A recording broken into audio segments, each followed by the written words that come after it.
So, hey everyone, how are you all?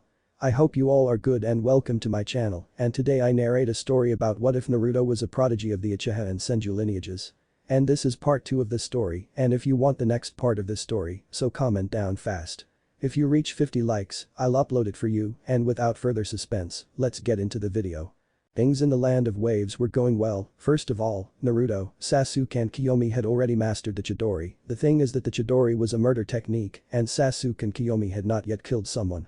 Which means that the first time they use the technique, it will be to kill someone. However, Naruto was confident that they would be ready. Mito and Menma had been training as well, however Menma still had problems with Naruto's entry into his mind, it had baffled him to the core of himself. Meanwhile, Mito had had contact with his part of the Kyuubi, the yang half. The half of myth was less patient than the yin half, in addition to being more aggressive and holding much more hatred. However, this half learned of the conversation that the yin half had with Naruto, which made him calm down a little, so he contacted its bearer to tell her about the conversation. Now with Sakura, well, it's improved somewhat, or at least that's what it's supposed to be. It wouldn't be such a hindrance anymore. I think location. Country of waves, house of Tazuna sunrise. The sun is too annoying, but thanks to it we are alive. The dawn star rose over the dawn to usher in a new day. The sun's rays surpassed the blinds on the windows of Tazuna's house. A certain black-haired man received the extension of the direct sun on his face, causing him to grimace and then open his eyes. You really are annoying, but since Naruto murmured. The sun's rays crashed into the faces of the other people in the house, causing each one to wake up and start a new day. Good morning, Sasuke said, catching Naruto's attention. Good morning, he returned the greeting. The boys slept in the living room with different sleeping bags, which came sealed in rolls. Good morning, Menma said Naruto. Whatever, the Redeed murmured. Well, I guess it's time to start the day. Naruto touched his sleeping bag so that it disappeared in an explosion of smoke, indicating that it was sealed again. Sasuke jumped up while stretching. Naruto touched Sasuke's sack, which also resealed itself. Menma, get up so I can seal your bag, said Naruto. I want you to force me, said Menma challenger. You see. Naruto sighed and touched Menma's sack, which sealed, making Menma hit the ground. Hey. Calm down now, we have to get up. It took a while until everyone was awake and ready to have breakfast. Well, almost everyone, after all. Naruto, Mito, Menma and Kushina wouldn't eat to save food. After eating, Naruto went outside to stretch a little. After a while, Sasuke and Kiyomi came out to find a sitting Naruto. The two brothers sat next to him. How much do you think? The girl asked. Guys, you know about the myth and Menma condition, right? Yes, the two brothers responded. When Menma lost control against Inari, I had the opportunity to talk to the Kyuubi. After a conversation, let's say I gained some of his trust, and he gave me a gift. Really? Receiving a gift from the Kyuubi must be great, Kiyomi said.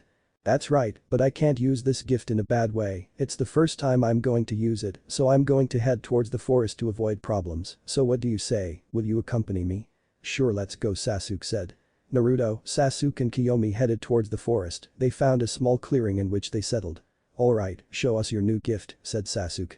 Naruto bit his thumb, causing blood to flow. He spread the blood over his right hand and performed the hand seals.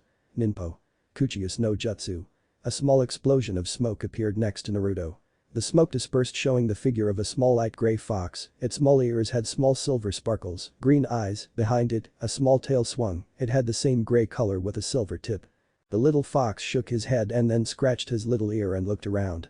I'm sure I shouldn't be here, said the little fox. The fox looked around, realizing that he was surrounded by 3 people who were looking at him with different expressions.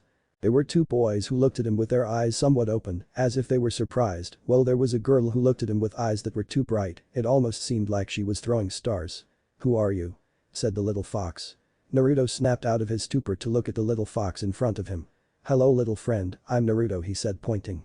Wait a minute, I appeared here out of nowhere, that means did you summon me? The little fox asked, he seemed to be a little excited.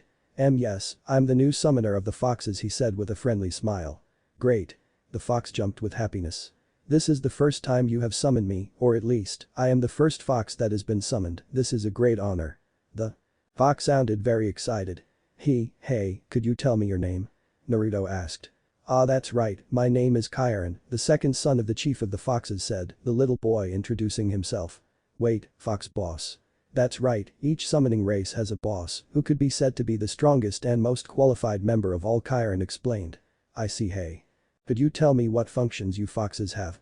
Well, you see, we can help you in many ways, except for one-tailed foxes like me, because as you see, I am still too small to help you with anything. With 2 tails, foxes get different professions. You could call them that. Two-tailed foxes are messenger foxes. They are fast and I guess you already know what they do. Three-tailed foxes are medical foxes. They specialize in medical ninjutsu. They can heal minor wounds to serious, but they cannot help you with diseases. The four and five-tailed foxes are spy foxes. They are generally smaller and are super stealthy. They can help you with espionage missions.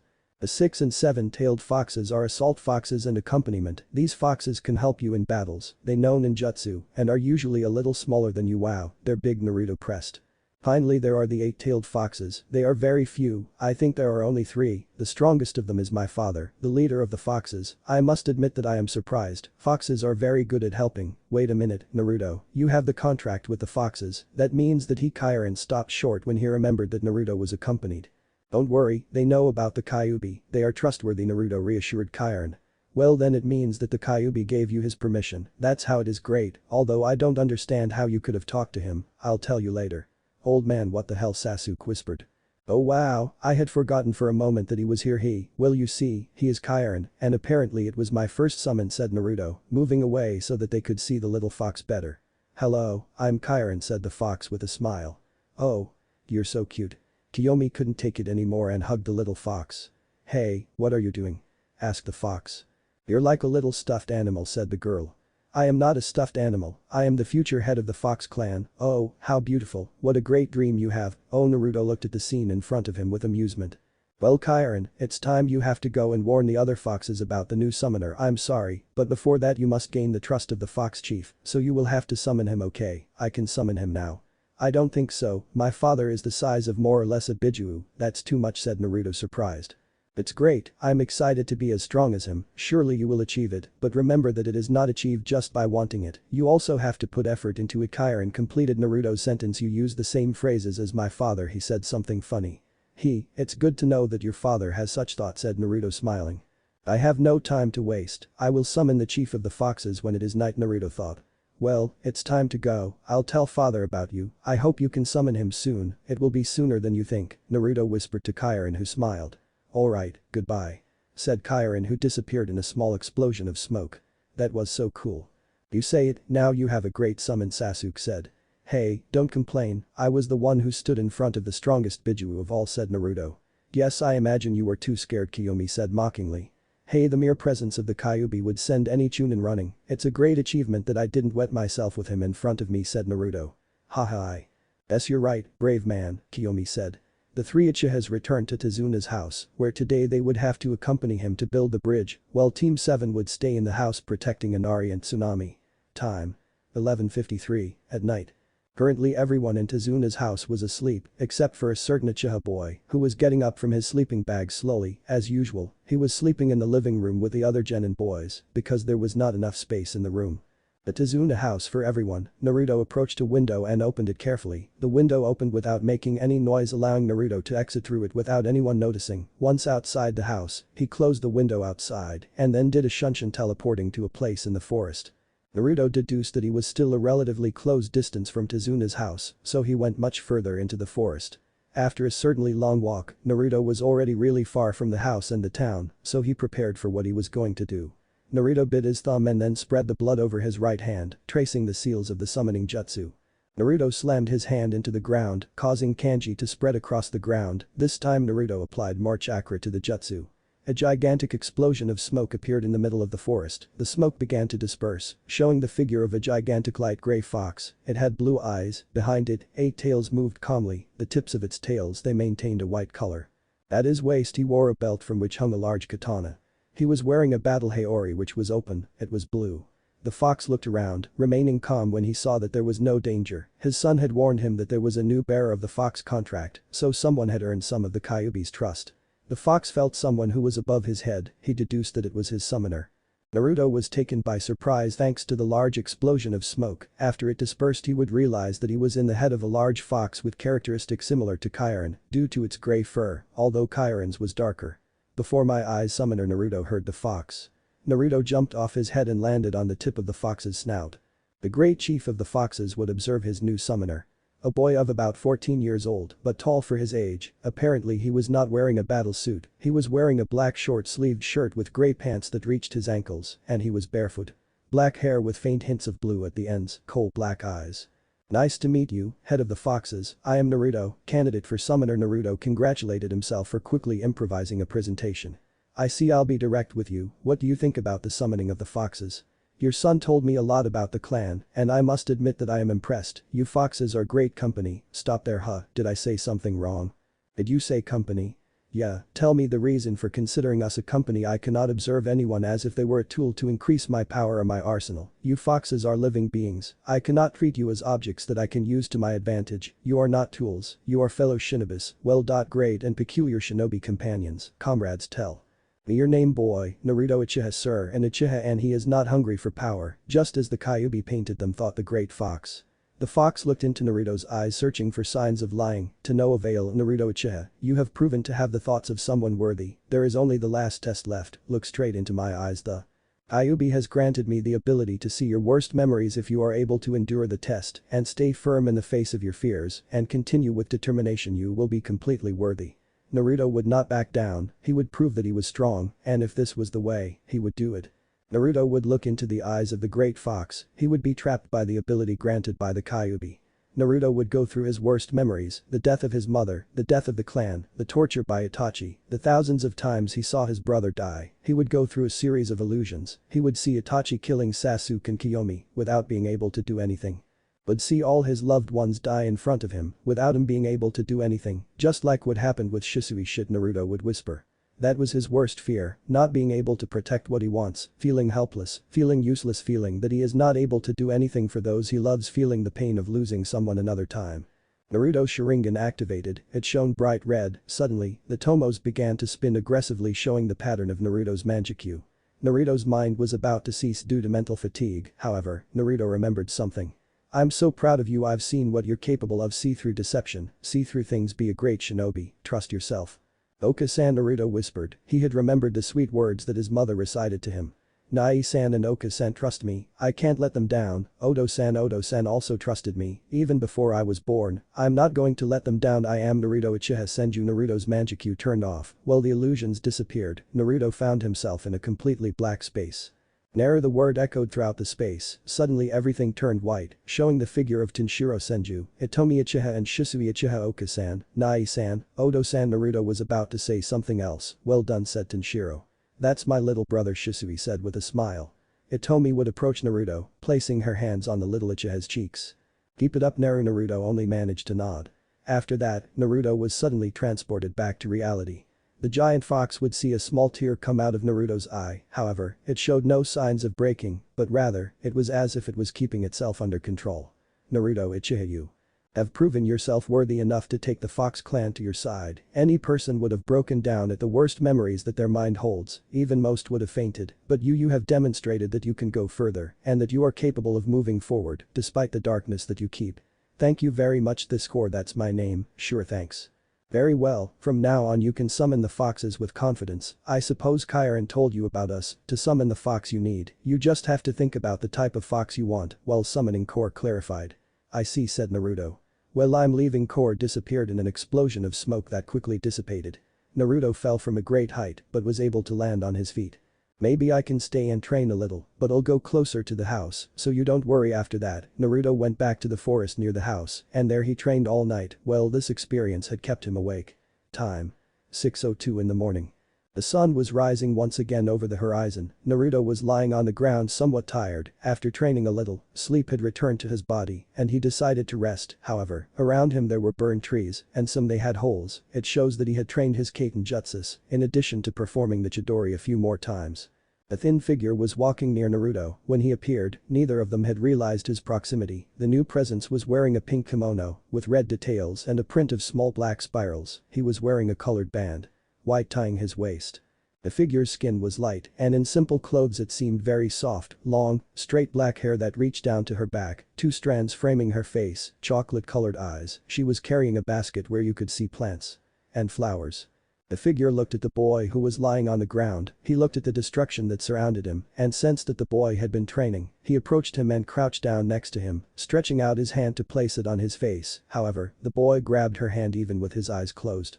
Naruto felt the presence of someone, he immediately put his body on the defensive and was able to grab the hand of that presence. He opened his eyes, seeing what seemed to be a girl who looked at him with curiosity and surprise. "Hey, what were you planning?" Naruto asked a question. "Oh, nothing in particular, I just wanted to wake you up, if you keep sleeping on the floor you might catch a cold." "I see, who are you?" "Isn't it rude to ask someone's name without giving yours?" "Okay, I'm Naruto, and you?"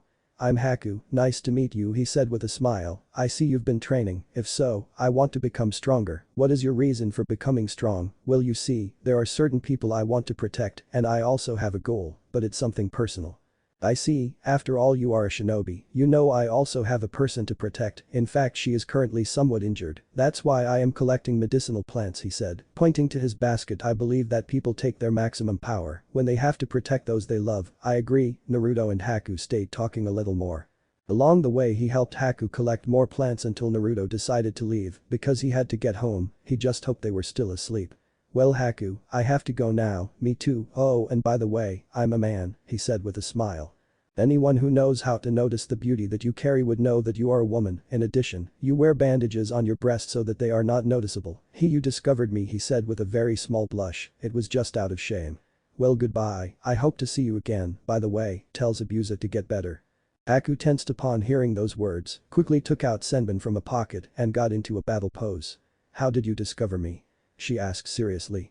"Your presence is equal to that of the ninja hunter who saved Zabuza. My intuition led me to think that you are the one who saved him. After all, you have a friend to heal, so I decided to throw the bomb and well, judging by your reaction I think I got it right." Haku prepared to throw the senbon towards Naruto, however she was paralyzed thanks to the boy's red eyes with Tomos. "I wouldn't do that if I were you," said Naruto with his Sharingan active.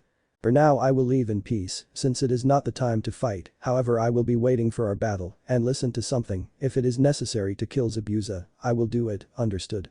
Haku didn't respond. "See you later," said Naruto, disappearing in a shunshin. At home. Naruto entered through the same window, realizing that Menma and Sasuke were still sleeping, he entered quietly and closed the window. "Ugh, thank goodness, I thought someone had noticed. Where were you, Naruto-kun?" A female voice rang, it was Kiyomi. "Shit," Naruto whispered. "Well look, remember how I said I had to summon the head of the foxes? Don't tell me you summoned him near the town." "No, I went too far away." "How far away did you go?" "I think it's very nice that you care so much about me," Naruto said, amused. There was a somewhat awkward silence. Naruto watched with amusement as a blush grew on Kiyomi's face. "I idiot," said Kiyomi, turning her head. "Hey lovebird." Sasuke had gotten up. "Will you stop that already?" he said, irritated. "It's okay," said Naruto.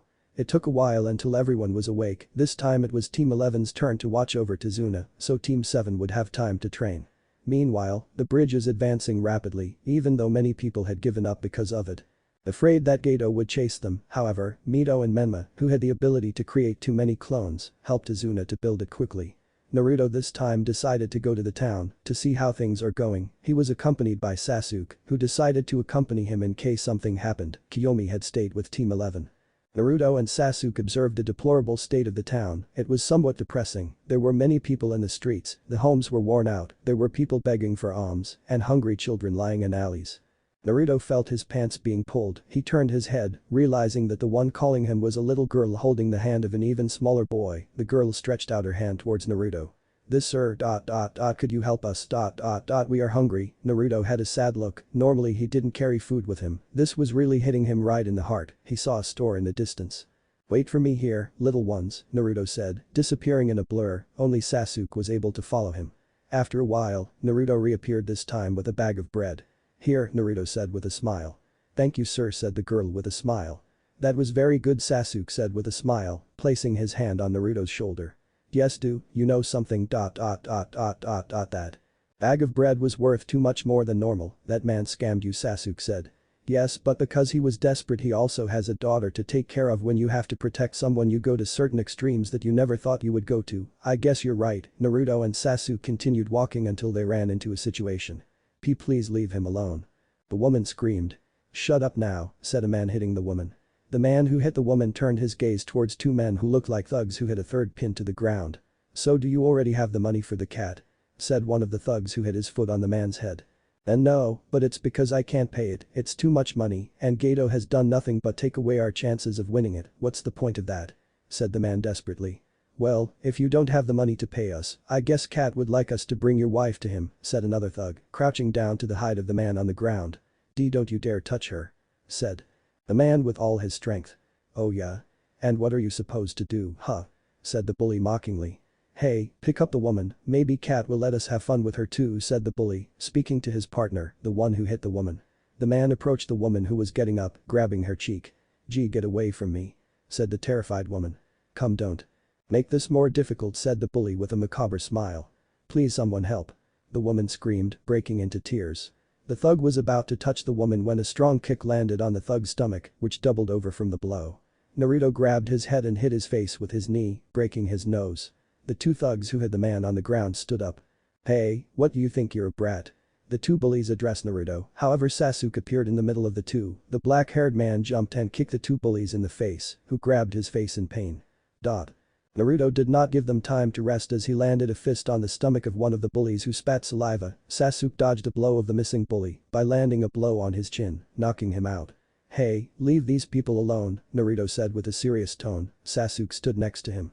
"DSK, insolent boy," said the bully, picking up his two companions. "You'll see, they will regret having done this, they will bring out the cat's anger." "You better get out, you're exhausting my patience," said Naruto, activating his Sharingan. Sasuke also activated his, he was starting to hate these people. The bully left there scared, however Naruto had an idea. Naruto bit his thumb, making the seals of the summoning jutsu. Uchiha no jutsu. "Please give me a spy fox." A very small explosion of smoke from which a small black fox with whitish tips appeared. The fox kept a small scarf around his neck, he had dark blue eyes. Behind him, 5 tails swung calmly. The fox looked around, finding his new summoner. "So it's you, nice to meet you, Naruto-sama, I'm Kuro, a spy fox," said the little fox, introducing himself. "Oh hello," Naruto said, extending his arm, making the fox jump and land on it. "Well Kuro, I have a job for you," the fox nodded. "Do you see those 3 guys over there?" said Naruto, pointing to the 3 thugs. "I need you to follow them and find out things about our enemy, a man they call Cat. I understand that he is a short man and he's always wearing sunglasses, and if possible, collect information about our next opponents, a man named Zabuza and a girl named Haku, understand? If you follow those 3 guys, I'm sure you'll reach the cat's lair." "Understood Naruto-sama," Kuro said. The little fox disappeared in a blur of speed. "I see, you plan to find out more about our enemy," said Sasuke. "I need to find out when Zabuza will attack so we can anticipate it," Naruto answered. Thank you very much for helping us, Shinobi-san," said the woman whom they defended. "Thank you very much guys, I really appreciate it," said the man. "Yes, don't worry," Sasuke responded with a smile. 1 week later. Naruto's spy fox had returned about 2 days ago, and Naruto had to admit that he did a really splendid job. Kuro had discovered when Zabuza would attack, and if that were not enough, he discovered that Haku had a bloodline, the element ice, Hyoten, and that she was very good with that element. Another thing she discovered was that Zabuza and Haku would be accompanied by another renegade ninja. It was Aoi Rakusho, a former leaf ninja who had stolen a great treasure of the village, the Raijin no Ken, Sword of the Thunder God, a creation of the Nidaime Hokage, Tabarama Senju. But perhaps the biggest revelation was that Cat planned to betray Zabuza once he completed his job or not. However, they could not say if they would be able to convince Zabuza, after all they had no evidence other than their words. Naruto congratulated Kuro and sent him back to the foxes. Now they had to prepare for the final battle against Zabuza, who would attack today. Izuna, Tsunami and Inari had to admit that watching a ninja prepare was a somewhat gloomy landscape. There were kunai and shurikens organized, Naruto and Kushina sharpened their swords, while the others stretched a little. After that, Team 7 and 11 along with Tazuna would leave for the bridge, which was almost finished. Tazuna only had to defeat Zabuza one more time, and thus Tazuna would finish his bridge. Naruto had left a shadow clone hidden in case something happened to Inari and Tsunami, who would be left defenseless in his house. After a walk, the Konoha teams arrived at the bridge, which was infested by fog, a sign that Zabuza was lurking. "Haha, we meet again," Konoha ninja Zabuza's voice echoed throughout the bridge. The figure of the renegade came into view. He was still wearing his leg and arm warmers, however, he was now wearing a sleeveless black full bodysuit, in addition to the bandages that covered half of his face now falling towards him. His shoulders. At his side, the hunter ninja who had saved him appeared with his mask on. The fog dispersed a little more, showing a thin man with green hair that fell to both sides, purple eyes, wearing a sleeveless full bodysuit. Dark blue with lilac edges, he wore a kind of glove on his left hand, while on his right he wore a longer fingerless glove. On his back he carried a kind of umbrella while on his waist, he wore a colored handle. Black with a strange shape, it was Aoi Rakusho, the ninja who stole the lightning sword. 3 more people appeared next to him. They were young people who do not appreciate being over 14 or 15 years old. They wore Omegakure ninja bands, just like Aoi. Apparently they were genin who also escaped from their village. So those are the ninjas that Konoha commanded, said Aoi, sounding confident. You shouldn't trust yourself, everyone is very skilled, including the genin, said the hunter ninja who everyone already knew was Haku. Ha. Please, I'm sure my genin could handle them easily, said Aoi laughing, accompanied by his genin. The Konoha ninjas were just silent. From the fog, 6 Zabuza clones appeared surrounding everyone. I guess they weren't expecting that, Zabuza said amused. Kakashi looked at the clones impassively. Naruto activated his Sharingan and looked at his sensei, who nodded at him. Naruto disappeared in a blur, appearing in the same place after a second. Suddenly, all the Zabuza clones turned into water, signifying that they had been defeated. Oh wow, it looks like we have a speedster. I think you have a rival, right? Haku. Zabuza said to the hunter ninja, who nodded. PFFFF, Aoi snorted. He didn't think what Naruto did was impressive. Okay, Team 7, Team 11, I hope you are ready. I will go for Zabuza. Kushina could serve as support to fight against Zabuza and Aoi at the same time. Sasuke, Kiyomi, I know you can handle yourself against the hunter ninja. Myth and Menma, they will also help against the hunter ninja, while Naruto, I trust that you can against Aoi. You will have Kushina's support anyway. Aoi's genin are not a big problem, so let's show what we are capable of. I finish with an eye smile. Yes. All the Konoha responded. Kakashi raised his ninja headband, showing his Sharingan. Another look with that eye from the beginning, said Zabuza. You should be proud, you are the first enemy to see it twice, said Kakashi. Kushina unsheathed her katana and launched herself at Zabuza next to Kakashi. Zabuza blocked Kushina's thrust, then jumped back to dodge Kakashi's attack. While Zabuza, Kakashi and Kushina began their fight, Haku was lost in the fog. Kiyomi and Sasuke activated their Sharingan, nodded towards Naruto, and then he made hand seals. Futen. Tatapa. Naruto expelled a strong current of air from his mouth that dispersed the fog and sent Aoi and her team back. Haku's position was discovered in Menma, along with Mito and Sasuke, attacked him. Kiyomi stayed next to Naruto and Sakura. Kiyomi, why don't you go with the others? Naruto asked. I think Mito and Menma together with Sasuke will be enough, besides, you will need some help, right? He responded. Could it be Sakura, can you stay and take care of Tazuna-san? The pink-haired girl nodded. How about we go and kick some ass? Kiyomi said, smiling. Yes, said Naruto. Kiyomi and Naruto launched themselves against Aoi and her team. Heh, how deluded, go. Said Aoi. Aoi's genin headed towards Naruto, who jumped and kicked one of the genin's chests, sending him to the ground. Kiyomi appeared behind him and landed a strong blow on the stomach of one of the genin, who doubled over. The third genin tried to hit Kiyomi in the face, however, she crouched down and gave a roundhouse kick to the genin's side. Naruto finished it off by hitting his face. The genin fell almost fainting to the ground. Naruto directed the kicking genin, who was getting up, starting a taijutsu battle. Kiyomi had her own battle with the other genin. Aoi watched in surprise as her genin were easily beaten. The genin who was fighting with Kiyomi was beginning to get desperate. He was not able to land a blow. While Kiyomi connected all the ones he threw, the genin, tense, began to launch attacks left and right. However, the Sharingan predicted them. Without problem, Kiyomi used his flexibility to his advantage and dodged each blow with grace. The rival genin took out a kunai and launched cut after cut. Kiyomi took out his own kunai and blocked each of the genin's attacks, which attempted a lunge. Kiyomi dodged and grabbed the arm with a weapon. With his other arm, he elbowed the genin in the face, which loosened his grip on his weapon.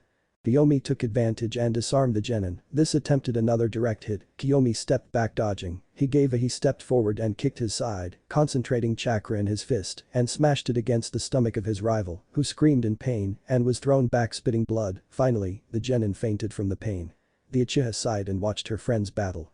What could be said about Naruto's rival? He was being used as a punching bag. The genin attempted a blow to the stomach. Naruto stopped him and began the counterattack. Blow to the liver, kick to the knee, blow to the face, left blow, right hook. Each blow hurt like hell for the poor genin, who fell unconscious after an uppercut from Naruto.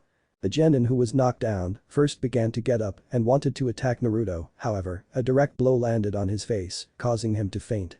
Naruto watched Kiyomi for a moment, who was approaching him. However, the two had to dodge a yellow lightning bolt. Apparently the lightning came from Aoi's sword.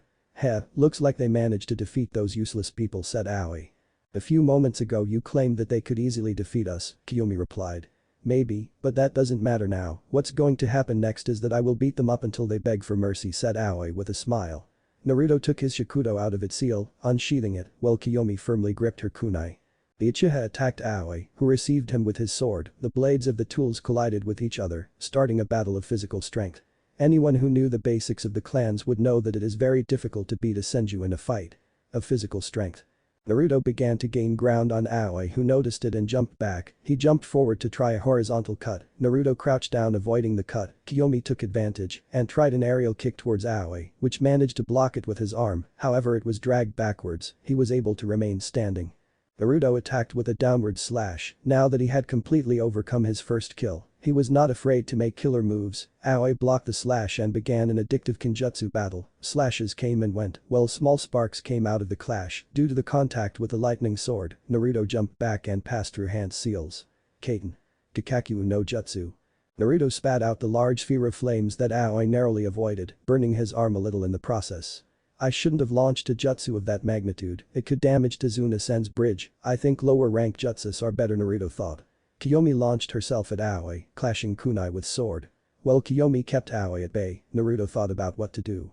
The Raijin no Ken is very powerful, I must think of a way to counter it. Also, I will see if I can defeat it without breaking it. It would be good for Konoha to recover one of its treasures. Naruto continued thinking until he had an idea.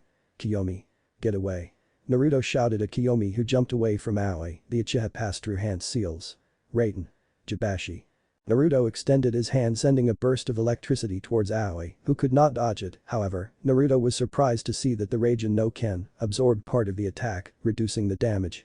Certainly the Raijin no Ken is an incredible weapon, said Naruto, making Aoi smile. Hahaha, I told you, little boy. With this sword I am invincible. Aoi rejoiced, however he was still somewhat sore. Well, I have 3 things to tell you, Naruto interrupted, making Aoi raise an eyebrow. The first, you are not invincible. Aoi frowned. The second is that I can say that without that sword, you are just a poor talker. Naruto lowered his thumb, making Aoi growl, and Kiyomi giggle. And the third, Naruto continued, is that you forget that the weakness of lightning is the wind futon. Shinkijin, wind release. Void blade. Naruto brought the blade of his sword towards his mouth. As it was close, the Uchiha blew gently past the blade, which was being covered by a kind of layer of seeing pale yellow. After finishing, the result was Naruto's Shakudo, infused by a second layer which was made entirely of wind. Okay, I'm ready, said Naruto. The Uchiha launched himself at great speed against Aoi, who received him with his sword. The clash of the swords produced a slight gust of wind. The force that the two put into their attacks. Naruto's wind sword slowly began to gain ground. Making Aoi angry, the renegade ninja moved away and launched a beam from the sword which Naruto dodged, then made a downward slash seemingly into the air. Futon. Nami. A wave of cutting wind in the shape of a waning wave quickly headed towards Aoi, who narrowly avoided it. Aoi watched in surprise as a cut appeared on his cheek while a larger one appeared on his shoulder. Aoi cursed under his breath as he grabbed his wound. Naruto quickly ran towards him and introduced him into another battle. Every time Aoi defended himself, another small wound appeared on his skin, this due to the second layer of wind that covered Naruto's Shakudo. Damn you. Aoi shouted, trying to give a horizontal cut that Naruto dodged by crouching and sweeping the renegade's feet, who became unstable. Naruto gave an upward kick to the hilt of the sword, snatching it from Aoi's hands. Naruto quickly got up and kicked Aoi, who spit out blood. Kiyomi, go help the others, I can take care of this guy, said Naruto. Okay Naruto-kun, don't lose, said Kiyomi, heading towards the fight against Haku, which was going steady. Naruto began to fight hand to hand with Aoi, and as Naruto predicted, Aoi was very inefficient in Taijutsu. Aoi stepped back and took a big jump, taking out the umbrella she had on her back. Ninpo. Jaro Senbon. Senbon Rain. Aoi opened the umbrella from which hundreds of Senbon shot towards Naruto. Futon. Tatapa. The gust of wind scattered the projectiles. Aoi was still floating due to the umbrella. When she landed, she began to receive blows from Naruto. When she tried to defend herself, Naruto disappeared and appeared somewhere else. What the hell? It's like it hits me and disappears instantly. Aoi thought, frustrated.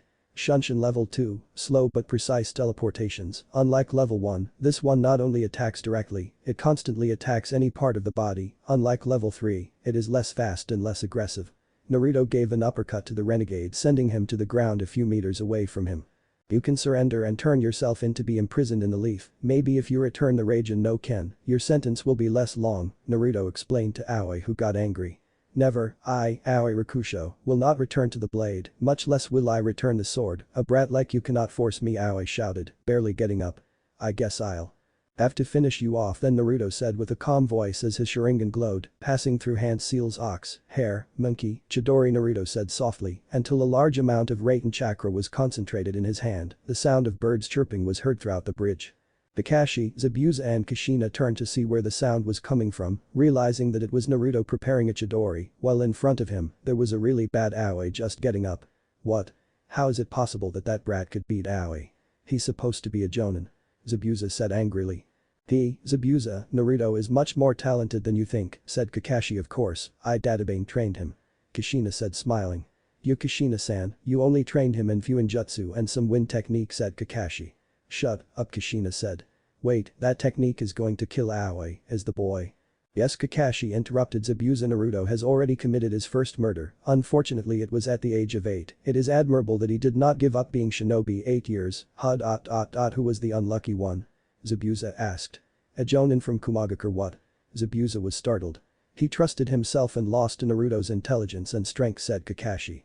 Shit, I guess Aoi well, he got too confident anyway, he already believed himself a lot just because of that lightning sword, Zabuza thought. Kiyomi watched as Naruto charged a Chidori to finish off Aoi. Is he going to kill him? Is that the best solution? Kiyomi thought for a moment. Naruto wouldn't kill without a good reason, besides, I too will have to kill someone one day, and I'm going to back off. Not now, Kiyomi thought determined. It's time, said Naruto, and then started running accompanied by the sound of 1,000 birds. Aoi stood up completely watching as Naruto approached with a jutsu. He desperately tried to escape, but it was too late. Naruto approached him at an amazing speed and then stretched out his arm and directed the Chidori at his chest. Chidori, thousand of birds. The technique easily pierced Aoi's chest that she didn't even manage to scream in pain. Naruto felt the renegade's body weaken until he saw how he simply hung on his arm, removing his hand, letting Aoi's dead body fall. He closed his eyes for a moment, assimilating the act he had just done, breathing deeply as he thought it's for the greater good. He opened his eyes looking at the battle of the genin against Haku. Sasuke had to give credit to the hunter ninja, he was very good, so much so that he could hold his own against 4 genin, who despite being genin, they were too good, as good as high-level Chunin or more. During the battle he was attentive to what Naruto and Kiyomi were doing, he saw how the two had practically wiped out the genin. Finally he saw how Naruto faced Aoi and defeated him. He was shocked to see that Naruto had killed Aoi. That did him. I thought it was very likely that they would have to kill the hunter ninja for the sake of the wave, so I wasn't going to hesitate. Haku's water attacks were countered by jutsus of the same element from Menma and Mito, which were overwhelming her. Suiton. Miserapa. Menma sent a jet of pressurized water towards Haku, who dodged it. The water spread across the floor of the bridge. Mito tried a direct hit that Haku stopped. At that moment, Mito was surprised to see how the hunter ninja made seals with one hand. Suiton. Sensatsu Susho. Water style. 1,000 flying needles of death. The water irrigated thanks to Menma's jutsu rose, taking the shape of small needles that quickly headed towards Mito. However, Sasuke pushed Mito with his body, causing the needles to stab.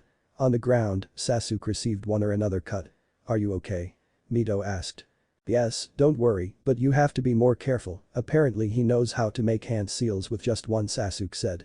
You really are a nuisance. Everyone heard the voice of Haku, who was drawing seals. It's time to show him my most powerful technique, maybe then you'll die once and for all.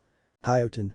Makyo Hyoso, ice crystal demonic mirrors. The water that was all over the battlefield rose and began to settle around Haku. The water began to turn into ice, taking the shape of a mirror. You could even see your reflection. The mirrors surrounded all the genin, except Naruto, who was at a great distance. Haku got into one of the mirrors, surprising the genin. Suddenly, in all the mirrors the figure of Haku appeared, which I take senbon in each hand.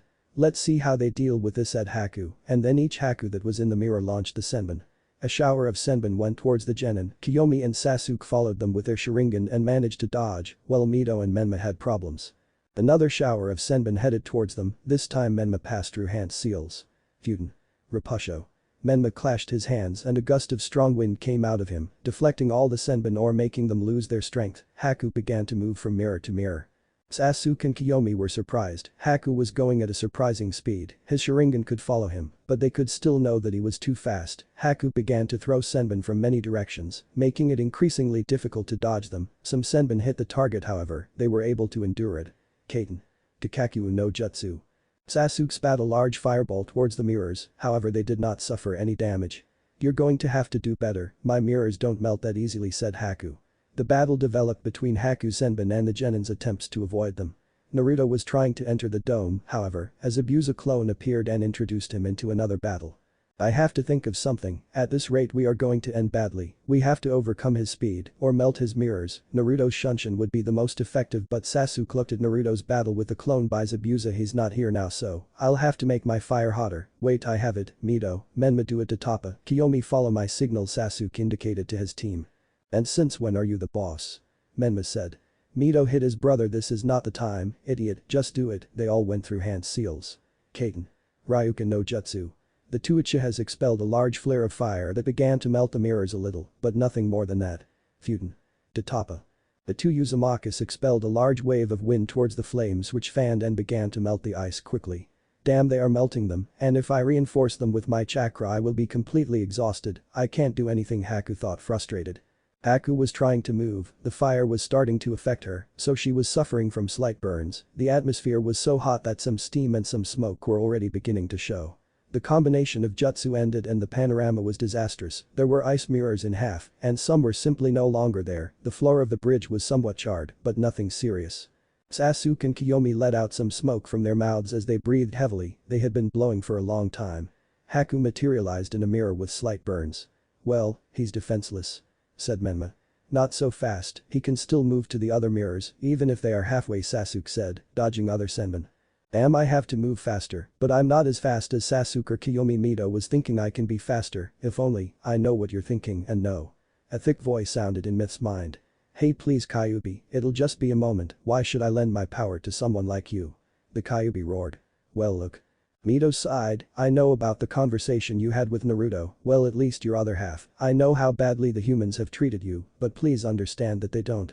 We are all like that, a clear example of that is Naruto, please, just please it's to help my friends, the Kyuubi was silent for a moment, don't waste the opportunity. The Kyuubi set and sent some chakra towards Mito.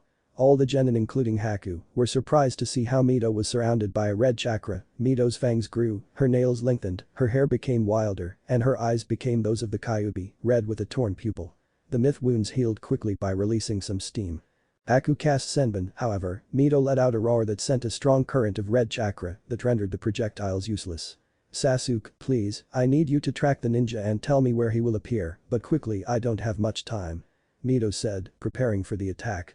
Haku began to rotate in the few mirrors she had left, Sasuke tracking her with his Sharingan. Mito to your left. Sasuke notices Mito good. Haku appeared in a mirror to the girl's right however, Mito charged at full speed and prepared a fist. Sasuke and Kiyomi were surprised by the new speed of Mito, who punched the renegade ninja in the face, and he flew out of the mirror. Haku was thrown away from his technique, losing control, the mirrors disintegrated by themselves, the mask broke showing Haku's face. I'm sorry Zabuza-sama I have failed you I am a useless tool, the Kyuubi's chakra aspects disappeared from Mito who let out a sigh. Thank you Kyuubi Mito said in his mind. Whatever the Kyuubi responded indifferently. He what? The grumpy little fox grrrr, you inept brat the Kyuubi cut the connection. The other boys quickly approached Mito, observing the state of Haku who was lying on the ground. Haku got up slowly and staggering, he had maintained his technique for a long time, so he was tired, but the blow and burns, he was in bad condition. Please, shinobi, kill me, why don't you defend yourself anymore? Menma said. You have defeated me, so today I realize that I am a useless tool, I am no longer of any use to Zabuza, I am not worthy of continuing with him, said Haku, crestfallen, waiting for his death. Zabuza. If it's about you wanting it, that's the most pathetic way I've ever heard it. Not only did I love Zabuza, but also my father and my mother. My parents were so kind to me, we were happy sometimes, but then everything changed, what do you mean? Mito asked. Well it's a blood thing, hey.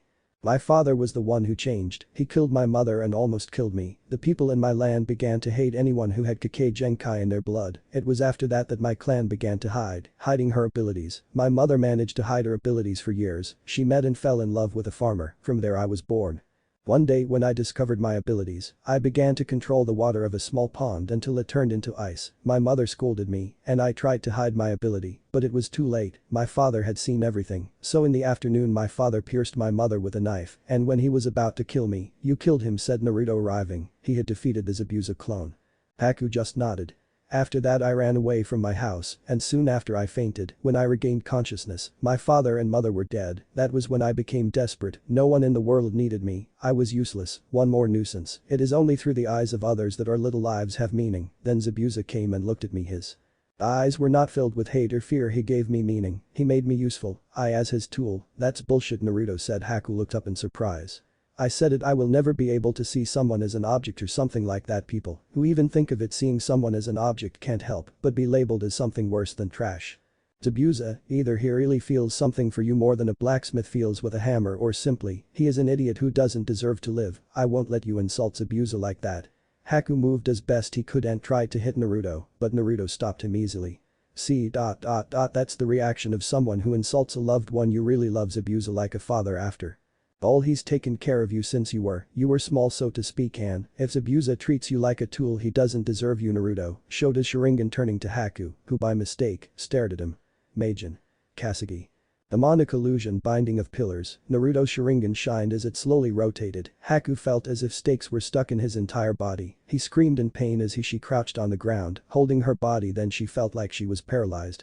I'm sorry, but this time we have a mission to fulfill. We can't allow Zabuza to kill Tazuna-san. That ninjutsu will leave you paralyzed. You are an innocent girl. Well, more or less. I just hope you have time to reflect. If you are lucky, Zabuza will simply be imprisoned. If you are unlucky, Zabuza will suffer today at the hands of our senseis. Things for Zabuza were not going well at all. First Aoi fell at the hands of the Uchiha brat, then Haku lost against the genin, and now, he was losing outright against the copy ninja and the bloody habanera. They had been against this battle from the beginning. She was able to use her fog to escape a couple of times, however Kushina was a Futon user. Kami, as she hated wind users, she had cuts from the body courtesy of Kushina, and if that were not enough, bruises from Kakashi's blows. Very well, Kushina-san, we're almost there. We just have to immobilize him and we'll finish him off, said Kakashi, who this time didn't look so tired anymore. You plan to use the Chidori, right? Yes, but this time it will be my version, he said, smiling. Kakashi launched himself against Zabuza, dodging the defensive slash that the renegade launched. He quickly began to hit. Left punch, right hook, punch, elbow to the stomach, low leg and high kick. Zabuza crawled back, getting a little lost in the fog. Well, now I can attack them by surprise. Zabuza was interrupted when some golden chakra chains began to chase him. He jumped away, but received a punch from Kakashi, who appeared next to him. I'm sorry, but I haven't lost sight of you, said Kakashi as his Sharingan spun. The chains imprisoned Zabuza, who was left at Kakashi's mercy. Look at you now, is that what your ambition led you to? There you have your failed assassination of the Mizukage and your attempted coup d'etat. You became a renegade with an easy-to-learn name. I don't know if I should feel sorry for you, but now, enough talking, it's time to finish this. I won't kill you with a copy jutsu, I'll kill you with my own jutsu. Ox, hare, monkey. Kakashi gathered chakra in his hand, however this time it was different. The electricity spread throughout his hand, and the lightning intensified. A small circle of lightning appeared below Kakashi as he bent his knees. All the lightning that danced around seemed to come together in his hand. Rikiri. Lightning cutter. Kakashi stood up straight and stared at Zabuza. I won't let you kill Tazuna-san, he is a noble man with a big dream. Those little people and their little dreams, why should I care? I have my own dream, Zabuza said with a hoarse voice. But to have a dream you have to have a future, you don't have one, Kakashi responded. Your future, it ends now. Kakashi started running towards Zabuza. All the other genin next to Haku on the ground watched the scene. Haku couldn't blink, she was so scared. She didn't want Zabuza to be killed, the one who didn't look at her with hatred, the one who took care of her. She didn't know I was going to let them kill him. I must be useful, even if it is one last time, he said. Well, with all his strength, he made half a ram seal. Naruto turned to see Haku, who was no longer there. In her place there was a small trail of fog and some brightness. Shit, Naruto thought. An ice mirror materialized in front of Zabuza before Kakashi arrived. The characteristic red color of blood completely stained Kakashi's hand and some of his clothes and face. The ground was bathed in blood. He had hit his technique, but on the wrong target. The Anbu girl had suddenly appeared in front of him, just when he could no longer stop. Another mistake, Kakashi, Zabuza said mockingly. Kushina had retracted the chains from her. Kakashi literally had his hand inside Haku's body, the limb protruding from the girl's back. The girl put herself in the middle of my attack, saving your useless life even if it cost her hers, said Kakashi, somewhat bewildered. Well done, Haku, thought Zabuza, who began to raise his sword. He interfered with my attack so that Zabuza could attack me, Kakashi thought, now surprised. I knew I had found a treasure when I saw you. Girl. Zabuza was about to make a horizontal cut to cut Kakashi next to Haku, but the kick landed on Zabuza's face, who lost his trajectory. Kakashi disappeared in a blur with Haku in his hands. Naruto, who had kicked, landed quickly, took out a kunai and stuck it in Zabuza's left arm, who grunted but couldn't do anything as a kick landed on his stomach, sending him backwards. Naruto, don't interfere, this is my fight, Zabuza is my prey, understood? Kakashi said with a stern voice. Naruto didn't reply and walked away, but now Zabuza's left arm was useless. Zabuza launched himself at Kakashi even though his arm was disabled, he attempted to cut but received a direct punch in the face. Why? Why can't I beat him? Zabuza took another punch and then a spinning kick that sent him backwards, he attempted a downward slash, but Kakashi disappeared and appeared behind him, his hand on Zabuza's neck. I knew that you don't have the level to move forward, you don't know what true strength is, said Kakashi. He stuck another kunai into Zabuza's other arm, disabling him as well. It's time to die. Kakashi was about to finish Zabuza until applause was heard on the other side of the bridge. My, who knew that the fearsome mist demon would end up like this? I must say you did a terrible job, I'm disappointed. The man who spoke was Cat, who was in front of a bunch of bullies. Mito and his gang were a few meters from Haku's body, where a few meters further away were Zabuza and the others. I suppose that you three are not capable of doing a job well, and look, you charge a lot, huh? Zabuza. But look, for the same price that I bought you, I could buy all these gentlemen, doesn't that seem extraordinary to you? Said Cat, referring to the army of thugs behind him. Mito began to walk until he reached Haku's body. That reminds me, you broke my wrist defending that Zabuza, I think it's time to get revenge, said Cat and then kicked Haku's body. Hey, get away from her, you bastard. Mito said, advancing, but Sasuke grabbed her. Hey Myth, calm down, stay calm. Said Sasuke, although he couldn't deny that it made him angry, he knew how to hide his feelings. And what are you going to do, Zabuza? Are you going to stand there watching them kick her? Mito shouted angrily. Calm down girl, Haku is dead, what does it matter?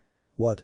You mean you can stand there and watch them treat her like trash? You and her were together for years, that doesn't mean anything to you? Sasuke tried to calm Mito down, but she continued. You still don't understand the shinobi way, I only used her as a cat, I used myself, now it's over, her uselessness is over, the loss of her strength and her abilities, I do care about that, but about the girl.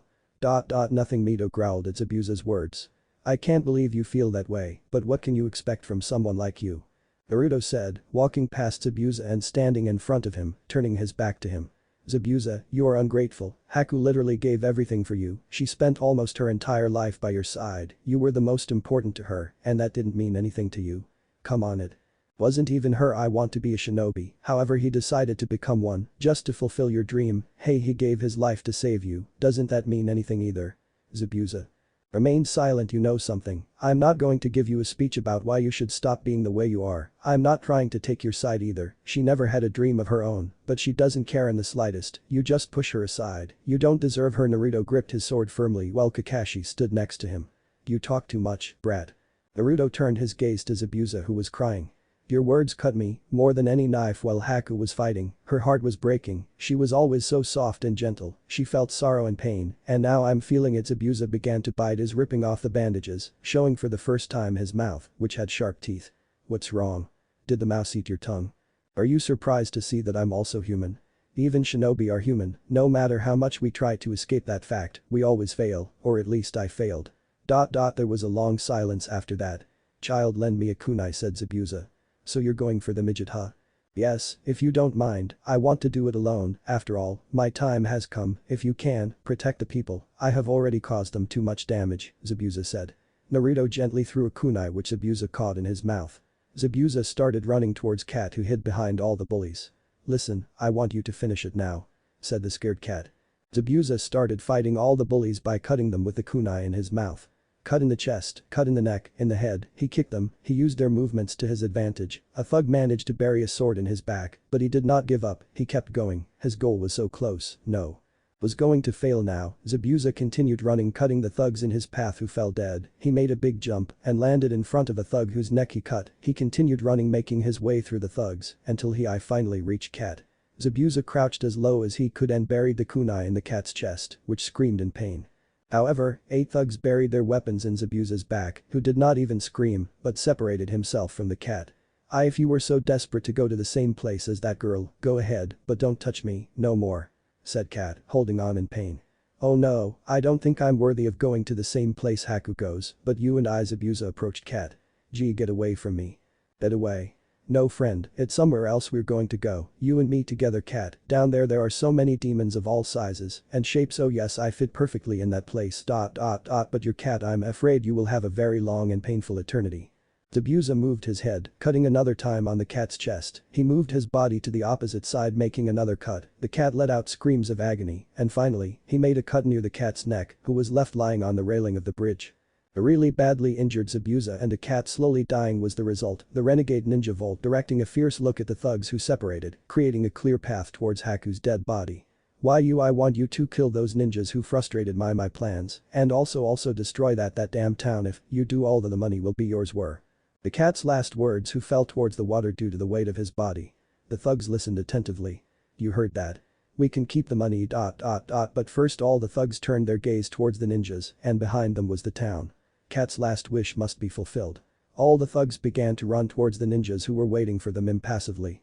Zabuza walked as best he could, however he was very slow. I guess we have to finish them, if we don't they'll wipe out the town, Sasuke said.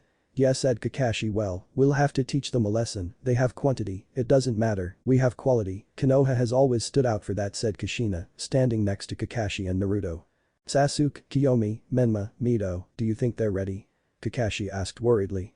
I knew this day would come. After all, Naruto had his first murder at age 8, that's the world of shinobi, said Sasuke. Naruto walked over to his friends and grabbed them by the shoulders.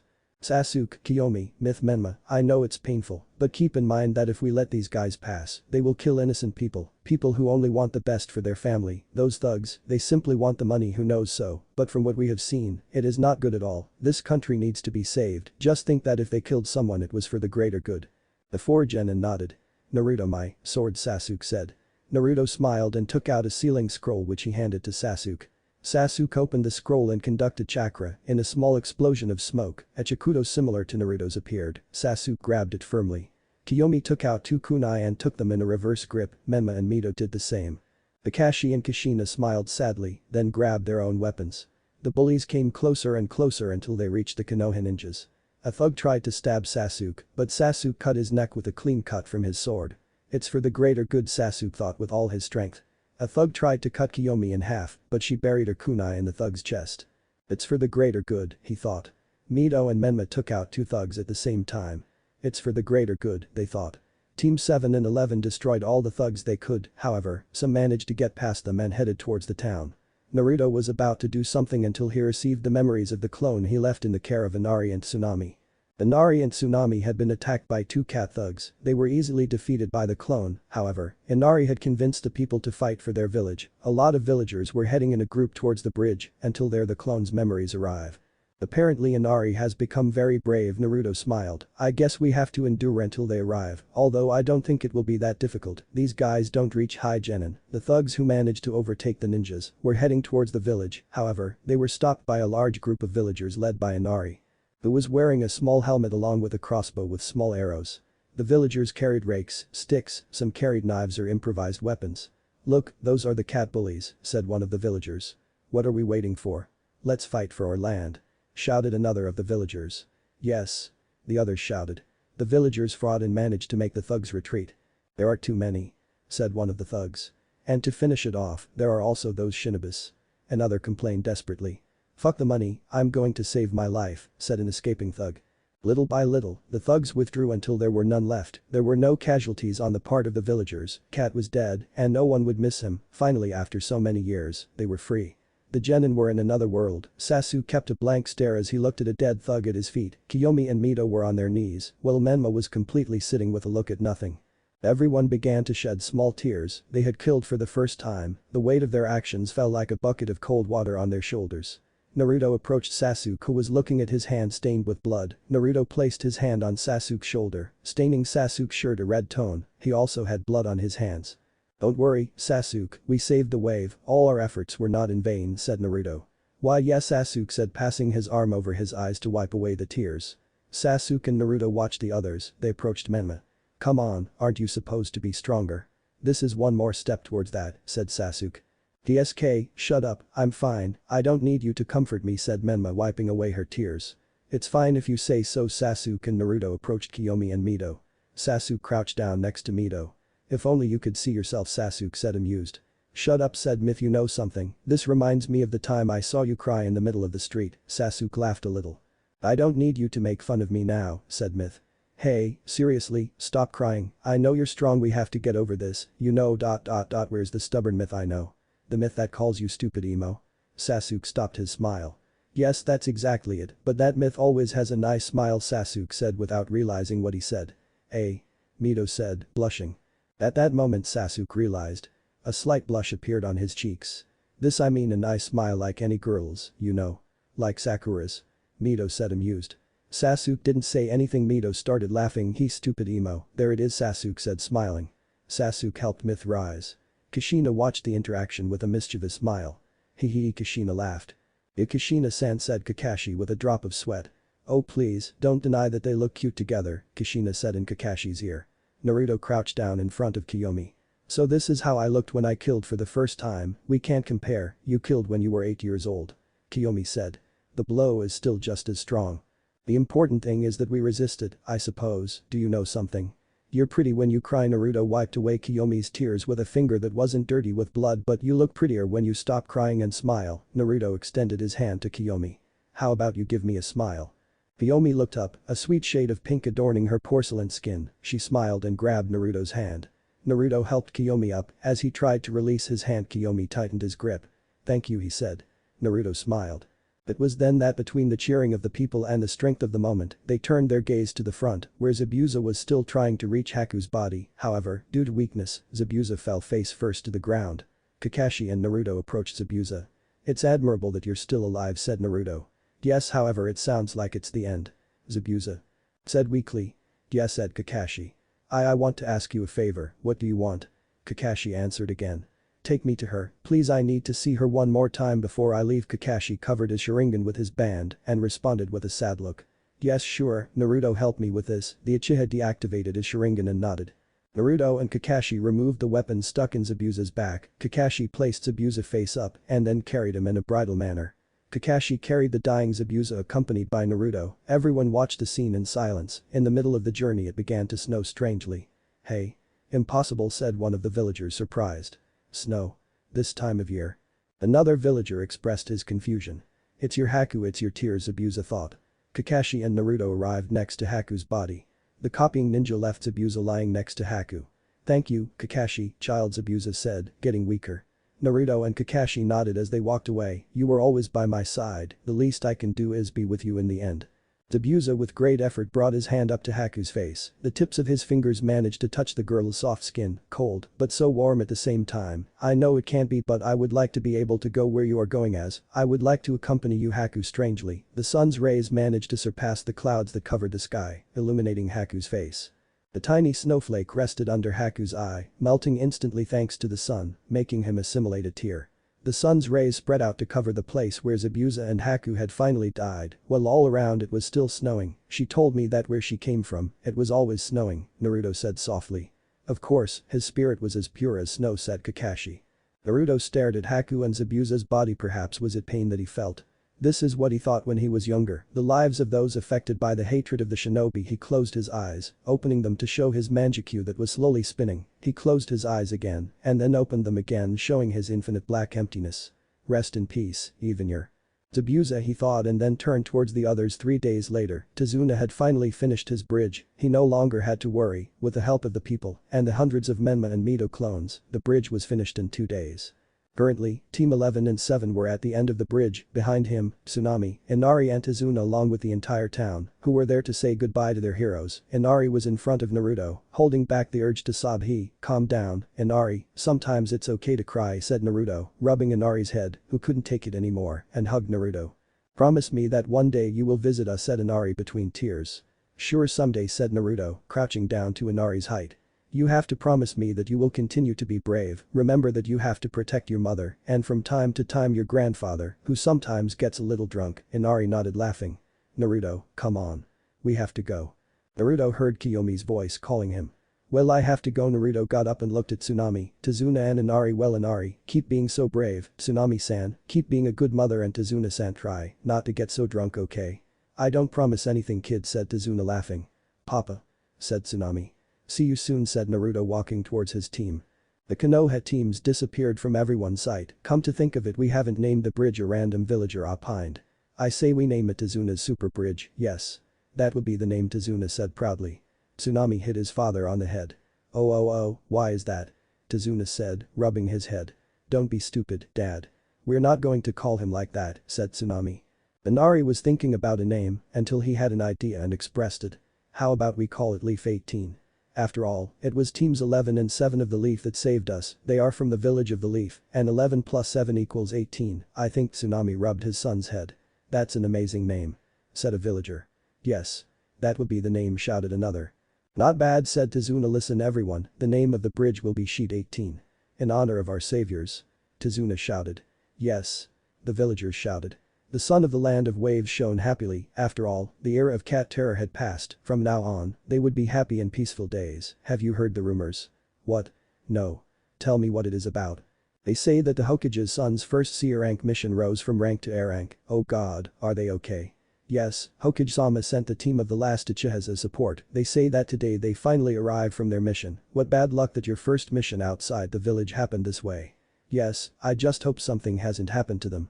Rumors always spread like a plague. There is always someone who obtains the information and then passes it on, and the information continues rotating through the mouths until it reaches everyone's ears, and then all the mouths do it. They talk over and over again.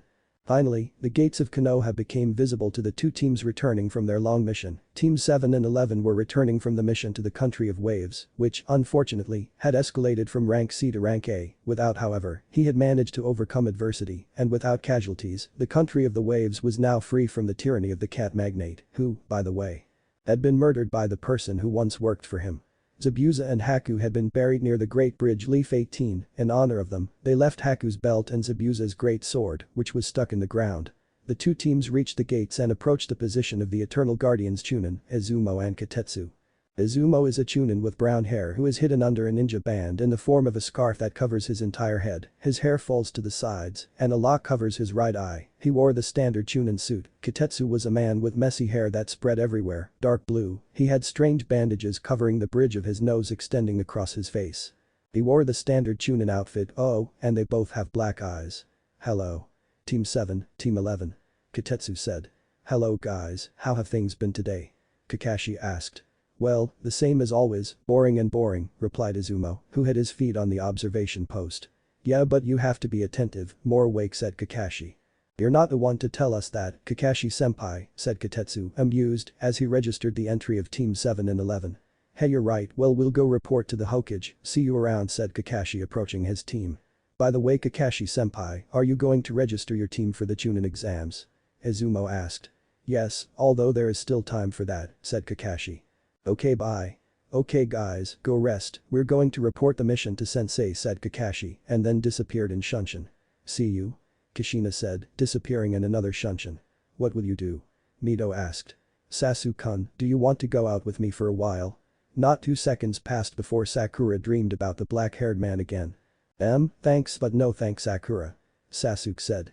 It's okay, it will be another day, he said as he left and blew Sasuke a kiss. How come he still doesn't give up? Kiyomi asked. I don't know, Sasuke said, sighing. Well, I'm leaving, you see losers there, Menma said, leaving. Ash, he's never going to change that fool, Mito said annoyed. Maybe I will, Naruto thought. Naruto had read since he was very little. There was a time when he read about the Bijuus and also about the Jinchuriki. It turns out that when a Bijuu and his jailer have a hell of a relationship, like the one between Menma and the Kyuubi, Jinchurikis tend to change their attitude without realizing it. This effect is multiplied by Menma being the Jinchuriki of the Kyuubi, the creature with the most evil chakra in the world. The ease with which Menma gets angry can be a danger. The imbalance in his emotions leads him to be easily consumed by the chakra and the hatred of the Kyuubi, which causes me to sometimes lose my mind and act very aggressively and without control. Naruto had witnessed this when he saw how with a few simple words, Inari had made Menma angry. The ease with which the Kyuubi's chakra managed to almost consume him completely was terrifying. The worst of all is that it is not known if there is some solution to this problem. Due to the Jinchuriki's change of attitude, it is very difficult for him to mend his relationship with his Bijuu, which makes him increasingly dangerous. And to top it off, Menma was envious of him. Any action that Naruto does is seen as a challenge that Menma cannot overcome. That frustrates Menma, so if you ever see Menma get out of control against Naruto, it could mean a really strong battle that Naruto doubted if he would win, although of course, he never fought against a Jinchuriki before. How had he come to this conclusion? Not even he knew. The only thing that the books about the Jinchuriki said was the part from the bad relationship between the jailer and the prisoner to the Jinchuriki's changes in attitude. The rest was pure analysis of Naruto, and if he got it right, Naruto had a trick up his sleeve which he planned to do. "I have an idea, I think I can make you go from being sealed in Menma to being sealed in me," were the words that Naruto said to the Kyuubi in Menma's mind. That sounded so selfish, he thought. Anyone who had heard him would think he was another power-hungry Uchiha. However, this was no longer just because of him. With Menma and Kyuubi being a bad combination, they have been hurting each other mutually all the years in which Menma knew about what was inside. That's why Naruto had a new project on his hands, a seal capable of moving a Bijuu from one seal to another, difficult to explain and also difficult to do, however. Naruto was already a seal master since he has completed level 10, well, at least he plans to complete it today. He will do the final test of the level 10 Fuinjutsu book. Once completed, he will begin with his seal, although of course, he still plans to continue with the Hiraishin. This nowhere near completing it, even though he has already been working on it for about 5 years. Naruto was taken out of his thoughts when he saw Kiyomi and Sasuke staring at him. "What's wrong?" Naruto asked. "Well, you just stood there for about 5 minutes while muttering nonsensical things," said Sasuke. "Is something wrong?" Kiyomi asked. "No, don't worry, I was just thinking," Naruto responded. "It's okay, I just wasn't worried," Sasuke said with a shrug. "Hey, Myth?" Naruto asked. "He left when you started mumbling things," Kiyomi said. "Now how about we go eat something?" "Dango," answered the two brothers. "Okay," Naruto laughed. Skip time. 2 months. 2 months have passed since the mission in the Country of Waves. Team 7 continued doing missions, this time without Team 11. Naruto had started working on the seal that would transfer the Kyuubi, and to tell the truth, it was not going bad at all. Somehow many clones and sleepless nights have helped, there was no sweat or tears. However, there was a problem. When I completed it, in what situation would I use it? Would it attack Menma off guard? No way. First he should have Minato and Kushina's approval. After all, it was Minato who sealed the Kyuubi in Menma, and the moment he uses it, it will be a battle someday. Another thing that he was developing was his Hiraishin finally after so long his own Hiraishin formula was complete. However, there were still things missing to be able to use it, plus he didn't have a place to test the Hiraishin. Those are the advances in Fuinjutsu. Another thing that developed was with the help of Kiyomi and Sasuke, they discovered that the energy of the Chidori can change shape. That helped them create their own jutsus with the help of the Chidori, which will be explained later. Finally he found out that the Chunin exams would begin in 4 months, so by that time, he would have already turned 15. Sasuke and Kiyomi would turn 1 month after him, while Menma and Mito would turn 2 months after him. But that's not the point. He had found out that ninjas from other villages would come to take the exams, that would give him the opportunity to meet more people from different places. But anyway, the only thing left to say is that Naruto, although he did not show it, was extremely excitedly waiting for the beginning of the Chunin exams. Little did he know that it would be one of the most extreme and tense stages of his life. Skip time. 4 months later. Celebrating a birthday was never something that Naruto loved, but he didn't complain about spending time with his friends. He had gone to the Akimichi barbecue with Kiyomi, Sasuke, Mito, Shikamaru and Choji. Menma didn't want to come, but Naruto, he had a great time. It wasn't anything spectacular, but for him, it was the best. But where is he now? 2 weeks had passed since he became 15 years old. Our beloved Uchiha was in his apartment, dressed in his usual clothes. Next to him, a small gray fox was sitting while swinging his only tail happily. Naruto had met with Kairon many times to get to know him better. In the course of the meetings, he met Kairon's older brother, who was an assault fox, and thus, he got to know the other foxes. It fits to say, the invocations like their new bear. They seemed to them, to say the least, very friendly, and from what they had heard, he had passed the test that the chief gave him, so they insinuated that he was strong, at least spiritually. Naruto and Kairon were in a random conversation until they heard a knock on the door. "Come in," said Naruto. Kiyomi walked through the door. "Hello, Naruto-kun. You see, we have to go, Kakashi-sensei called us to a meeting," he said calmly. "Sure, you go ahead, I'll catch up with you, okay?" Kiyomi nodded, leaving. "Well, you see, I have to go," said Naruto, getting up from his bed. "Okay, see you later," Kairon said, extending a paw, closing it into a kind of fist. Naruto bumped his fist with Kairon's, who then smiled, disappearing in a small explosion of smoke. Naruto shunshined and appeared next to Kiyomi and Sasuke, who were with the Uzumaki twins. "Hello," he said simply. "Hello, Naruto," Mito said. Menma just grunted. "Say hello, idiot." Mito hit his brother. "Hey now." "Hello. Happy," said Menma, irritated. "Better," answered the blonde. "No offense, but what are you doing here?" Naruto said. "Mom also called us to training camp 7, answered Mito. I see the genin went to the aforementioned field. Upon arriving they observed that there was no one. It was normal, Kushina should be looking for Kakashi. Once they sat down, they watched as Kakashi appeared in an explosion of smoke, who was being grabbed by the ear by Kushina. "Ready? We're here, now please give me my book," said Kakashi, somewhat scared. "Okay, but don't repeat it again," said Kushina, handing an orange-covered book to Kakashi, who received it and put it in his pocket. "Good morning guys," Kushina said happily. "Good morning Kushina-san. Mom, I suppose you're wondering why we gathered you here, right? Silence if you ask them, right? We actually have an idea why we're here," Kiyomi said. "Oh okay, well, then." Kushina didn't know what to say. "Anyway guys," Kakashi continued, "you are here because we are going to apply for the Chunin exams, which will be held here in the Leaf Village." The genin nodded. "Very well." Kakashi and Kushina took out some papers from a roll. "Each one has to come to the academy in a week, where the first phase will be done. These papers are documents that they have to fill out. Oh, and by the way, if anyone on the team decides not to take the exam, no member of the team will take some." Could see how Sakura tensed. "Well, I hope everyone goes to the exams, don't disappoint us, after all, we trust you, Mito and Menma. I'll wait for you for dinner, don't be too late, okay?" Kushina said and then disappeared in a whirlpool of leaves. "Goodbye," said Kakashi, disappearing into another whirlpool. "Well, I guess we have to prepare," said Kiyomi. "I'll go train," said Myth. "I'm going with you, I could use some training," said Kiyomi. "We could train here." "Oh, it's fine, I'm staying," Sasuke said. "Well, there you go, I'm not going to train with you losers," Menma said, leaving. Mito sighed. "What are you going to do, Naruto?" Sasuke said. Naruto directed his gaze toward Sakura, who had her head lowered with a thoughtful expression as she unconsciously clenched the paper in her hand.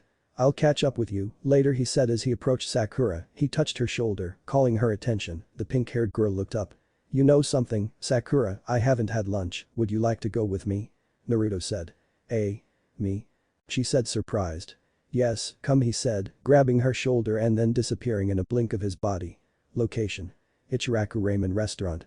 Naruto and Sakura appeared outside the small ramen stand. The Uchiha invited the Haruno in, who entered completely surprised. Sakura didn't expect Naruto to invite her to lunch. She liked Sasuke, but she wasn't going to deny that Naruto was just as handsome. However, she doubted that the reason he invited her was something related to love or things like that. "Hello Mr. Tucci," said Naruto entering the stall. "Oh, hello Naruto. How are you feeling? Come sit down. I guess you're coming with Mito and the others, right?" Tucci said while preparing the things to cook. "It was good Mr. Tucci, and no, this time I come with another partner," he said while Sakura entered the stall. "Hey, hello. My name is Sakura Haruno, nice to meet you," said the pink-haired girl. "Hello girl, come sit down. Could you please help me?" Tucci shouted the last part. From behind the stall a girl with light brown hair appeared. She had infinite black eyes like Naruto's, and she had light skin. She was wearing a white cook's outfit along with a blue apron. The girl approached Naruto. "Hello Naruto. How are you?" Am said with a smile. It was good," Naruto responded. "Anyway, what are you going to order?" Am said. "Hey, can I have a vegetarian ramen please?" Sakura said. "You give me a miso ramen," said Naruto. "Okay, a miso and a vegetarian come out, dad." Am shouted. "On my way." Tucci answered from the kitchen. After a few minutes of silence in which Sakura occasionally observed Naruto who seemed thoughtful, she also entered into her thoughts until Am brought both of their plates. "Enjoy it," Am said smiling. Naruto and Sakura began to eat their lunches calmly. This time, it was Naruto who gave some glances to Sakura, who now looked more thoughtful. "Sakura, you're worried, right?" Naruto began. Of course not, how do you think?" he responded. "I think you should know that you can't fool me," the Uchiha said calmly. Sakura was silent. "I can deduce that you are worried about the news that Kakashi-sensei gave about the Chunin exams," Naruto continued. "Why yes," said Sakura quietly. "I guess you can't help it, I know, I'm very weak, I'm just not at the level of any of you. Mito and Kiyomi are a perfect example of a kunoichi, they are strong and beautiful, Menma and Sasuke are also very strong and not. Even talk about you managed to face a Jonin by yourself, what am I saying, you literally defeated him. I didn't do anything, I just stayed behind and didn't help at all." Sakura sounded very sad. I can't deny that Sakura looked down further as her eyes became moist. "But you have to understand something, none of us are different from you at least sometimes we feel useless." Sakura looked impressed at Naruto, who continued, "You see, there were many times when I felt like a complete useless person, but I always tried harder, that's what you failed at." Sasuke, Mito, Menma and Kiyomi, they trained and worked hard since they were little to be strong, you Only cared about your appearance and reputation, hoping that Sasuke would notice you, you went on unnecessary diets, you cared about the softness of your hair and your figure, that's not bad, no matter what. However, what is wrong is that you have dedicated yourself only to that. Sakura didn't continue because Naruto continued. You can't excuse yourself, you know well that you could have done more, however, you didn't, and now that you realize that the shinobi world is cruel, you really think about the consequences of not having trained in your life, you know that you are afraid, the Chunin exams are seen as a challenge, you don't feel ready, and you have the idea of not participating. But now you know that if you don't participate, Mito and Menma will be harmed. In addition to disappointing Kushina-san, Sakura was impressed, Naruto just deciphered everything she felt. But you should also know that it is not too late. I know that there is little left before the exams begin, but you can train as much as you can this week. In 1 week you can increase the level that you now have. You must understand in one, you see for all that you must become strong, not only to pass the exams, but to save your life and the lives of those you love, because now you are a shinobi. Protecting is your responsibility. First things first, Sakura, boost your confidence, it's time to change. Also, I'm sorry to tell you this, but you have to forget about Sasuke. Sakura opened her eyes. Because you have ignored your training because of wanting to look good, so that Sasuke sees you, and your behavior towards him makes him uncomfortable. He has been very gentle with you, but you have to understand that he does not see you with love, you really plan to pass the time. Have you spent most of your life asking Sasuke on dates, knowing that he'll most likely reject them all? Silence. I'm telling you this now, because it's going to be more painful when he tells you directly. Sakura, I'm just telling you something, show who you are, train, let yourself know that you are more than what you think of yourself, change for the better, and you will see. Like life will also change, everything starts with yourself. Naruto finished his ramen and handed his plate to Am, while he took out a few ryos and paid for his and Sakura's food. I trusted you, yes? Was the last thing Naruto said before disappearing. Sakura opened her green eyes at the dark-haired boy's last statement. Did he trust her? The statement Naruto made about her and Sasuke had hurt her, more than anything. Naruto had been hard. He told her the truth. Hell, even. He was able to guess everything she felt. How can someone be that accurate about what others feel? Sakura stopped for a moment and thought about her teammates. Menma was somewhat distant with her, but he had helped her a couple of times, and Mito was the closest to her. He had helped her a lot on some occasions of C-rank missions. Her sensei, Kushina, also helped her and gave her some training regimens, but at that moment I preferred to watch Sasuke train. Uchi and Am watched a pink-haired girl who had her gaze on her empty ramen bowl. Am walked over and picked up the bowl, approaching her father again. Did you hear what Naruto said? Am whispered in her father's ear. Tucci nodded and continued looking at the girl, who seemed like she hadn't even noticed that the bowl was gone. It's time to change, it's time to change, it's time to change. That phrase sounded in Sakura's mind, it echoed and hit her head hard. He's right, it's time to change. Sakura got up and thanked for the food. She left the restaurant and headed to training field 7, where everyone was training. She would go with them, I would train. From the top of a roof, Naruto watched as Sakura left the ramen stand. She had a determined face. Finally, she made her way to the training field. Naruto smiled and disappeared in the blink of an eye towards his house. He had a seal to advance. 2 days later. Things were going well for everyone, in fact, everything was completely normal. Naruto used shadow clones to advance with a bridge seal, that's what he called his first creation, his name will be explained later, while Naruto original practiced with others. Naruto, along with Kiyomi and Mito, were walking through the streets of Konoha. Menma had separated from them, and Sasuke decided to stay and train a little more. So you're training Dad's jutsu? Mito said, surprised. Yes, but the truth is it cost me too much. I have been working on that seal since I reached level 9 of Fuinjutsu 3 years ago. If it weren't for the shadow clones, it would have taken even longer to even create my own formula. Now I have it ready, I just need to train it, which is not easy either. I guess I'll ask your father for some advice. Alright, the three continued walking until suddenly, Naruto noticed a box that was supposedly following them stealthily. The Uchiha touched his friend's shoulders and pointed out the small box. Kiyomi made a confused face while Mito patted his face.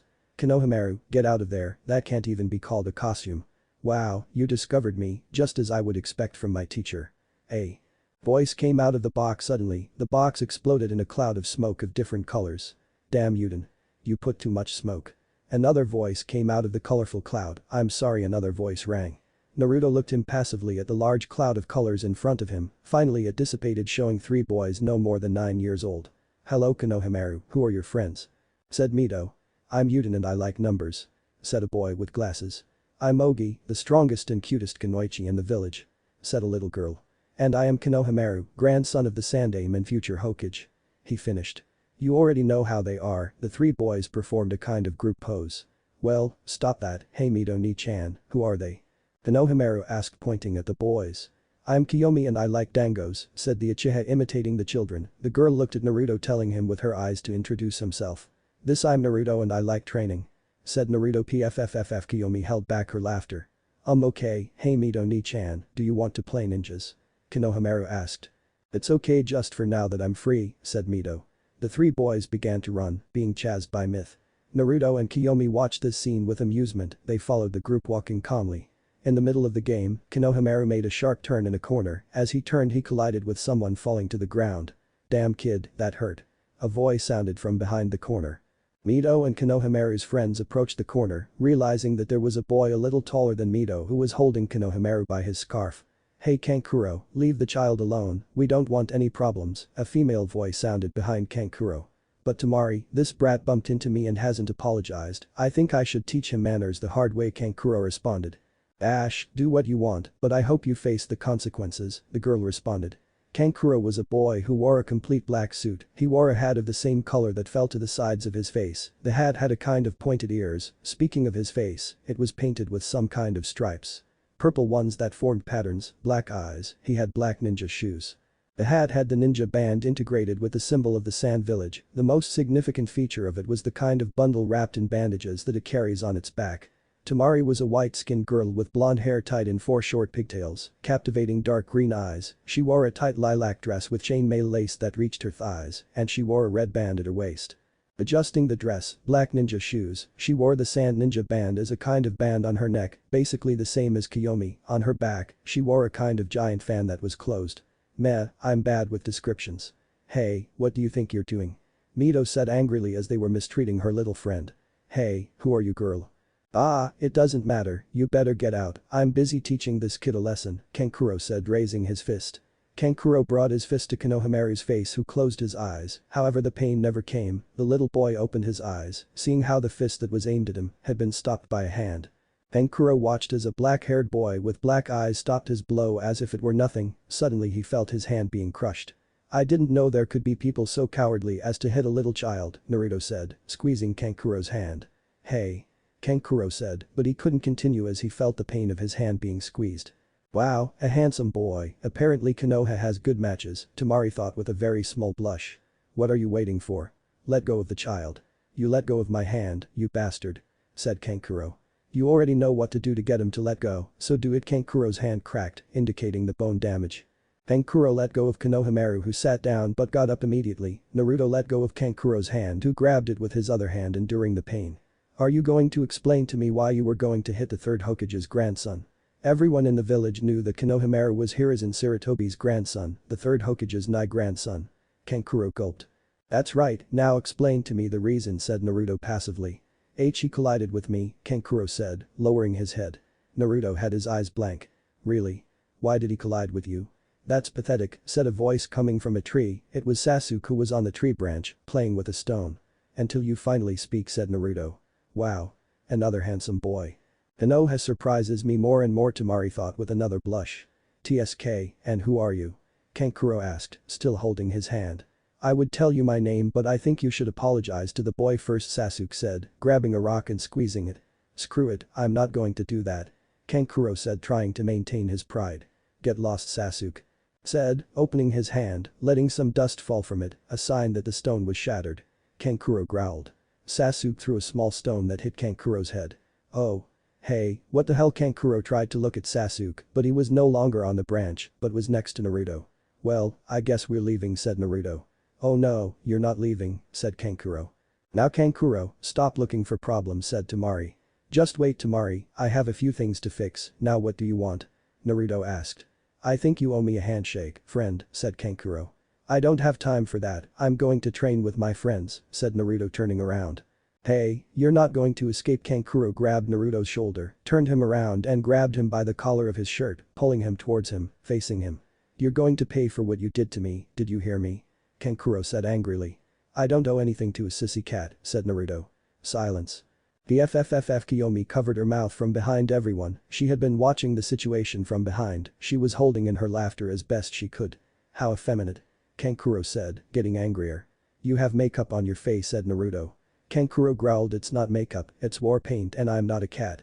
Whatever you say. Naruto hit Kankuro's hand, removing him. He was about to leave when he felt a presence that had been bothering him for a while. Hey, when are you going to get down from there? You're making me uncomfortable, Naruto said, looking towards the tree where Sasuke was previously. It was then that everyone turned their gaze towards the tree. Behind it was a figure that seemed to be carrying a large pumpkin on its back. The figure disappeared in a swirl of sand and appeared in front of Kankuro. Georgia Gagara, Kankuro said with a broken voice. Silence. You are a shame to our village, said the one known as Gaara. Gaara was a figure somewhat smaller than the myth itself. He wore a black full bodysuit with bandages on the ankles, black sneakers, a type of white cloth passed over his shoulder, traveling through his torso and reaching the other part of his waist and went down the middle of his legs. The large pumpkin that he had on his back was supported by a really thick brown belt that went over Gaara's other shoulder. His skin was a really pale color with empty green eyes. He had no eyebrows, spiky and somewhat disheveled red hair. He had a kind of black shadow that was around his eyes, resembling dark circles. Or rather the marks of a raccoon. Above her left eye was the kanji for love marked in deep red. Tsunagakur's ninja band was tied to her belt. I'm sorry for the scandal my brother has caused, Gaara said, his voice sounding like a whisper. Okay, calm down, said Naruto. Inside Myth's mind, the Kyuubi opened his eyes somewhat surprised. This presence, so you're there, right? You stupid raccoon, the Kyuubi thought. I'm interested, tell me your name, Gaara said, pointing to Naruto. I think you should introduce yourself first, said Naruto. True, my name is Sabaku no Gaara-san. Gaara, these are my brothers Sabaku no Tamari and Sabaku no Kankuro. Well, my name is Naruto Uchiha. Gaara gave a somewhat murky smile. So Naruto Uchiha mother asks for your noble blood. Gaara released a killer instinct that made his brothers retreat. The three little children got scared and ran after Mito. His mother.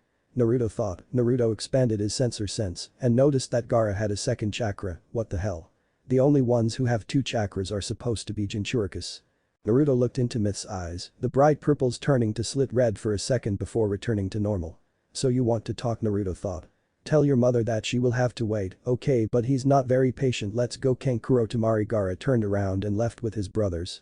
You're okay, Naruto said, crouching down to Konohamaru's height. Yes, boss, said the boy.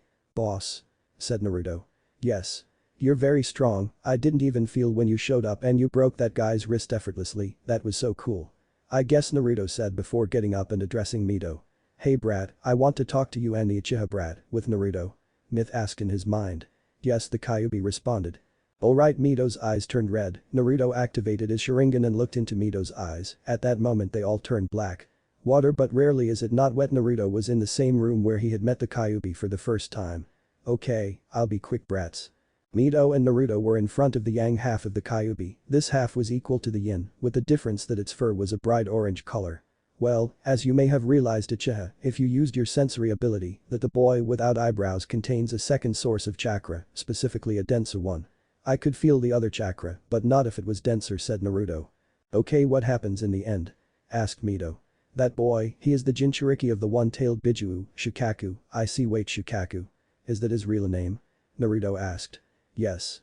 Why? You still don't tell me your real name. I already told you the conditions. Don't be impatient, the Kyuubi responded, grunting. What I'm saying is that it is very strange that they have brought the Jinchuriki of the village here. They may be confident, after all Konoha and Tsuna are in alliance, yes, but still, the Jinchurikis are unfortunately considered the most important weapon. I'm just saying that it is somewhat out of place. Be more attentive, said the Kyuubi. The two boys nodded. Well, get out now, I want to sleep, said the Kyuubi, lying down. Mito touched Naruto's cheek with a finger. Pup. Touching Naruto's cheek, he suddenly disappeared. Were you able to expel it from your mind, said the Kyuubi, somewhat surprised. Yep, apparently it's easy to control once he doesn't resist. That's very strange, you better explain it to me later. Oh, how sweet. Do you want to talk to me? Don't make me sorry, brat. Now don't be angry, little fox. Inept brat. Out of connection. I can only assume they were talking to the Kyuubi. Sasuke whispered. They were still on the street. Yes, said Naruto. What did he tell you? Kiyomi asked. Well. Don't worry, I'll tell you later. It's very dangerous here. They could hear us. Okay, see you at the exams. I want to rest a little, Mito said, leaving. Goodbye, the three responded. 5 days later. Alright, time to start with the good stuff. Teams 7 and 11 were at the entrance to the academy. The 6 genin were calm until suddenly an explosion of smoke appeared, showing Kushina and Kakashi. Hello, Kushina said. Yo, said Kakashi, raising his hand. I see everyone came, even your Sakura. Very good, the Redeed gave Sakura a thumbs up. Sakura nodded. Very well, don't be afraid to say much, just that you have to go to room 307, see you. Kushina and Kakashi disappeared in a swirl of leaves. That Shunshin is very pretty, said Kiyomi before entering the room with her companions. The two teams moved forward until they climbed to the second floor until they saw a room with a lot of genins in front of it. At the door of the room, there were two other genin who did not let anyone enter. Naruto and the others approached the room and realized that their number was 307. Naruto and the others felt a small interception in their chakra. Naruto activated his Sharingan, verifying their suspicions. It's a genjutsu, I guess they do it to eliminate once and for all those who can't dispel it, said Naruto in a whisper. The genin listened to what he said except for one, who well, ruined everything. Ha ha ha. That genjutsu is pathetic, come on dispel. But once and for all. Mito slapped Menma. Idiot. That genjutsu was to eliminate the weak, now you gave us more unnecessary competition. Naruto sighed, Menma's attitude is getting worse, he thought. The teams were about to go up to the third floor until someone interrupted them. Hey. Are you Naruto Uchiha?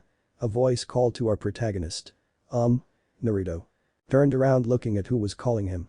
It was a boy who wore a completely green spandex suit. He wore orange leg warmers from his ankles to his knees. He had bandages that reached from his elbow to his hands, leaving his fingers free. His hair was shaped like a bowl, and he had bulging black eyes. The most striking thing about him is possibly the large masses of hair he calls eyebrows. He wore the Konoha ninja band tied around his waist. Yes, who's asking? My name is Rock Lee. I see a lot of pleasure, said Naruto friendly. It's still a pleasure to meet you. I have a proposal to make you, said Rock Lee. Yeah, what's wrong? Vera, I heard that you are a great prodigy. I wonder who spread that rumor, Naruto thought. So I wanted to know if would you please grant me a friendly duel? Rock Lee bowed a little. Hey, you don't have to bow down, look, I would like to have a fight with you, but I think it's more efficient for us to save our skills for the exam, who knows, we might have to face each other, said Naruto. Oh, I understand, next time. Unlike other prodigies, you're not arrogant, I like that, Rock Lee said, smiling openly. Yes, by the way, one more thing. Rock Lee turned around while standing in front of Sakura. You're Sakura Haruno, right? Rock Lee asked. Why yes, why? Said Sakura. Please be my girlfriend, I will protect you with my life. Rock Lee said, raising a thumb while smiling and winking.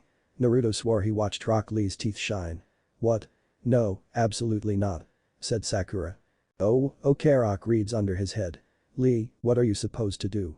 A female voice called out to Rock Lee. I'm sorry Tenten, I have to go, see you later Naruto. Rock Lee said and then went with his team. Naruto looked at Lee's team, it was him, the girl who called him and a Hyuga, a very serious Hyuga. I've seen him before, Naruto thought. It's Neji Hyuga, the prodigy of the Hyuga clan. Neji looked at Naruto. So those are the last Uchihas, they don't look like much, Neji thought, and then walked past them with his team. We have to go up, let's go, Sasuke said, so that everyone went to the third floor.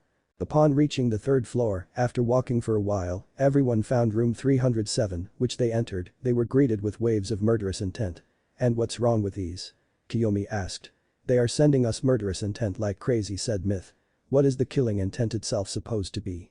Sakura asked. Basically they are negative feelings that make you direct your hostility towards someone, Naruto explained. You're supposed to cause fear with murderous intent, but I don't feel anything, Sasuke said. Ha. It's because we're stronger than all these losers, Menma said with his ego rising. Maybe, but how do we stop them from sending that? Mito asked. Easy, if we want them to stop sending it after a while, we simply have to show that it doesn't affect us, but if we want them to stop now, the air around everyone became heavy, you must show them that yours is superior, said Naruto seriously. What the hell, Menma thought. Because I feel like it's cold, Sasuke and Kiyomi thought. The genin who cast instinct first began to sweat, even though they felt cold. I feel like it's hard to breathe, said a random genin. He is powerful, said a genin in a whisper. Heh, I want your blood more and more, Uchiha, a certain retard thought. Naruto changed his look to a calm one, at that moment everything returned to normal. What was that? Menma asked. That was my killing intention, said Naruto. What the hell? Menma shouted. How come your murderous intent is like this? Myth asked. Sometimes I felt a lot of pain, Naruto responded. Oh, I'm sorry, Myth said. Don't worry, how about we go inside now? Naruto said with a smile. Upon entering the genin they met Team 10. Wow, so you guys are here too, this is so troublesome. Hello, Naruto, said a certain broad-boned boy. Hello Chaoji, Shika said Naruto as he approached with Sasuke. Do you want? Chaoji offered them his parents. Each one took one of the Chaoji potatoes. Sasuke was eating quietly until he felt a weight fall on top of him. Hello, Sasuke-kun. Did you miss me? Ino Yamanaka had jumped on top of Sasuke with a smiling voice. Sakura watched this scene with anger until she remembered Naruto's words. The pink-haired girl took a deep breath and calmed down, waiting for things to take the obvious direction. "Ino, get off now, will you?" Sasuke said. "Hey Sasuke-kun, why are you so mean?" Ino said with a playful voice, although she was surprised that Sakura didn't start fighting. "Wow, looks like the whole gang is here," said another voice. "Ah, them too, how problematic," Shikamaru murmured. "Teammate had arrived." "Hello, me Menma-kun," said Hinata blushing. Hello," Menma murmured disinterestedly. Hinata gave a sigh and approached her friends. Shino went next to Naruto and the others. The team with a ninja band that had a musical note looked attentively towards the Konoha teams. "Are they the ones he talks about all the time?" asked a boy with blue hair. "Apparently yes, he really wants his bloodline," said a boy with a bandaged face. "I don't think that Sharingan guy is a big deal," said a girl with black hair. "Who knows, that snake loves her for a reason," answered the one with the bandaged face again. The Konoha genin continued living together until a white-haired boy approached them. "Shhhh, you should shut up, you're drawing a lot of attention," said the boy. "And who are you?" Menma asked. "Sorry for not introducing myself, my name is Kabuto Yakushi, and like you I'm going to take the Chunin exams, even if it's my 7th time." "He 7th time?" Myth asked. "Wow, you must be very weak," Menma said jokingly. "Don't believe it, these exams are actually difficult," said Kabuto, adjusting his glasses. "But I have a help for you." Kabuto took out some letters from his pocket. "See these letters, well, these are linked to my chakra, I can give you information about the participants of the Chunin exams." Naruto hesitated. "Can you give me information about Rock Lee?" Naruto asked. "You gave me the name, don't you make it fun." Kabuto led chakra towards the card and suddenly, Rock Lee's information appeared next to a photo of himself. "Rock Lee, apparently he is a year older than you, however he did not take last year's Chunin exam. His team is made up of Might Guy, the green beast of Konoha as Jonin Sensei, Tenten and Niji Hyuga. His experience in missions is 40 D rank and 23 C rank. In recent months, his taijutsu skills have grown exponentially, but his other branches, such as ninjutsu and jinjutsu, are low." Naruto thought critically, he heard Rock Lee's information, but more so, he was trying to decipher Kabuto. "Can you give us information about Sabaku no Gaara?" Mito asked.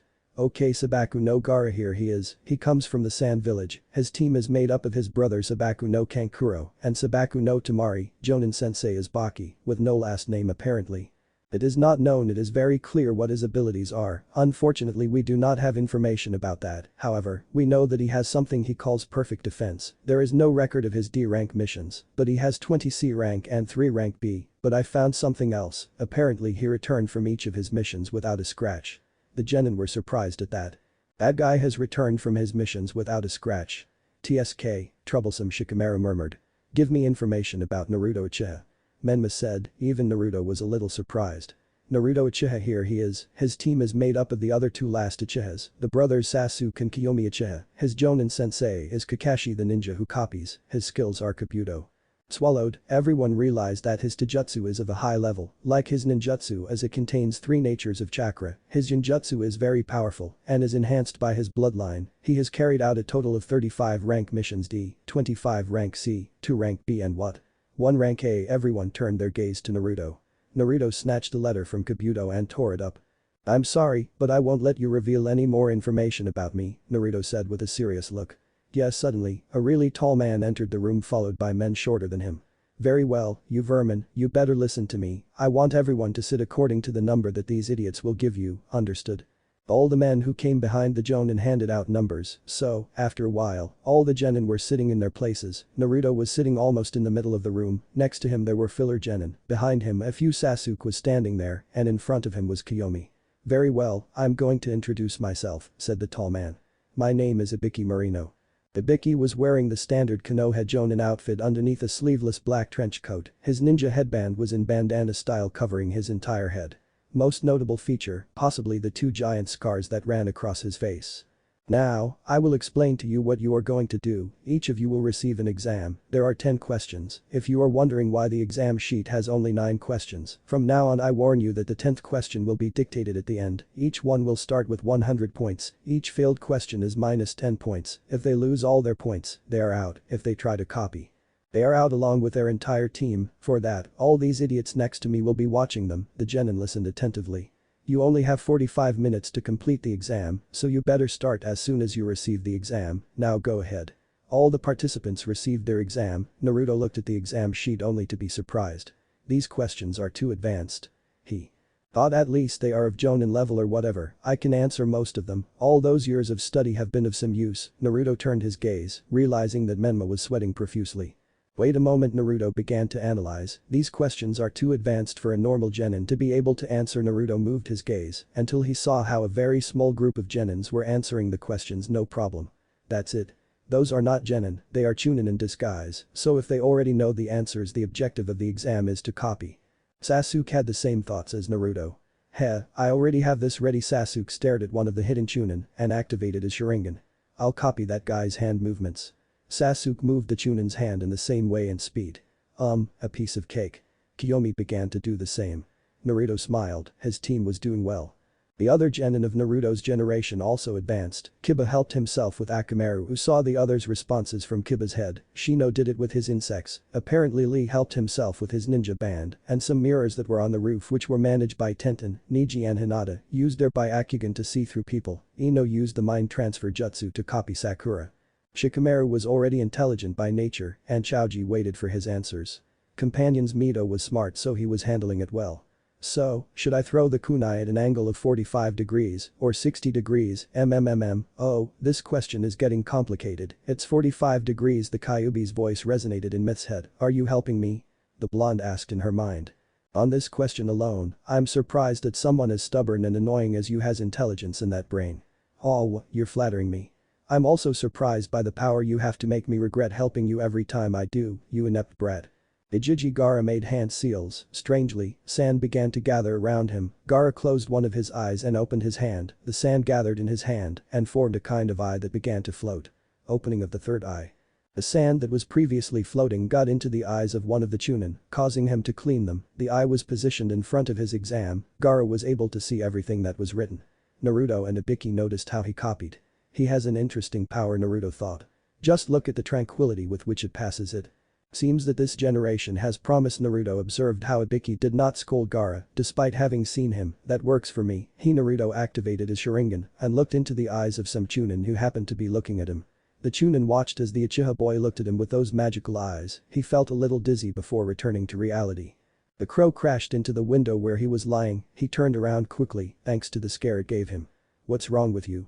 Asked a Chunin next to him. Didn't you see how that bird crashed? Asked the first one. No, you must be going crazy, said the other, returning to watch. Naruto continued putting Jinjutsu on every Chunin he saw in the eyes, but you might wonder, what was he doing?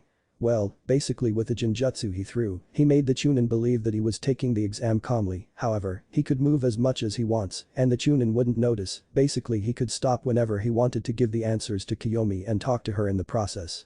And the Chunin wouldn't say anything to him.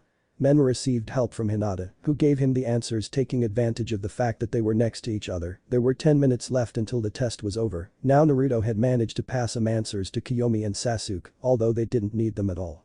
Now Naruto had something else in mind, which was Kabuto. He didn't know why, but it seemed too suspicious. Kabuto had too much information, as much as that of the cage except for Gaara, but nevertheless he had information about ninjas from the villages that was too suspicious. Added to the fact that he had repeated the exam 7 times, Kabuto may be supposedly bad. But not enough to fail so many times, right? The 10 minutes passed and Ibiki finished the test. In the end, there were fewer genins in the room than before, since they had been caught cheating. Very well, Vermin, the time has come for the 10th question. But before dictating it, I need to tell you something. You have 2 options. You can go now. Blocking the 10th question. You will be disqualified, but you will be able to try the exams again in 6 months. Then we choose to answer it, some genin shouted. That's the fun part. If you choose to answer them, but you answer them wrong, you will be disqualified, and not only that, but you will no longer be able to take the Chunin exams in your life, which means you will never advance as a ninja. More said Ibiki, smiling. All the genin remained silent. It is as if a bucket of cold water had fallen on their shoulders. What? No, they can't do that. A genin shouted. Oh, of course we can do it. Ibiki responded, don't worry, if you prefer the first option, just raise your hand. The bad thing is that your entire team will be disqualified. Now I remember this guy, thought Naruto. Ibiki Marino, head of the Konoha torture and interrogation squad. Really knows how to play with minds. A few minutes passed where many teams were disqualified because one of their members gave up. There were even teams that gave up at the discretion of everyone. Menma was about to raise his hand but he stood up from his seat and then gave a speech about how he wasn't going to go back on his word and become a great shinobi and the next ninja god. Ego sky high. The thing is that Menma's speech motivated more genins to stay on the last question. Naruto knew what this test was for. First, they would force the genin to cheat on the exam. It is an information gathering test. And finally, Ibiki would play with the minds of the genin to make them get into tension. The situation created by Ibiki was similar to the situation in which you have a difficult mission ahead of you. To be Chunin you have to face the missions no matter how difficult they are. Like this, what Naruto supposed, to pass the test, you just had to stay in the classroom. But now, Menma had increased the competition again. All the genin motivated by Menma's speech had stayed. Ibiki observed this before saying the next words. Very well, to all those who stayed for the last question I only have this to say: you passed what? Shouted all the genin except Naruto, Sasuke and Kiyomi. Heh, it seems like the Uchihas already knew, Ibiki thought. Those in the sand don't look that surprised either. After that, Ibiki would explain the real reason for the test, which turned out to be the one that Naruto had proposed. When Ibiki was about to let them go, the window suddenly broke and a kind of figure wrapped in a sign entered. The figure turned around and the sign spread. Two kunai came out from the center and stuck the sign to the ceiling. The sign said something like, the second phase of the Chunin exams with Anko Mitarashi. Or something like that. Anko was a young girl with a slim build, a very well-defined body covered only by a Mayan suit that was under a brown miniskirt, on top of everything, a beige trench coat, knee pads that reached to her heels, and ninja shoes. Standard, purple hair tied up in a tomato, empty light brown eyes, in his mouth, he carried a toothpick that seemed to be a dango. Hello little leeches. My name is Anko Mitarashi, and I am the promoter of the second test of the Chunin exams. You got ahead of yourself, as always, said Ibiki, coming out from behind the sign, leaving Anko embarrassed. Well, it's time to go to the second test site. I want you all at training ground 44 in 1 hour. Whoever arrives late will be disqualified, understand? Anko disappeared in an explosion of smoke. All the genin got up from their seats and headed to training ground 44, better known as the Forest of Death. Naruto stayed a little longer in the living room. Ibiki noticed this. What is it, boy? Ibiki asked. Mr. Ibiki, I am not one to give orders or anything like that, but this situation is somewhat strange. I would like you to notify the Hokage to keep an eye on a participant called Kabuto Yakushi, since he handles relevant information about the participants that normally only Kages should have. Okay, I'll tell the Hokage your request. Thank you. Naruto disappeared in a shunshin. Heh, that kid, Ibiki thought. Use a genjutsu to make himself practically invisible to the Chunin. Really ingenious. We'll see what you're capable of doing in this second test. I think it won't be as easy as this. Ibiki left the room and headed to the Hokage's office to pass on the information provided by Naruto. Location: Fire Country, Konohagakure no Sato, Training Ground 44. Training Camp 44, better known as the Forest of Death, is an area of land covered by trees of truly gigantic size. Inside the forest, the light was scarce, and worst of all, wild animals resided within it. More than animals, they were monsters shaped like these, but as dangerous as it is, this was the place to which all the genin who were able to pass the second phase of the Chunin exams went, the Forest of Death, place of the second phase of the exams. Anko Mitarashi was eating dango at the entrance to the Forest of Death. It was surrounded by a metal fence that covered the entire perimeter, so to speak. In the distance, the Jonin managed to see how all the genin were coming in a disorganized manner, trying to arrive on time, because after all, whoever arrived 1 minute after the agreed time would be disqualified, according to the words of Anko Mitarashi herself. The genins arrived in front of her with great fury. They were talking about trivial things. Some took a breath because they had run from the academy to here, others simply remained silent, and others stared at her. A bunch of perverts. Just at that moment, Naruto appeared in a shunshin next to Kiyomi and Sasuke. Hello, said Naruto, appearing behind the boys. Kaya. Kiyomi gave a small scream.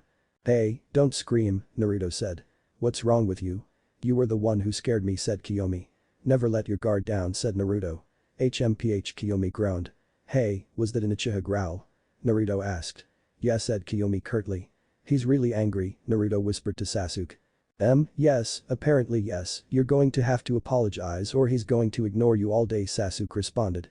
Kiyomi, I don't think it's time for that, we're in the Chunin exam, said Naruto. Kiyomi turned around and didn't respond. It can't be, Naruto facepumped. Please forgive me? Naruto asked. Kiyomi didn't respond. I think you said it reluctantly, she notices it, Sasuke said. Naruto thought for a moment until he smiled. The Uchiha hugged the girl from behind. Now you can't ignore me, can you? Naruto asked Kiyomi, who became nervous, and a slight red tone appeared on her face. Could you please forgive me? I didn't mean to scare you, Naruto said in Kiyomi's ear. Of course I forgive you, but you'll have to pay me something, let me guess Dango's. Naruto's smile disappeared. You know me well, Kiyomi smiled victoriously. Okay, I'll buy you Dango, said Naruto, his wallet started to cry. Thank you Naruto-kun, said Kiyomi. Yes yeah, how about we pay attention? Alright. Listen to me, my pretty and destroyable genin. Anko called everyone's attention. Get ready because the second test is about to begin.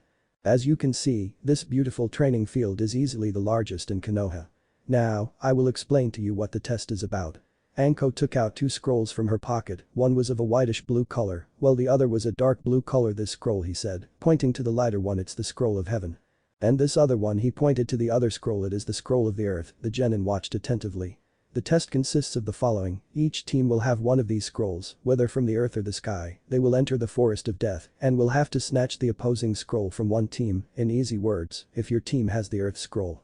You will have to look for a team that has the sky scroll, defeat it and get the 2 scrolls. Once you have the 2 scrolls, you will have to go to a tower that is in the center of the forest, there you will know what to do on your own. One more thing, you are prohibited from opening the scrolls before reaching the tower, even if you have both. Many genins were preparing, by the way, I almost forgot, please sign these papers. Anko took out a stack of papers from a seal that she began to distribute to the genin. What is this for? Asked a random genin. Oh, it's so I don't take responsibility for their very possible deaths, Anko said with a sweet smile. Many genins began to sweat. As if this forest were so dangerous. Menma's ego was present, he was going to continue mocking until a kunai passed next to his cheek, generating a cut. Anko appeared from behind him. Be careful, people like you are the first to die in there, you know.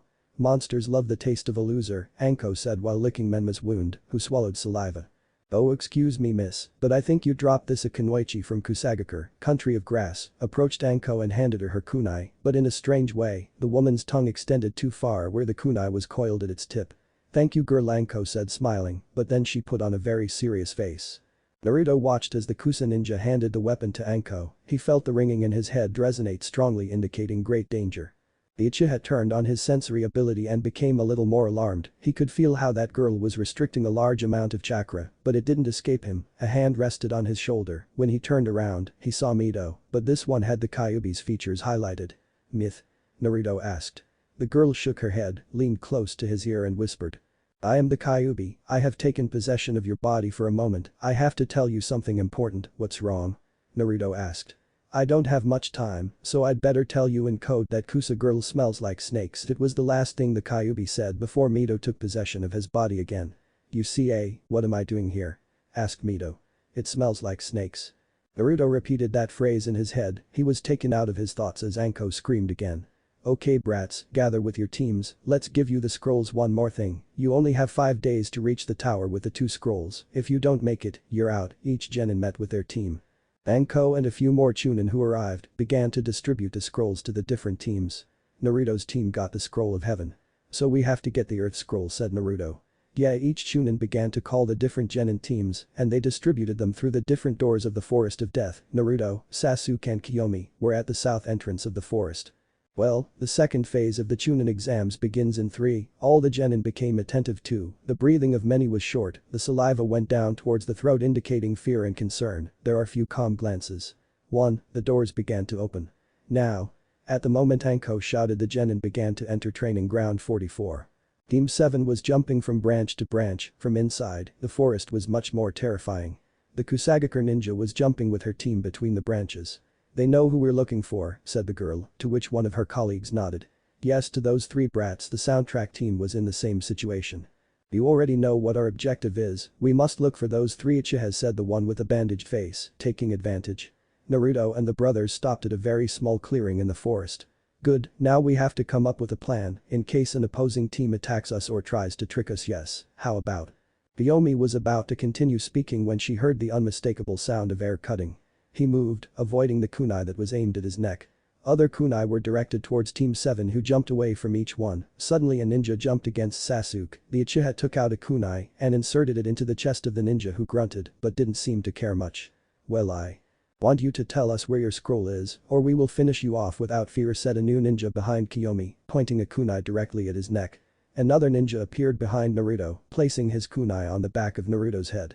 When are you idiots going to respond? Said the ninja. Naruto looked carefully at the ninjas, they seemed to have the same uniform, one had spiky black hair with bandages on his face, each of the ninjas had some kind of breathing mask.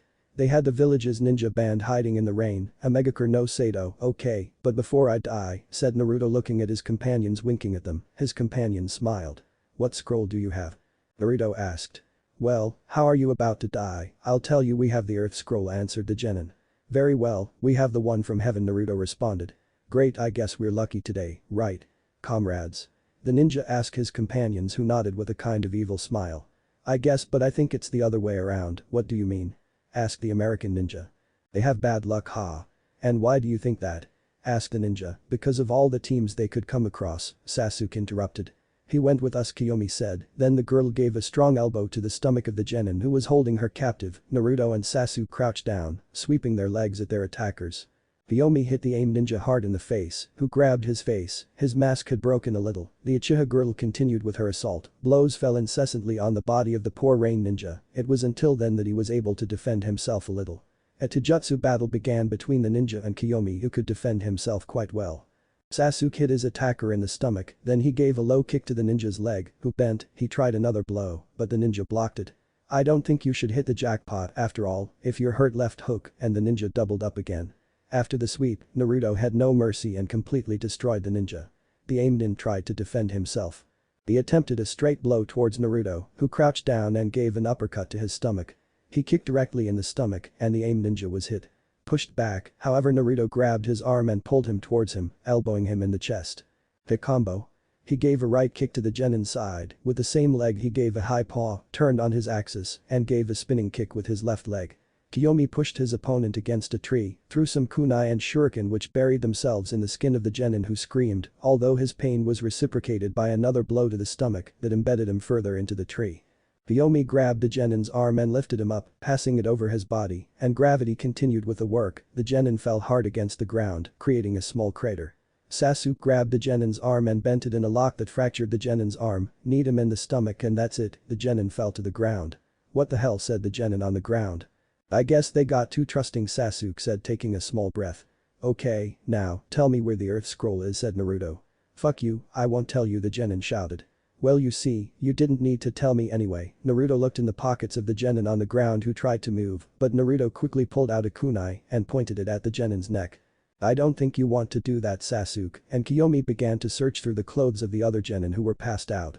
Here it is. Kiyomi said, finding the scroll in one of the boys. Well I guess now we have two other kunai headed towards the boys. Another team really? Sasuke said, somewhat annoyed. Naruto looked at the ninja band. Apparently they are ninjas from AIM 2, how many of those ninjas came to this exam? Kiyomi asked, annoyed. Since, we will have to defend ourselves Naruto took out a scroll from which he unsealed his sword and Sasuke's. At the same time. East area of the Forest of Death. Konoha's teammate was not always very efficient Kiba. And Hinata were good at taijutsu, especially Hinata, who came from the Hyuga clan of Konoha. However, Kiba is blinded by his attitude of being the alpha, while Hinata, she was very gentle, she wouldn't be able to hurt even an ant Shino. Was the cool head, he was the most intelligent and the calmest, he was a good strategist and was also very skilled with his insects. Kurenai helped her team as best he could, he dealt with Kiba's attitude and helped Hinata to have more tenacity when it came to fighting. Shino was fine, but something she was undoubtedly proud of was the tracking ability that her team. Kiba and Akamaru with his sense of smell, Shino with his insects and Hinata with his Byakugan. Currently the team was jumping from branch to branch, it was already very common at this time, however, the three stopped in some bushes in front of a clearing in the immense forest, the reason? Easy, there were two teams in confrontation, or so they were led to believe, since they were only seeing each other directly. One team was the rain team, and the other team was the sand team. Well, said one of the rain team, how about you give us some parchment? So we can save ourselves the trouble of having to beat them up arrogance flying around him. I'm not interested in you, Gaara said, turning around. Hey. I'm not done with you, you'll regret underestimating us. The three rain ninjas threw their umbrellas into the sky. Ninpo. Jaro Senbin said the lead ninja. The three umbrellas began to spin rapidly, where suddenly Senbin began to emerge from the umbrellas, a strange current of wind making them spin around their target, which was currently Gaara. You're finished, left, right, up and down, no matter where you move the needles will catch you, there is no blind spot in this jutsu. Gaara closed his eyes, no expression on his face. Now. The ninja shouted, all the Senbin headed at high speed towards Gaara. A cloud of dust rose up covering the impact point. Hehehe, laughed the ninja. The dust cloud dissipated, revealing a shocking scene. Gaara was being protected by a kind of sand dome, it was raised behind, and to the sides of Gaara, the senbon were firmly embedded in the sand walls. The rain ninja picked up his umbrella again, however he had a shocked face, he couldn't believe what he was seeing. TSK, this is not over. The ninja pointed his open umbrella towards Gaara, senbon headed towards Gaara in a threatening manner, a wall of sand quickly rose in front of Gaara, protecting him from the projectiles.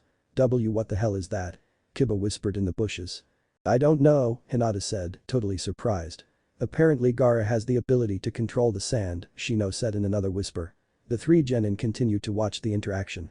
But what's happening? The ninja shouted. Don't you see it, silly? Kankuro said mockingly. It's Gaara's sand jutsu, it's a perfect defense that acts whenever Gaara is in danger, even when he doesn't realize it, an impenetrable defense. Kankuro boasted about his brother's jutsu. Yoda, the sand comes from the gourd on his back, he can control it with the power of his chakra, although strangely, the sand protects him even without his consent, it can't be, said the ninja. You're annoying, said Gaara.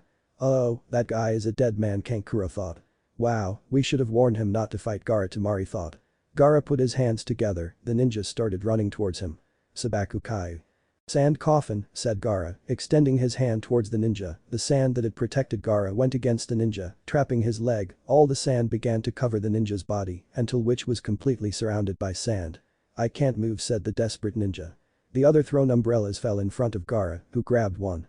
The only thing I need is to cover your big mouth, and you would be dead, said Gaara, he opened the umbrella covering himself with it. But that would be slow and boring, said the redeed, while his hand flexed his fingers, Gaara raised his hand, making the sand rise into the air next to the ninja who was desperately trying to escape. Let me go, said the ninja. I don't think so, Gaara responded. Gaara closed his fist. Sabaku Saosu, sand burial. The sand that held the ninja captive began to press against itself, only the man's final scream was heard before his body was completely crushed by the sand, a bloody rain fell on Gaara who covered himself with the umbrella. The ninja's companions had a scared face as their friend's blood covered them. Teammate looked disturbed at the scene before their eyes. To take the scroll, said one of the rain ninjas, releasing the scroll from the sky, leaving it on the ground. Forgive us, said the other. Gaara extended his hands towards the ninjas. The poor people suffered the same fate as their partner. Hinata covered her eyes with her hands, she couldn't bear to see that massacre again. We have to get out of here, Kiba said, turning around surreptitiously. Where do you think you're going? Gaara said, he had noticed the boy's presence. Damn, Kiba thought. Gaara extended his hand towards teammate who couldn't move due to fear. Very well, Gaara. That's enough, said Kankuro, standing in front of Gaara. They are already innocent, they have nothing to do here, said Kankuro seriously. Don't tell me what to do, Gaara said. TSK Kankuro growled and grabbed Gaara by the belt where the pumpkin was tied. Sometimes you have to pay attention to what your older brother says, you hear me? Kankuro said, annoyed. It's a shame that I don't see you as a brother, if you get in my way I'll kill you, Gaara said without emotion. TSK Gaara let go of Kankuro and extended his hand towards where teammate was. Listen, Gaara, and you don't have to treat us as if we were your enemies, let this go, okay? Do it as a favor for your older sister, okay? Temari said, putting his hands together. Gaara stretched out his hand, closed his fingers a little, sand began to accumulate little by little. Teammate and Kankuro were holding their breath, they were one step away from death. Gaara. Temari shouted. The cork of the gourd materialized in Gaara's hand, which covered the hole in the gourd with it. It will only be this once, Gaara said, turning around and starting to walk. Kankuro let out the breath he was holding and began to walk behind his brother, Temari, following them with a worried face. Teammate collapsed on their legs, they were nowhere near kissing eternal rest, and to think that they couldn't even move, they were paralyzed by fear. This is bullshit, Kiba said. You could tell that Team 11 was taking it easy, they were already one of the strongest teams in Konoha, or at least that's what they wanted to believe. Mito and Menma were strong, as if that were not enough, Mito received occasional help from her bitter fox friend, as she sometimes called her nine-tailed tenant. Menma was in awe of his half of the Kyuubi. He saw the fox as a source of power that he would have to dominate by force, that was the Kyuubi. It made him angry, but that's not the case now, and of course Sakura, who now looked focused, but was unable to hide the fear escaping her jade-colored orbs. They had faced one or another genin team, and finally they got the Sky Scroll, it was the one they needed. Mito wondered how her friends from Team 7 were doing, not that she was worried, after all she knew that that team was easily the best of these exams, yes. She believed that her friends were better than those conceited people from the arena, although she was still not clear about the abilities of those mentioned, they were somewhat mysterious in her opinion. They had been advancing near the southern area for a while. This was because the original route where they were placed had become infested with wild animals that they preferred to avoid since they were a nuisance and unlike a human, they would not hesitate. Not even for a second to kill them. Mito continued to advance calmly followed by her team. Good. Now we have to find the tower in the center and that's it, we have finished this test, if I'm not wrong, now we must find ourselves in the southern area of the forest, the tower is in the center, so we just have to continue heading north and naturally we will find it. Ha. Piece of cake, this test wasn't that difficult. Said Menma. Yeah, said Sakura happily. Well, let's move forward. Mito said motivated. Team 11 began to advance towards the north, where sooner or later they would find the tower. They were jumping from tree to tree for a long time. In truth the forest was too extensive, there were good things and bad things. The good thing is that the trees were tremendously big and thick. The bad thing was that they had to stop occasionally for Sakura to rest. Unfortunately she had great Uzumaki resistance, but for a civilian, she was doing well. Mito stopped dead when she felt something collide with the tree trunk on which she was leaning. She looked down realizing that it was a genin who was dying and beaten. It was then that she heard the noises of a conflict, metal colliding. Against metal and the occasional blow and jutsu. Kaiten. Hasenka no jutsu. Was heard in the forest, Myth recognized that voice, it was Sasuke's. Sasuke jumped towards the trunk of a tree and stuck himself to it with his chakra, followed by blowing a large number of small fireballs that were directed towards a group of genins on the ground. Most of them were caught in the projectiles, while some managed to avoid them with some skill. The outstanding genin threw kunai and shurikens towards Sasuke who jumped and dodged the sharp objects. He landed gracefully on the ground. Why are there so many people? Sasuke said annoyed. Remember that Menma increased the competition twice, said Naruto finishing off another genin. But why are they coming for us? Kiyomi said, sweeping her legs to two genins. I don't know about that, Naruto said. He had been noticing that some of those who came had a band with a musical note, a village that he had never heard of. Team 7 heard a voice familiar to them. Guys, are you okay? Mito called Team 7. Mito. What are you doing here? Kiyomi asked, happy to see her best friend. Well, I was jumping from tree to tree until an unfortunate crash against the trunk, he said. My fault, said Naruto. The blonde girl looked at all the unconscious bodies. What the hell happened here? Asked Mito. Well, these unfortunates didn't stop attacking us, so we defended ourselves, said Kiyomi. And for some reason they only come for us, Sasuke said. And now we have a pile of scrolls of both forms, said Naruto, pointing to a pile of scrolls of heaven and earth. Wow, those from Team 11 were surprised. Well, but now we can go towards the tower together, after all, both teams have the scrolls we need, said Myth. Yes. We should go together. Said Kiyomi, starting to jump from a tree with her friend. I don't see the problem, said Sasuke, starting to jump. Menma growled and began to move too. Sakura and Naruto started jumping. They were jumping for a long time. Naruto was thinking meanwhile about the words that the Kyuubi said to him. It smells like snakes, it smells like snakes, what do you mean by that? Naruto thought.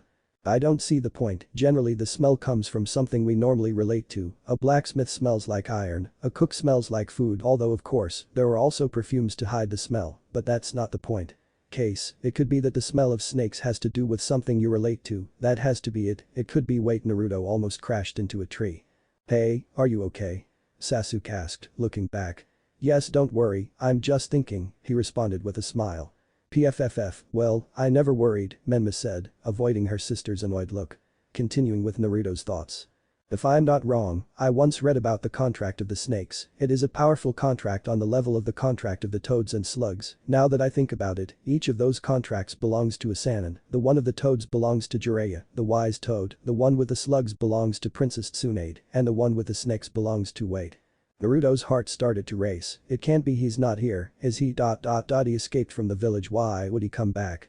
Naruto rarely got nervous about something, he just hoped that his thoughts were not true, although life doesn't always listen to your pleas. He smells like snakes, that means he's. Naruto's danger instinct activated, the ringing in his head was frequent and loud, warning him of something really bad.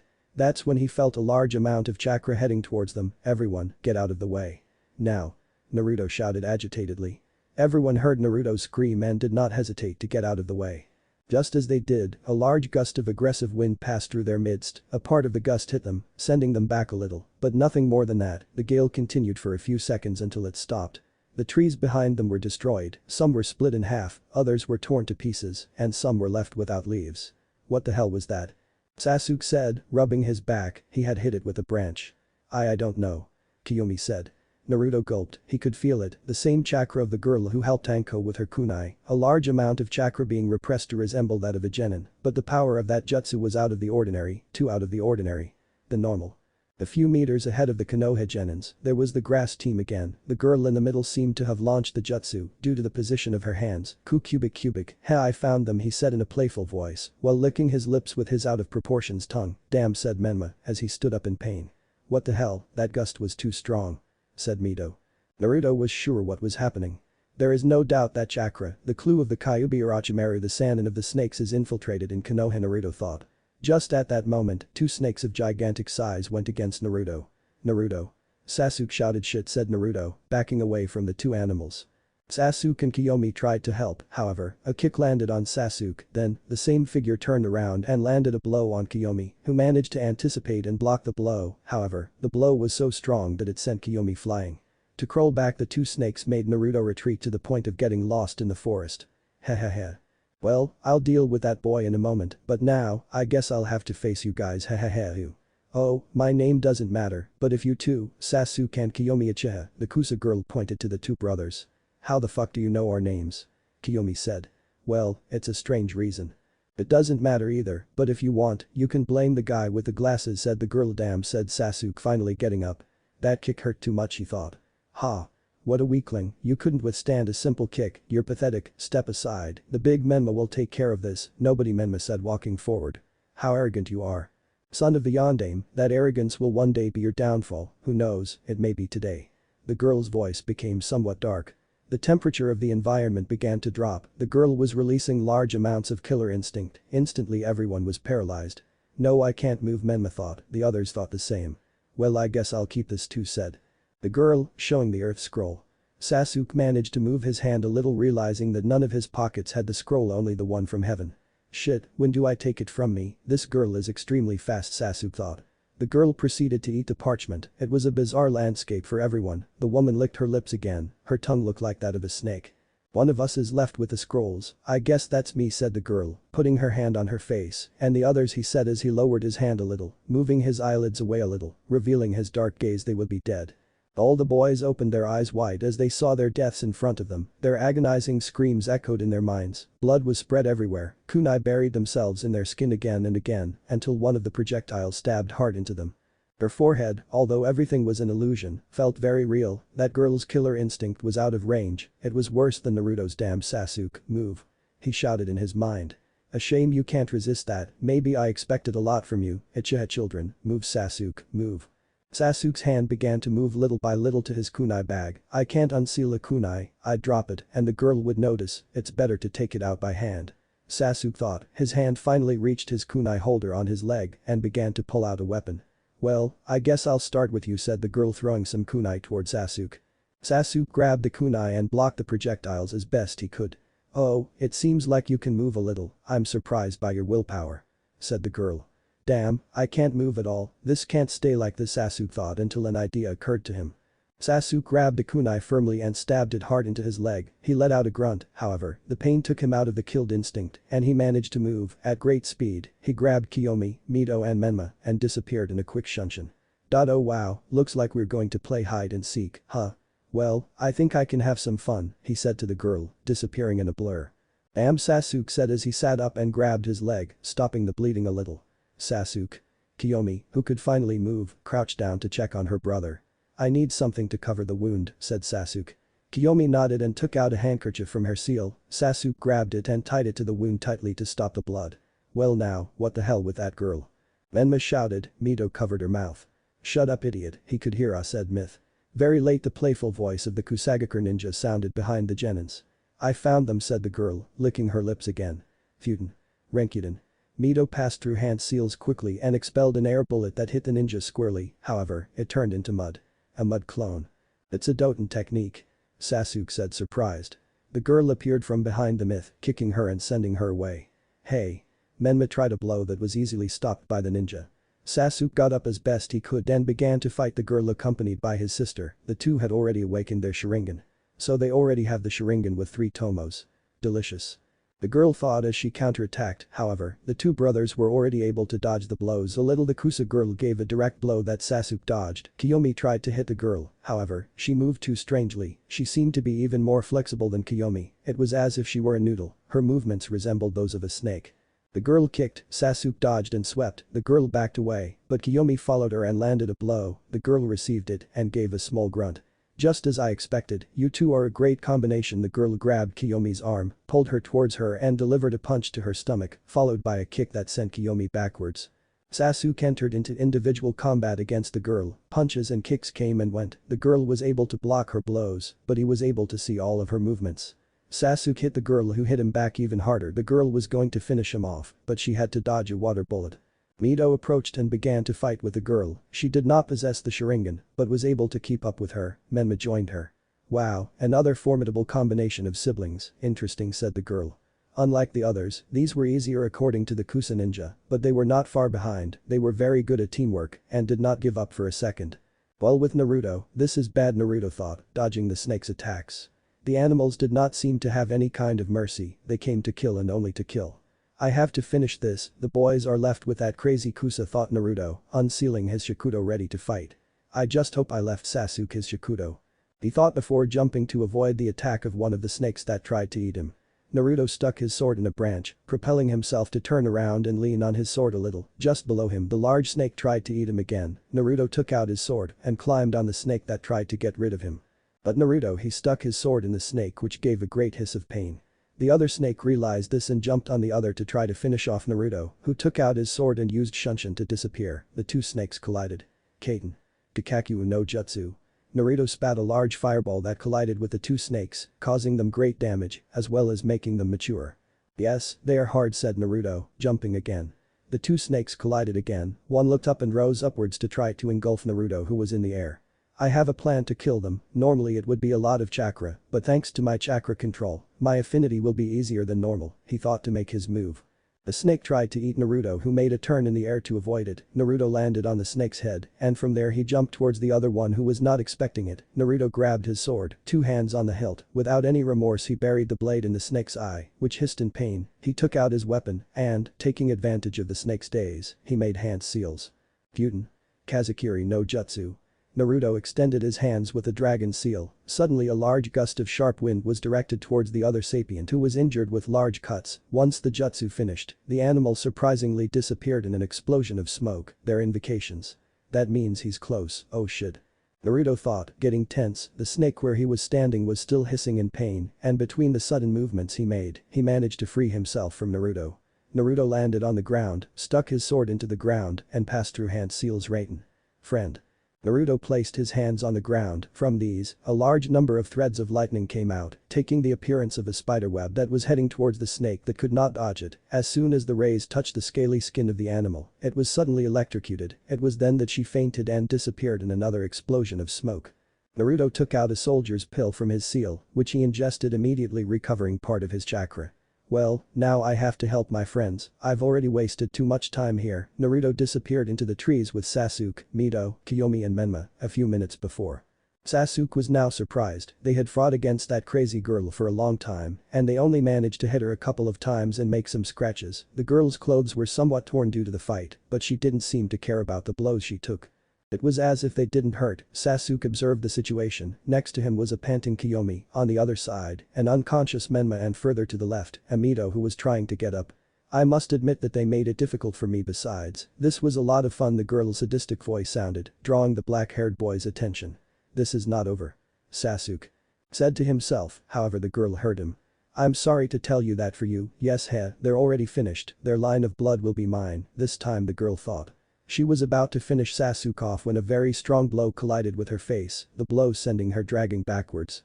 That fist really hurt, more than normal, said the girl, adjusting her jaw as it had been damaged. The sight he had of her surprised her. Now you're going to pay. Mito's harsh and wild voice was heard, her blonde hair was now more messy, her body trembled while a kind of uncontrolled red chakra surrounded her. Her mustache marks were more prominent. Interesting said. The girl looking at the mythical state. Mito looked up, revealing her red eyes with slits, resembling those of a fox. At a high speed, Mito appeared in front of the girl who barely stopped her blow. Mito began to throw a large number of fists and kicks at high speed that could be seen from the distance that they were going too aggressively. Sasuke could keep up with the speed with his Sharingan, he was really impressed, Mito was giving the Kusa girl a fight. The Kunoichi dodged a blow from Mito, tried a kick that connected, but Mito didn't seem to care and responded with a punch that the girl blocked. He has great resistance, thought the Kusanin. Kiyomi, get up, we have to help Mito, Sasuke said. I'm coming, Kiyomi said. I have a plan, go prepare it, Chidori, Sasuke said. It's okay, said Kiyomi, gathering a little chakra. Mito managed to make the girl retreat. It looks like I'm going to have to raise the level a little, thought the girl, increasing her speed. Brat tries to push the girl back further, it seems that the emo boy has a plan, said the Kyuubi. It's okay, although now it's costing me more, Myth said in his thoughts. Well, here I go, Sasuke said, accompanying Mito to the fight. Chidori, Kiyomi whispered, beginning to gather lightning chakra in her hand discreetly between Myth and Sasuke. They were keeping the Kusa girl who seemed to be having fun at bay. This is so exciting. He said to the girl, licking his lips with his extraordinary tongue, crazy bitch. Myth shouted with rage. Sasuke stopped sending blows, leaving Mito alone again. Okay, time to put these eyes to work, Sasuke said as his Sharingan glowed. Mito managed to push back the Kusa girl, who, due to the euphoria of the moment, did not notice Kiyomi. Good, Sasuke took out many kunai from his seal which he began to tangle with ninja wire that he also took out from his seal. Mito. Back away. Sasuke said, launching the projectiles. Mito backed away enough to dodge the kunai. The Kusa girl also dodged them while mocking.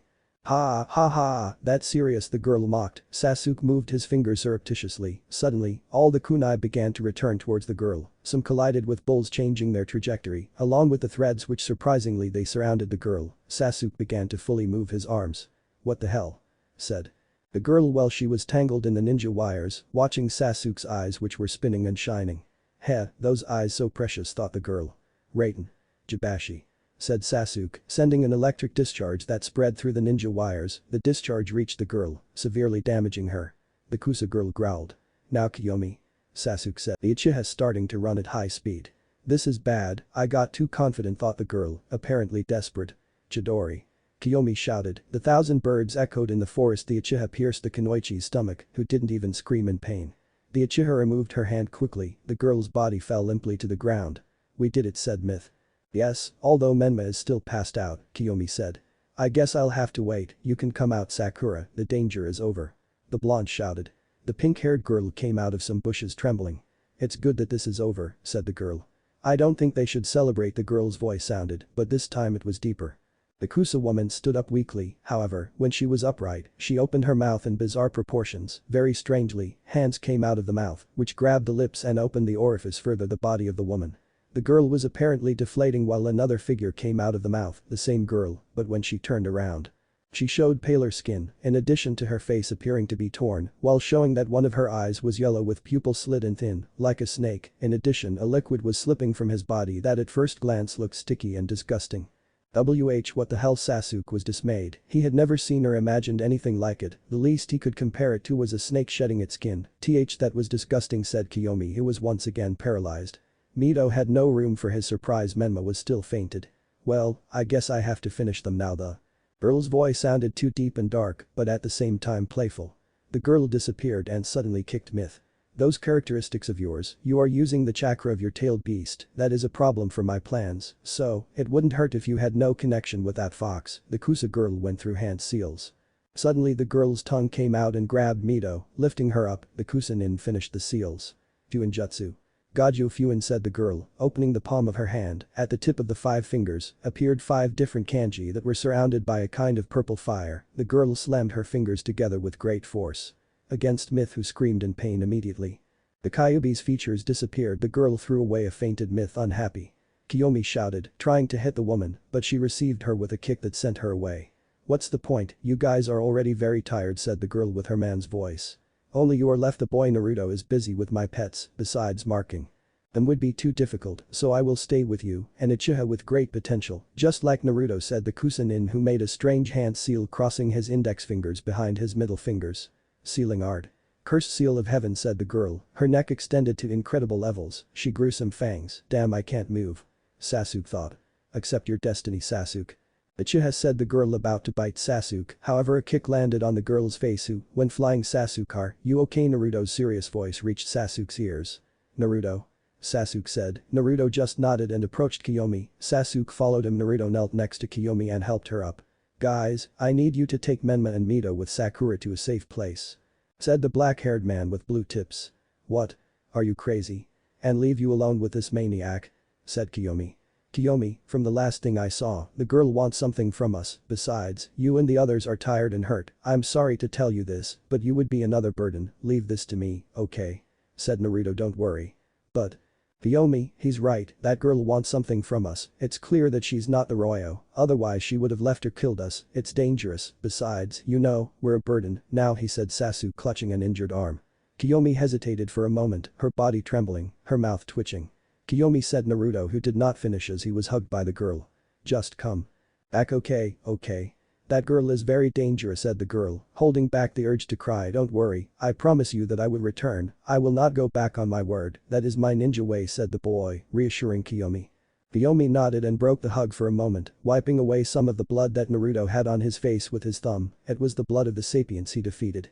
"Take good care of yourself, Naru," said Kiyomi, and then turned around and went to pick up the others with Sasuke and Sakura. "It's been a long time since no one told me like that, hey? Yes, I'm very special to you, although you are also special to me, all of you are," Naruto thought, watching as Sasuke carried Menma and Sakura helped Kiyomi.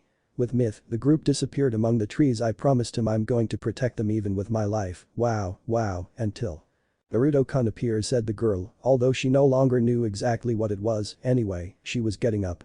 "That blow was very strong, worthy of a prodigy like you," the girl licked her lips. "You don't have to hide anymore, I know very well who you are," said Naruto seriously. I should have expected it from you, Naruto-kun. Kyukyuku.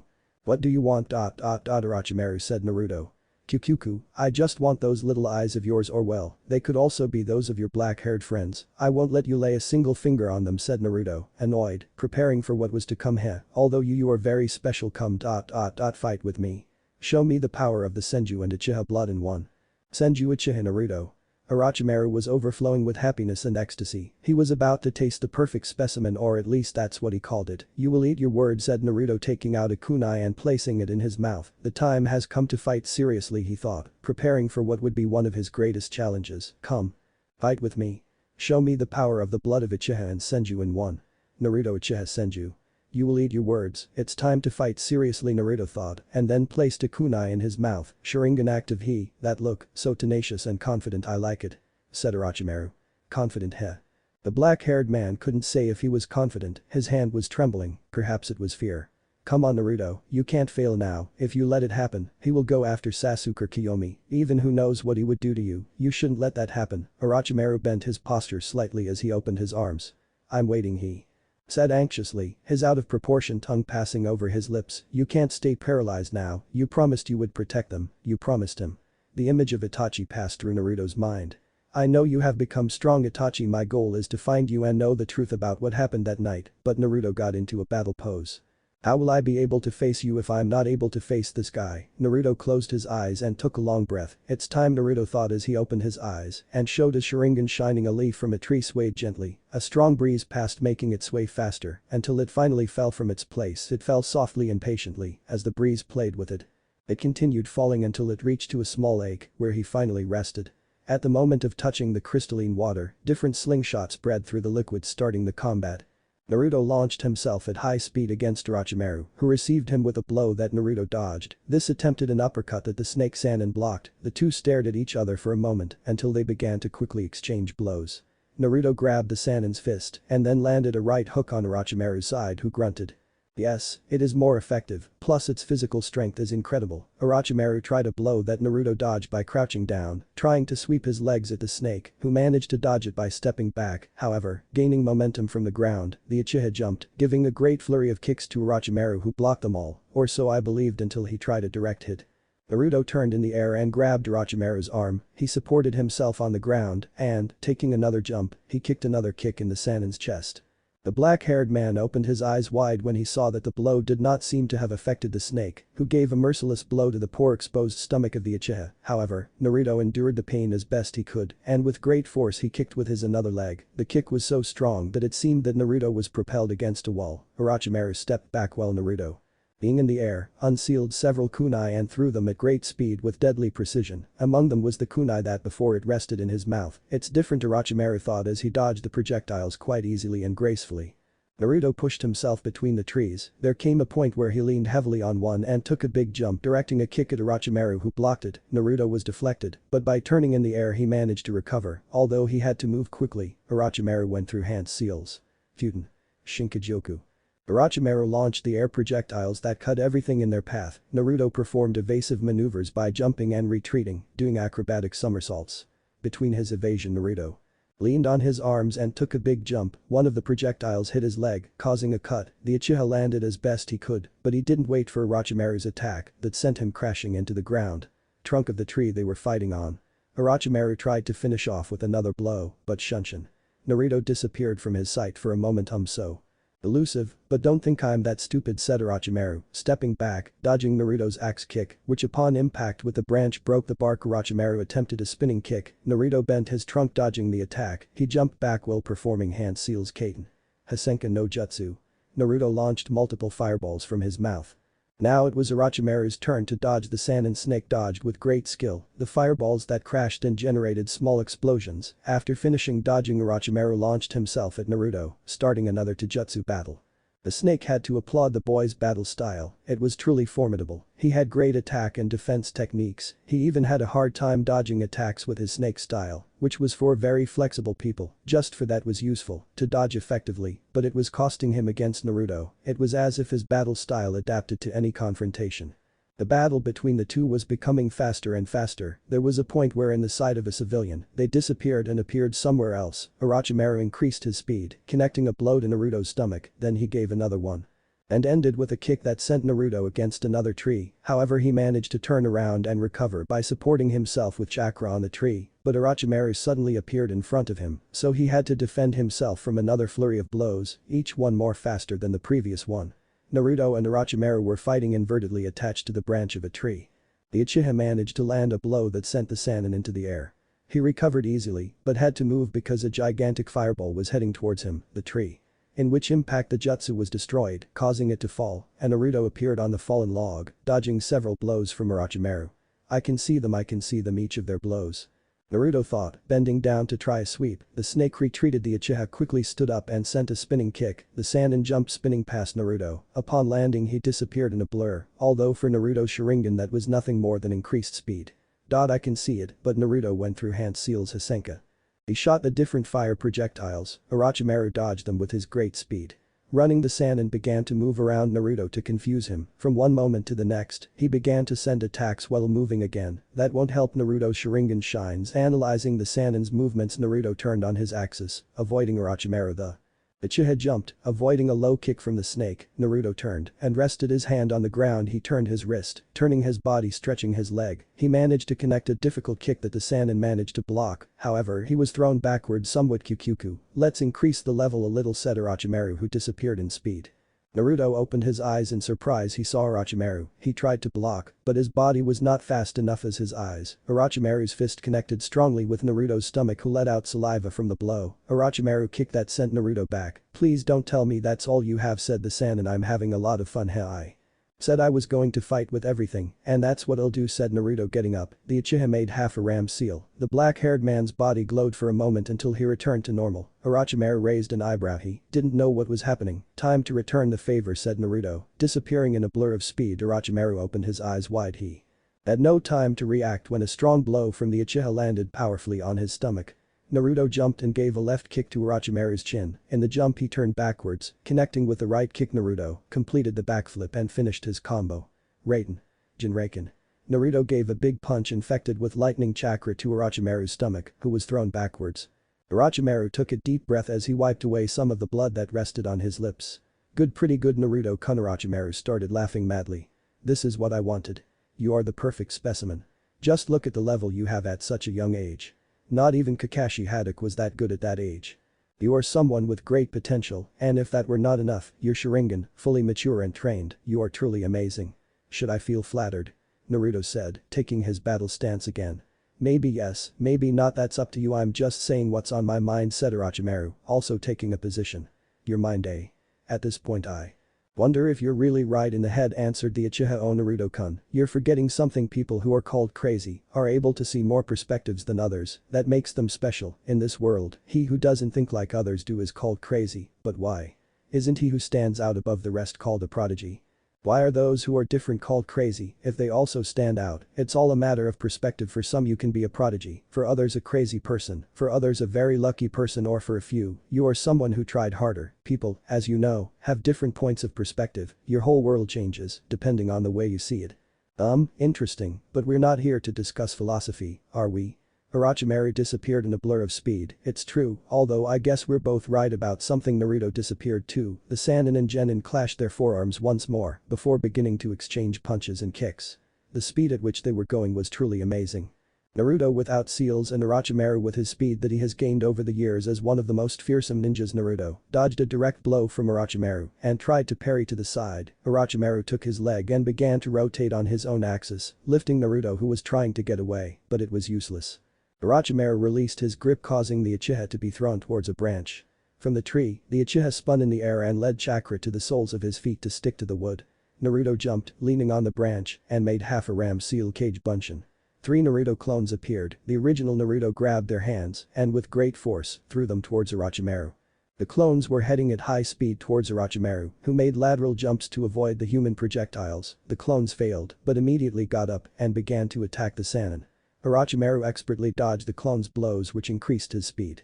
Orochimaru swept, dispelling 2 of the clones. The last clone gave everything he could to not be dispelled so easily. The Sannin hit the clone, who before dissipating, managed to make another clone that grabbed Orochimaru from behind.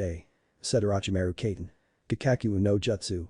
Original Naruto made a large fireball with a little more chakra. The fireball was a darker orange color, almost red. Oh, this is bad. Orochimaru thought the fireball crashed, causing a large explosion that made a large screen of smoke. When the smoke dissipated, a burned Orochimaru could be seen. However, he turned into mud. What? But when was he replaced with a clone? Naruto said.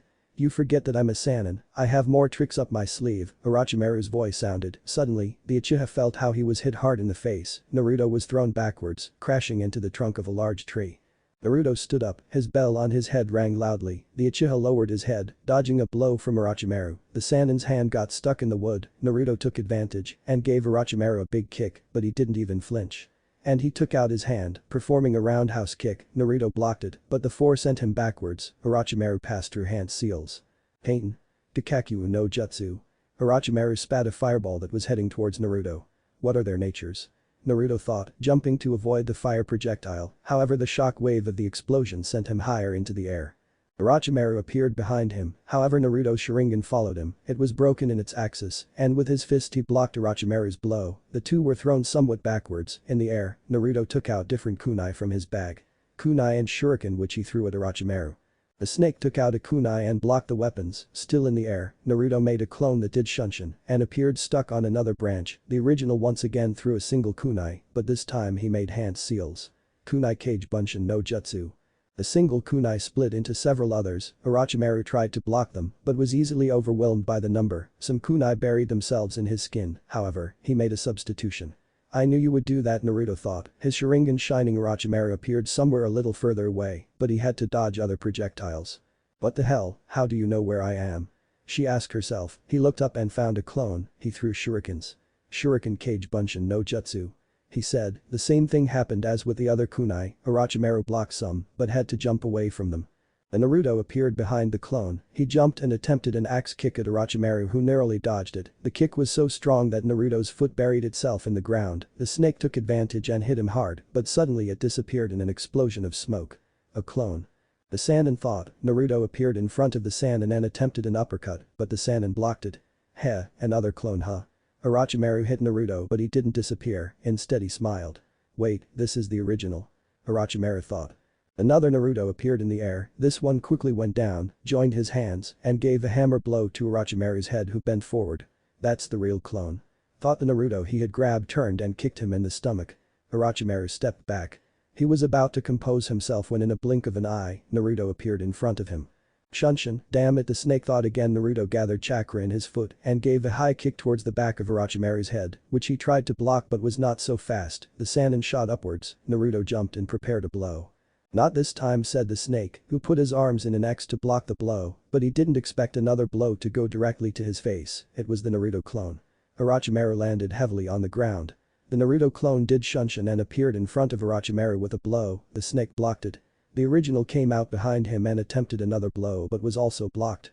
"You're very smart," said Orochimaru, who elbowed the two Narutos, dispelling the clone and sending the original away. "Yes, they've already told me," said Naruto, swallowing another soldier pill. He had used jutsu after jutsu, and his Senju chakra was not enough. Maybe it would be better if he were in Uzumaki, he would have lasted much longer. "And what do you have now? You're going to limit yourself to ninjutsu and taijutsu, show me what that Sharingan has, hehehe. I hope that tongue of yours can taste your words. Besides, don't worry, I will use everything in my favor so that you don't do anything. It's time for me to show you something that if Nai-san saw me he would be hugging me like a fool while crying with pride." Naruto put on a sad smile. To tell the truth, he really missed that thing about Shisui. I shouldn't trust myself. This brat is really making it difficult for me. I'm not fighting seriously, that would be boring. Plus it would attract a lot of attention, but even with the level I'm using, many jonins would be defeated. The Sannin thought, preparing himself. "Shunshin no jutsu," said Naruto. He began to run towards the Sannin. "Are you going to come forward like this? You're brave," said Orochimaru, who tried to hit, but when he almost connected his fist, Naruto disappeared. The snake opened his eyes a little, looked around, and saw how Naruto was running, staring at him. However, he opened his eyes wide when he saw that on the other side, there was another Naruto. The snake widened his eyes as he saw how the two Narutos seemed to divide into more copies of the Uchiha. In the end, there were too many Narutos revolving around Orochimaru's shadow clones. The snake asked himself, "No, I don't think so, they must be after images." Orochimaru tried to locate the real Naruto, but he couldn't. "What? I can't locate the real one, so they must be clones," said Orochimaru. However, before he could do anything, a Naruto punched his face. Suddenly, another Naruto punched him in the face, his side, and another struck his sword. "This will be enough, Futen. Rapusho." Orochimaru high-fived his hands and sent a great gust of wind everywhere. However, the Narutos did not disappear. It was then that he saw it. All of Naruto's bodies were blinking. "Wait a minute, they're not clones or after images, there's just one Naruto." The blow landed on the snake's face, another blow landed on his stomach, a kick on his leg, another blow to his face, and so Orochimaru was bombarded with blows by the different Naruto's Shunshin level 3. This Shunshin, unlike the other levels, this one uses teleportations continuously, almost like a spam. The different Naruto that appear are only an illusion created by the different teleportations that Naruto uses. The amount there are so many Shunshins that it uses that it seems like they are hitting you from different places without stopping. Furthermore, when trying to land a blow it is almost impossible to hit it because it can be easily dodged. Orochimaru tried to block the different attacks as best he could, however the blows fell on his body like rocks. It was almost impossible to defend himself. When he tried to strike forward, Naruto appeared behind him and struck his back. "Now you're really making me angry," thought Orochimaru, and then increased his speed. Surprisingly, he managed to hit Naruto, who was thrown backwards. However, he had already managed to do too much damage to Orochimaru, who spit out blood. "I have many bruises and some fractures, that child's strength is no joke," thought Orochimaru. However, he was alarmed by the sound of burning paper bomb. Orochimaru thought, Naruto made half a ram seal, he had managed to place a paper bomb he made himself.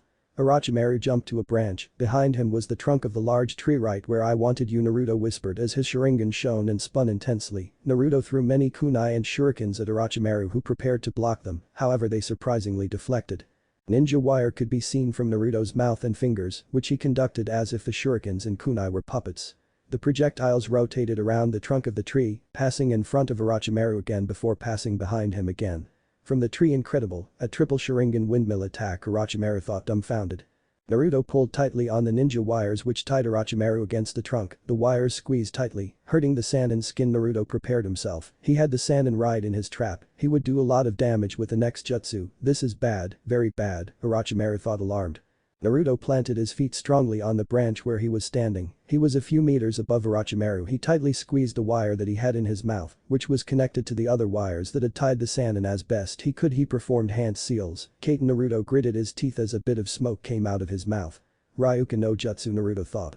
A strong burst of fire escaped from Naruto's mouth, which was conducted through the ninja wires to Orochimaru. The fire was aggressively directed towards Orochimaru, that the only thing he could do was wait for the attack. The really hot fire collided strongly with Orochimaru, who screamed in pain. The tree trunk was charred as the fire surpassed him. With the others, Few minutes before Kiyomi, Sasuke and Sakura had been jumping for a long time, Sakura helping Kiyomi with the fainted myth, while Sasuke carried Menma. Sakura couldn't ignore the worried face of the Uchihas. Kiyomi's was more prominent, she seemed scared she couldn't do much other than give comforting words, guys calm down, Naruto is very strong I'm sure he can beat that crazy woman. Sakura didn't hear a response from Kiyomi. She looked ahead, where she saw Sasuke smiling at her. Thank you Sakura really Sasuke said. He had caught Sakura's intention. He turned his head, although beating her that is very unlikely Sasuke.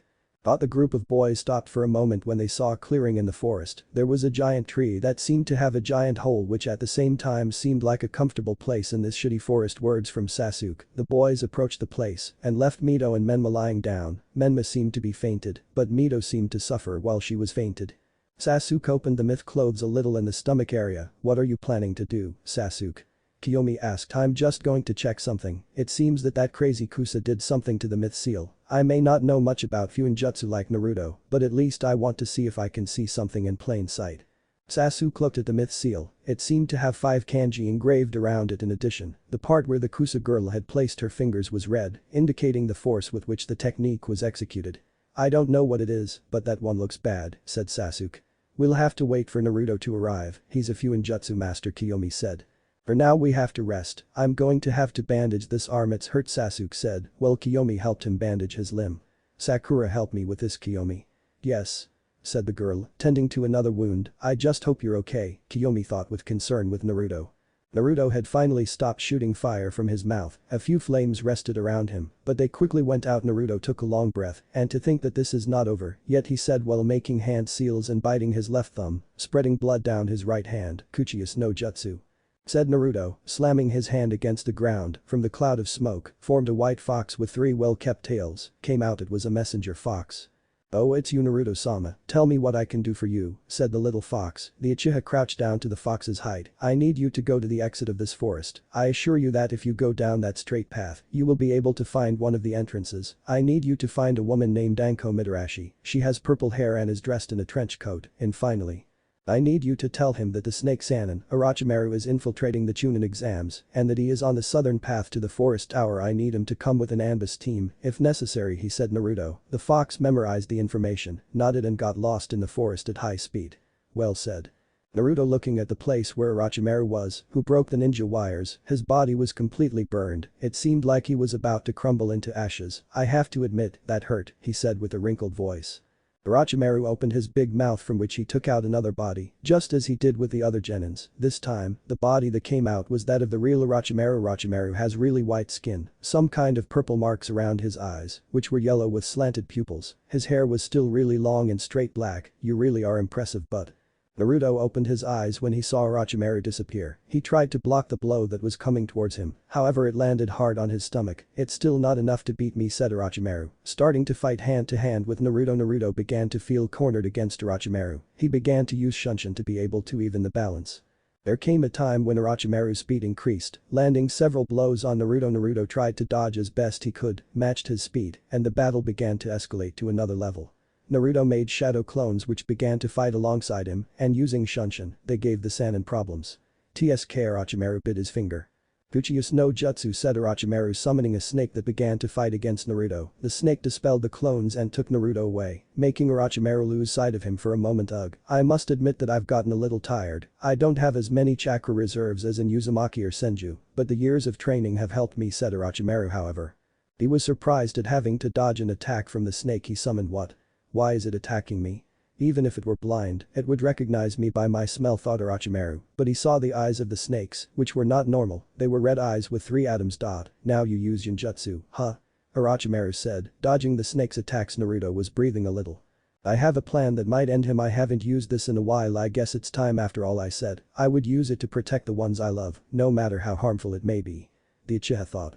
Orochimaru had no choice but to dispel the snake. Eventually the Genjutsu would be removed, although it was quite annoying.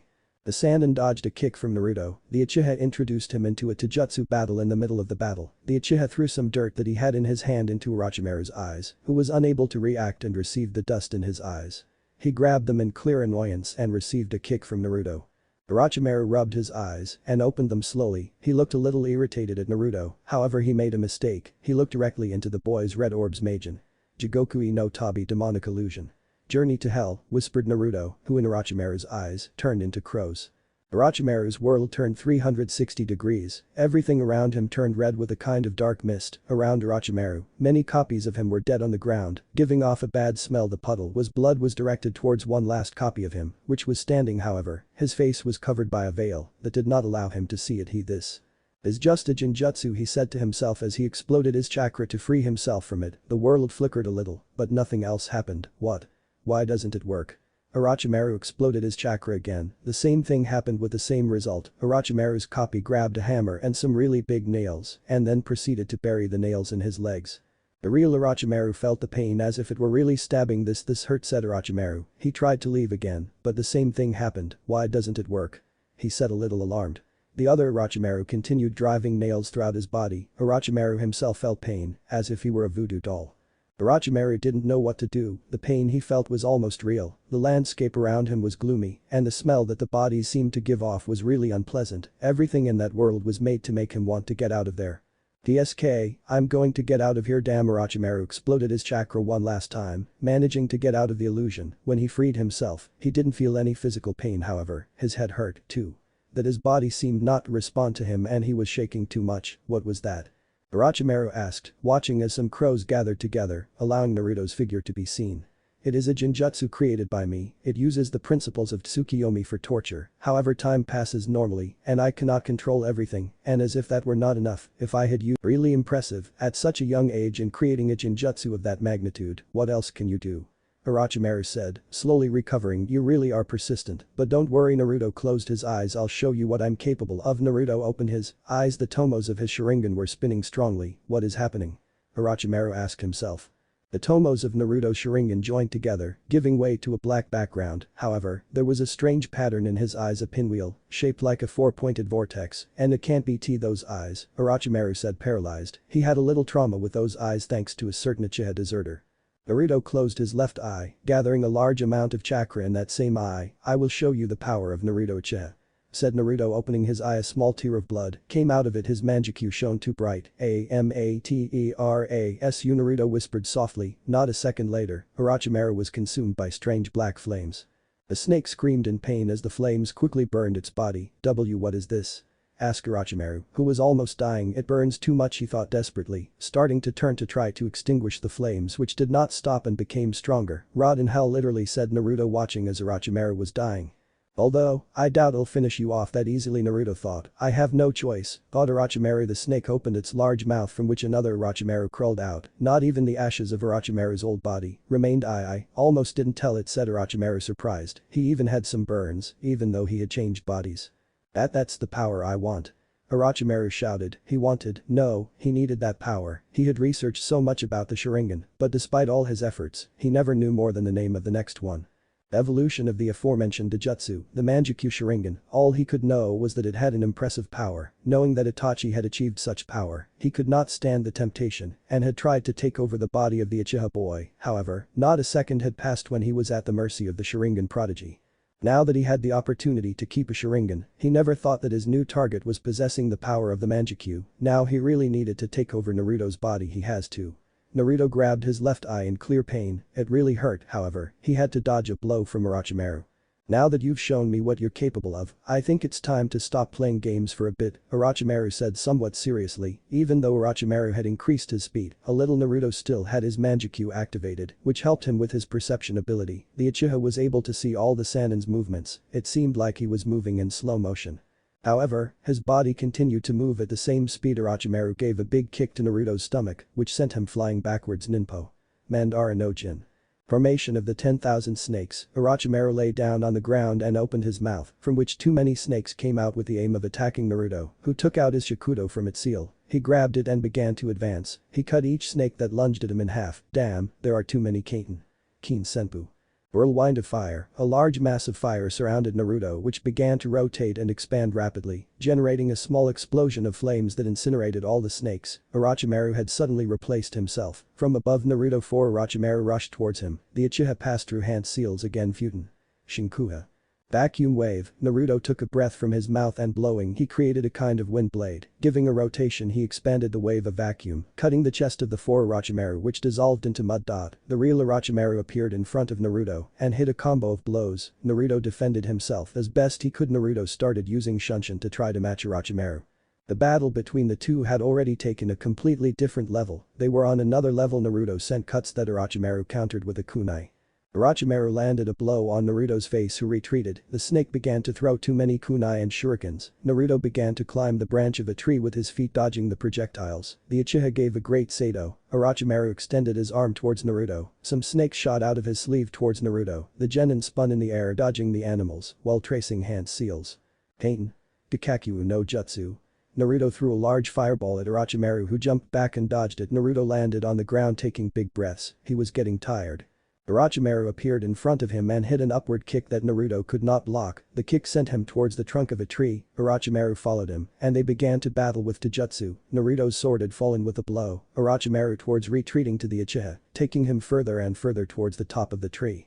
The Sannin was finally able to land a big kick that made Naruto spit out blood. The kick was so strong that it sent Naruto flying over the tops of the trees. The Uchiha kept his eyes closed due to the pain. When he opened them, he noticed how Orochimaru's neck had stretched a little. His fangs had grown a little more and he was with his mouth open pointing at his neck. Damn I can't block that. Plus I can't dodge it, it's too close. Damn. Naruto watched helplessly as Orochimaru's fangs approached his neck. It can't end like this. I don't want this. Naruto was getting more and more desperate. The fact that his Mangekyo showed him this in slow motion didn't help. No. Naruto's Mangekyo began to spin aggressively. It glowed red hot. Orochimaru opened his eyes in great surprise. He felt confused and amazed. He was literally going through Naruto's neck and when he says go through, it was literally that, as if Naruto was not there, but he could see it. This was not an illusion, it was real. Naruto opened his eyes. He could see how Orochimaru was going through him but he didn't feel any pain. Orochimaru's body went through Naruto, as if it were an image falling from a great height. Naruto took out a kunai and buried it hard in the tree branch, slowing down his fall. Although due to the force of the fall, he still hit himself a little. He stopped and looked at his hands in disbelief. What's going on? He asked. I check his neck, completely clean without any wound. What was that? Orochimaru asked himself, standing up. The snake threw a kunai with great speed towards Naruto's forehead. The Uchiha noticed the projectile. He couldn't dodge it, however. Naruto noticed how his Mangekyo was burning too much. The kunai passed through his forehead without hurting him. Naruto looked at his left hand. He tried to take his right wrist, however, it went through his own hand. It was like Naruto was a hologram or something, like he was intangible. Wait, that was Kamui.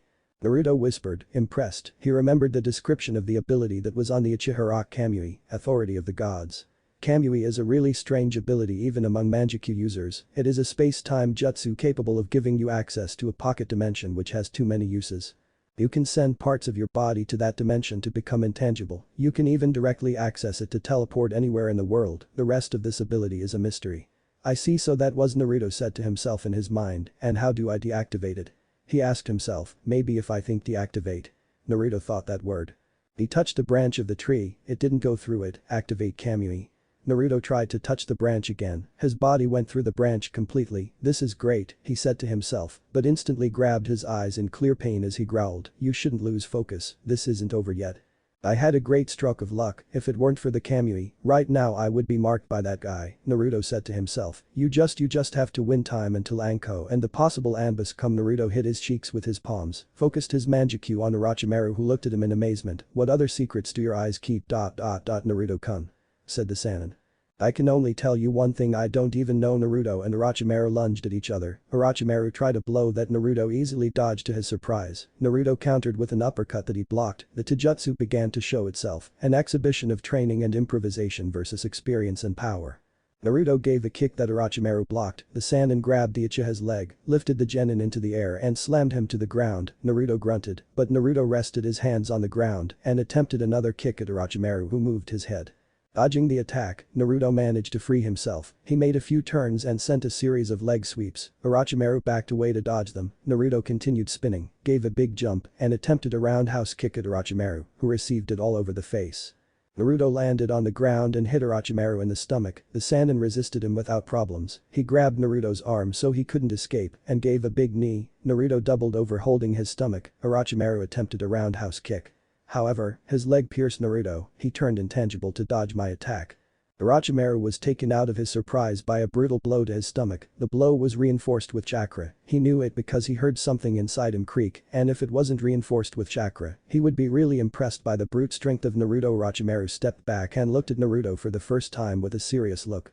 "I guess I can't take you as a game anymore," said Orochimaru, who disappeared. Naruto managed to see it. He tried to block the blow, but it was connected. "I'm already wasting too much time here." Orochimaru began to beat Naruto, who was defending himself as best he could. He was even becoming intangible for a few seconds, avoiding most of the attacks, but the excessive use of his Mangekyo was collecting bill. Damn, Naruto thought. Just a little more. A few minutes passed. Naruto defended himself as best he could. He was getting really tired. The worst of all was that he knew that Orochimaru had not fought seriously, but he was proud of something. He put one of them in trouble.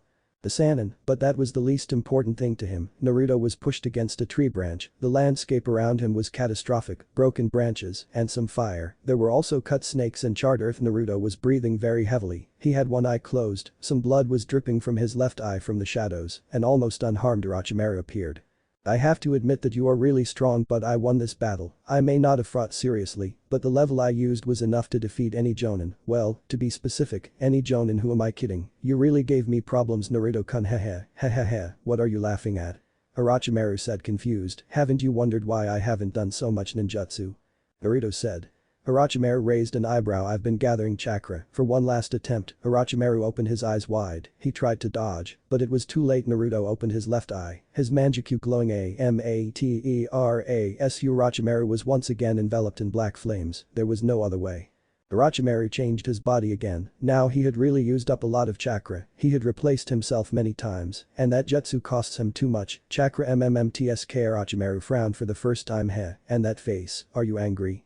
Naruto said mockingly. "It may be, sometimes you can be very annoying." Orochimaru said, "But well, in the end I won." Orochimaru made the strange seal that he did before against Sasuke, without however, it was interrupted by Naruto. "You're wrong, I won," said Naruto. It was then that Orochimaru heard someone's voice. "Anko-san, look. It's destroyed here, they must be here." Some Anbu shouted. "What are we waiting for? Let's go now." Anko's voice resonated, she sounded upset and worried. Orochimaru growled. "Wow, it seems like I'm out of time, plus I don't have that much chakra. Well, you win for now, but rest assured this is only the first round." Naruto-kun Kyukyuku. Orochimaru traced seals. Reverse summon. Orochimaru disappeared in a burst of smoke. Naruto stared at that place with a lost look. "My god, what happened here?" Anko said. "Let's just say it got out of control." Naruto said weakly. "Oh my god, boy, are you okay?" Anko knelt down to Naruto's height. "Not to be rude, Anko-san, but do you think I'm okay?" "Well, no, but you look good for someone who fought." Orochimaru. "We received the message from your furry friend," Anko said, amused. "Well, I guess I should take you out of the exam. We'll look for your team." And Anko was interrupted by Naruto. "And no, I can continue." Naruto got up with great effort. "But what are you saying? Don't you see how you are?" Anko shouted at Naruto. "Believe me, I can continue." Naruto said, smiling at her. "Also, if I die, you won't be responsible, will you?" Anko laughed at Naruto's statement. "I have 5 days left to rest. Besides, look, I was able to stand up to a Sannin. Do you think any genin can stand up to me?" Naruto let out some Uchiha arrogance. How superb. "Well, I guess I'll leave you. Anyway, I don't care if you die. You are in the forest of death after all," said Anko. "I'm going to tell Hokage-sama, by the way. If you discover more, don't hesitate to report it," Anko said, disappearing with the Anbus. Naruto sighed. "Just hold on a little longer, you have to get to them," he said, while turning on his sensor sense to find his friends. 36 minutes later, location: Forest of Death. Clearing in the forest. Kiyomi was starting to worry. Sasuke was resting with his shoulder bandaged. Mito seemed to be sick. Well, she was basically passed out with a fever. Well, Menma seemed to be passed out. Nothing more. Sakura was curled up in a ball with a thoughtful face. Kiyomi didn't like any of this. At what point did everything change? That didn't matter now, it had already happened, and Naruto was left fighting against that powerful crazy woman. Kiyomi turned on her senses. When she saw how a bush moved, she came out of the tree with a battle pose, ready for any danger. However, her eyes widened when she saw the person who had her worried. "Naruto-kun," she said, surprised. She observed Naruto's deplorable state. Blood was dripping from his left eye. He had bruises and some cuts, one deep on his leg in addition. He also had his clothes dirty and was clutching his stomach. "Hello, Kiyomi," said Naruto, smiling weakly. "I finally found them. You don't know how much I wanted to get there." "Naruto-kun, you survived," Kiyomi said happily. Heh, yes, but please, son, I just want to rest. Naruto began to fall forward. Kiyomi moved at great speed and caught Naruto. The boy's head rested on Kiyomi's chest. You really are very strong. Kiyomi carried Naruto with effort and laid him on the ground. Kiyomi responded with regret as Naruto had sacrificed himself for them to escape, unlike us Kiyomi. Heard Naruto's weak voice. Don't even think about saying that you are weak, you are very strong, remember that we will always need help, but if you stop believing in yourself your strength will be worthless. Kiyomi, have I never told you that you're very pretty? Naruto said weakly. Eh? Kiyomi blushed, apparently Naruto no longer meant what he was saying. Hehehe, I guess I'm really tired, I trusted you to protect me while I take a nap. Naruto's head lowered, indicating that he had fainted. You trust me, huh? Besides, I'm very pretty too. Kiyomi leaned a little, placing a soft kiss on the Uchiha's forehead. I promise you that I will protect you too. Besides, you are also very handsome. Kiyomi stood up, observing that Sakura was staring at her. You didn't see anything, okay? Kiyomi said threateningly. Why yes. Said Sakura, sitting down again. Will you help me set up some traps? Yeah. Sakura nodded. Who knew these exams would get so difficult? Well, I guess we have to keep going. Ugh, we're finally done. Yeah. Kiyomi and Sakura lay down on the walls of the large hollow of the tree, somewhat exhausted. They had been setting traps around their location in case any team dared to attack them in the terrible state they were in. Mito and Menma completely fainted, Sasuke injured and at the same time asleep, and to top things off, and Naruto in a deplorable state after having fought hand-to-hand against the Sannin of the Snakes. Kiyomi approached his fainted companions. Menma seemed to be fine, Mito was shaking while he was unconscious, Sasuke was simply breathing, and his wound was no longer bleeding. Naruto had a bandage on his left leg, covering a somewhat deep cut, some small bandages covering wounds on his arms and some bruises. They had finally dared to bandage the Uchiha's torso, as it had been brutally damaged by Orochimaru's blows. Well, apparently they are better than before, at least a little, said Kiyomi, looking at her companions. And now what do we do? Sakura asked. Well, rest too, today has been a busy day, first that written exam, well that wasn't that difficult, but this forest has treated us like shit. If you want you can stay up watching for a bit, I really need a nap. If you need anything, wake me up with confidence. Kiyomi approached her brother and laid down next to him. Sakura sighed tiredly and looked at the clearing in the forest. It seemed to be calm. She could see some small squirrels moving through the branches. The pink-haired girl smiled. It seemed that there was a little beauty in this damn forest. They had already forgotten completely that this was a training ground. 3 hours later, Sakura had lost track of time. Was it day or was it night? She didn't know what to think. They had started this exam at 9 in the morning. The exam took approximately 1 hour, so at that time they shouldn't be longer. At 10, then it took them half an hour to reach the Forest of Death. After the explanation, they entered the forest itself at approximately 11 in the morning. After that, nothing.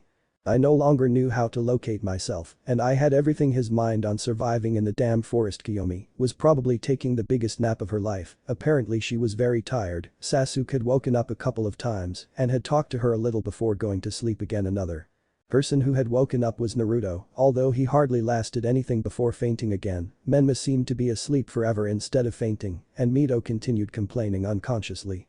It was then that he asked himself a question, how the other Konoha teams were doing. His friend Ino's team, her Hinata's, he didn't know much about Team 9, other than the boy with the bushy eyebrows, who asked him to be his team girlfriend. She shook her head at that memory.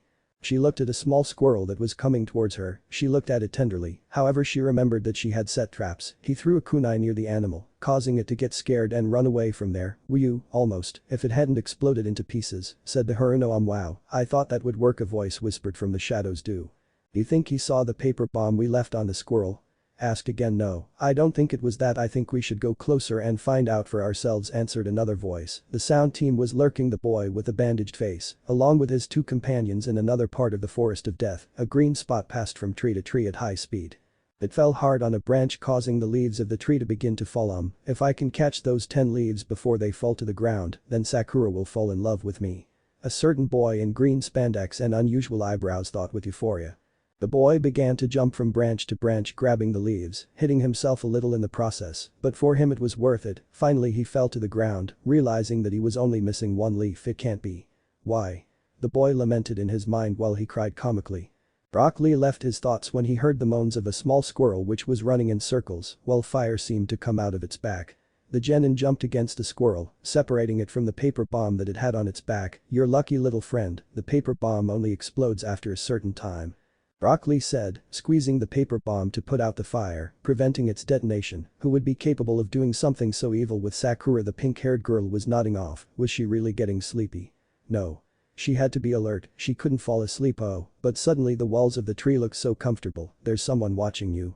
Shouldn't fall asleep now. A voice caught Sakura's attention. She directed her gaze outside the hiding place where she could see a team with a soundtrack, but these were something unique. I saved myself from having to describe them. There you have them. Dosu the one with a bandaged face, Zaku the other boy and Kin the girl. Dosu continued his talk.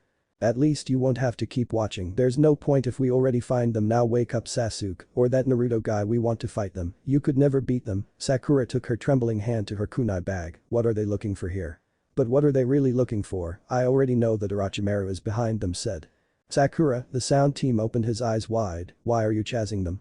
You're after them too, and now that they can't defend themselves, you're going to fight them? The sound people got irritated at that statement. I can't allow you to stay alive after talking to us like that, said Zaku. It's already decided, first I'll kill her, then Sasuke, and finally I'll go after that Naruto. Wait a moment, look at this grass, it seems too strange. Besides, these grasses here I speak, pointing to a kind of green mass, they don't grow in this type of land. Look girl, if you're going to put some traps, at least make an effort to do them well. Now, we can kill her. The three sound ninjas took a big jump, avoiding Sakura's traps, however she smiled and with a kunai cut a ninja wire that was at a distance. On its side, this wire detached another one which had a giant log tied to it, a neat trunk, said Zaku somewhat alarmed. You're going to have to try it some other way. Dosu placed his hand on the trunk, suddenly pulling up a sleeve of his sweater, revealing some kind of machinery tied to his wrist. The trunk suddenly broke into pieces, as if nothing had happened. That was nothing. It's not obvious that you don't have ninja talent, someone should try harder, don't you think? The sound ninjas were getting closer to Sakura, who saw them with a terrified face. She was about to call Kiyomi when Hurricane Leaf. A green spot appeared in the middle of the ninjas. Rock Lee appeared and kicked the ninjas, which sent them backwards. What? Sakura asked. I didn't tell you I told you I would protect you to the death. Rock Lee appeared in his battle pose, completely upright, one hand behind his waist clenched tightly into a fist, while his right hand passed through the front completely straight and with the palm open and facing inward. The little squirrel he had helped rested on his shoulder and the wind moved his hair, everything it seemed that Rock Lee was a handsome hero, or those princes who they saved the girl in fairy tales, although in these situations not so much, but it doesn't matter now. Thank you Rock Lee. Sakura thanked. Yes. I look so cool appearing like that, I'm sure I captivated her. Rock Lee thought. It was then that Rock Lee turned his gaze and was surprised at the sight he saw. Sakura didn't seem to have that many injuries, but behind the trunk she could see Menma passed out next to an equally fainted Mita. Was Sasuke also unconscious? Kiyomi was asleep, although she was moving. She looked at the other side where she opened her eyes wide. Naruto was very hurt. What had happened to him? He thought he was strong. Hey Sakura, what happened to Naruto? Why is he like this? Let's say he had a very difficult fight, believe me, much more than you imagine. Dosu, who was getting up, heard what Sakura said. Apparently he already fought against Orochimaru. We should take advantage now that he must be tired. I'm surprised he's not in worse condition. He must be too strong, just like the description that white-haired boy gave at the beginning. Dosu took out his scroll, which was from the earth, and gave it to Zaku. Okay Zaku, I'll let you take care of Sasuke or Naruto, I'll take care of these two. Sakura doesn't seem in a position to fight. I guess I'll go alone. I'll have fun with you. Dosu began to run towards Rock Lee, who put his fist into the ground. When he raised his arm, everyone was surprised to see how he pulled out one of the roots of the large tree with apparent ease, blocking a kind of shock wave generated by the machinery of Zaku's arm.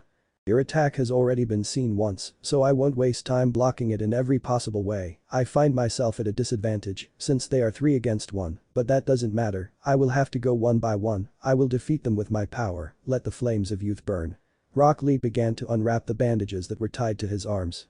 Sorry Guy-sensei, but I think it's time to use this jutsu. Time to. Dosu started running towards Rock Lee, the time to protect someone precious. Rock Lee disappeared just when Dosu was in front of him. What? He disappeared, Dosu said. However, not a second later Rock Lee appeared, giving him an upward kick that made Dosu rise into the air. Rock Lee made a big leap, quickly appearing after Dosu. It's not over yet. Rock Lee said. Did the bandages on his arms start to move on their own? They were positioning themselves around Dosu until they tied themselves tightly to the ninja of sound. Having him completely subdued, Rock Lee began to spin very quickly as he descended Amit Wrench. Primary Lotus. Rock Lee shouted as Tessina. Oh no, this looks bad for Dosu. Zaku buried his hands in the dirt, while strangely sending a kind of pulse under this. The pulse reached what seemed to be the point of impact of the technique. A small explosion in the earth interrupted Rock Lee's technique, separating the two ninjas abruptly. Zaku fell on a kind of really soft earth while Rock Lee was thrown backwards. I noticed breathing heavily, that jutsu is terrifying, it almost defeated me despite falling on this soft earth, Dosu said, coming out of the mound of earth with some injuries, but it's time for this to end, he said, directing chakra to the machinery in his arm, from which an annoying squeak was heard. Lee's vision began to distort as he saw less and less what's happening. He asked himself in alarm, clutching his ears due to extraordinary pain. Maybe you can avoid my blows, but you can't escape this. Rock Lee knelt in pain while putting his hands on the ground. Surprisingly, his ears began to bleed. Lee began to complain and almost cry from the pain he felt in his ears. It's all thanks to this little artifact here. Dosu pointed to the artifact on his sleeve. I don't need to hit you with my fists when I can hit you with sound. Tell me, does anyone here know what it really is? Sound. Vibration, Sakura responded with a frown. Give the bubblegum girl a prize. You're right, the vibration of the molecules in the air creates a sound wave that enters your ears. It travels through the external auditory canal until it reaches your eardrums. The rest, as they say, is pure anatomy. But what interests me are your inner ear organs, the ones that control your sense of balance, your ability to move. Don't even try to get up for a while. You see, little friend, Zaku interrupted. That old-fashioned taijutsu won't help you against us. I'm not saying you're not good, just what do you gain? We're more advanced. Zaku took his hands out of the ground, showing the holes. In his palms, you see, I can handle ultrasonic waves and air pressure. What you saw now was a demonstration. I was able to spread the rocks, making the earth soft like a pillow. Face it, you are defeated against the jutsu of the future. Now little girl, said Dosu, referring to Sakura. It's your turn. Dosu began to run at high speed toward Sakura, who remained paralyzed. I won't allow it, thought Rock Lee. Leave Hurricane, Rock Lee shouted, launching a spinning kick towards Dosu. However, he stopped a little midway due to a sharp pain throughout his body, thus letting Dosu block his attack easily. It's not as easy as it was at the beginning, right? Dosu asked, throwing a blow at Rock Lee, who barely blocked it. However, a really high-pitched and annoying sound came out of Dosu's gauntlet, damaging his ears even more. By Rock Lee. What do you think? This device can also amplify the vibrations of the impact and convert them into sound waves. Rock Lee fell to the ground. Let's finish this, said Dosu. I don't think so, said Sakura, throwing some kunai at the ninja who blocked them with his device. Team 10 had been watching the fight from some nearby bushes. Wow, it seems that Sakura is completely alone against those guys. What do you want to do, Ino? Shikamaru asked his partner, who seemed very thoughtful.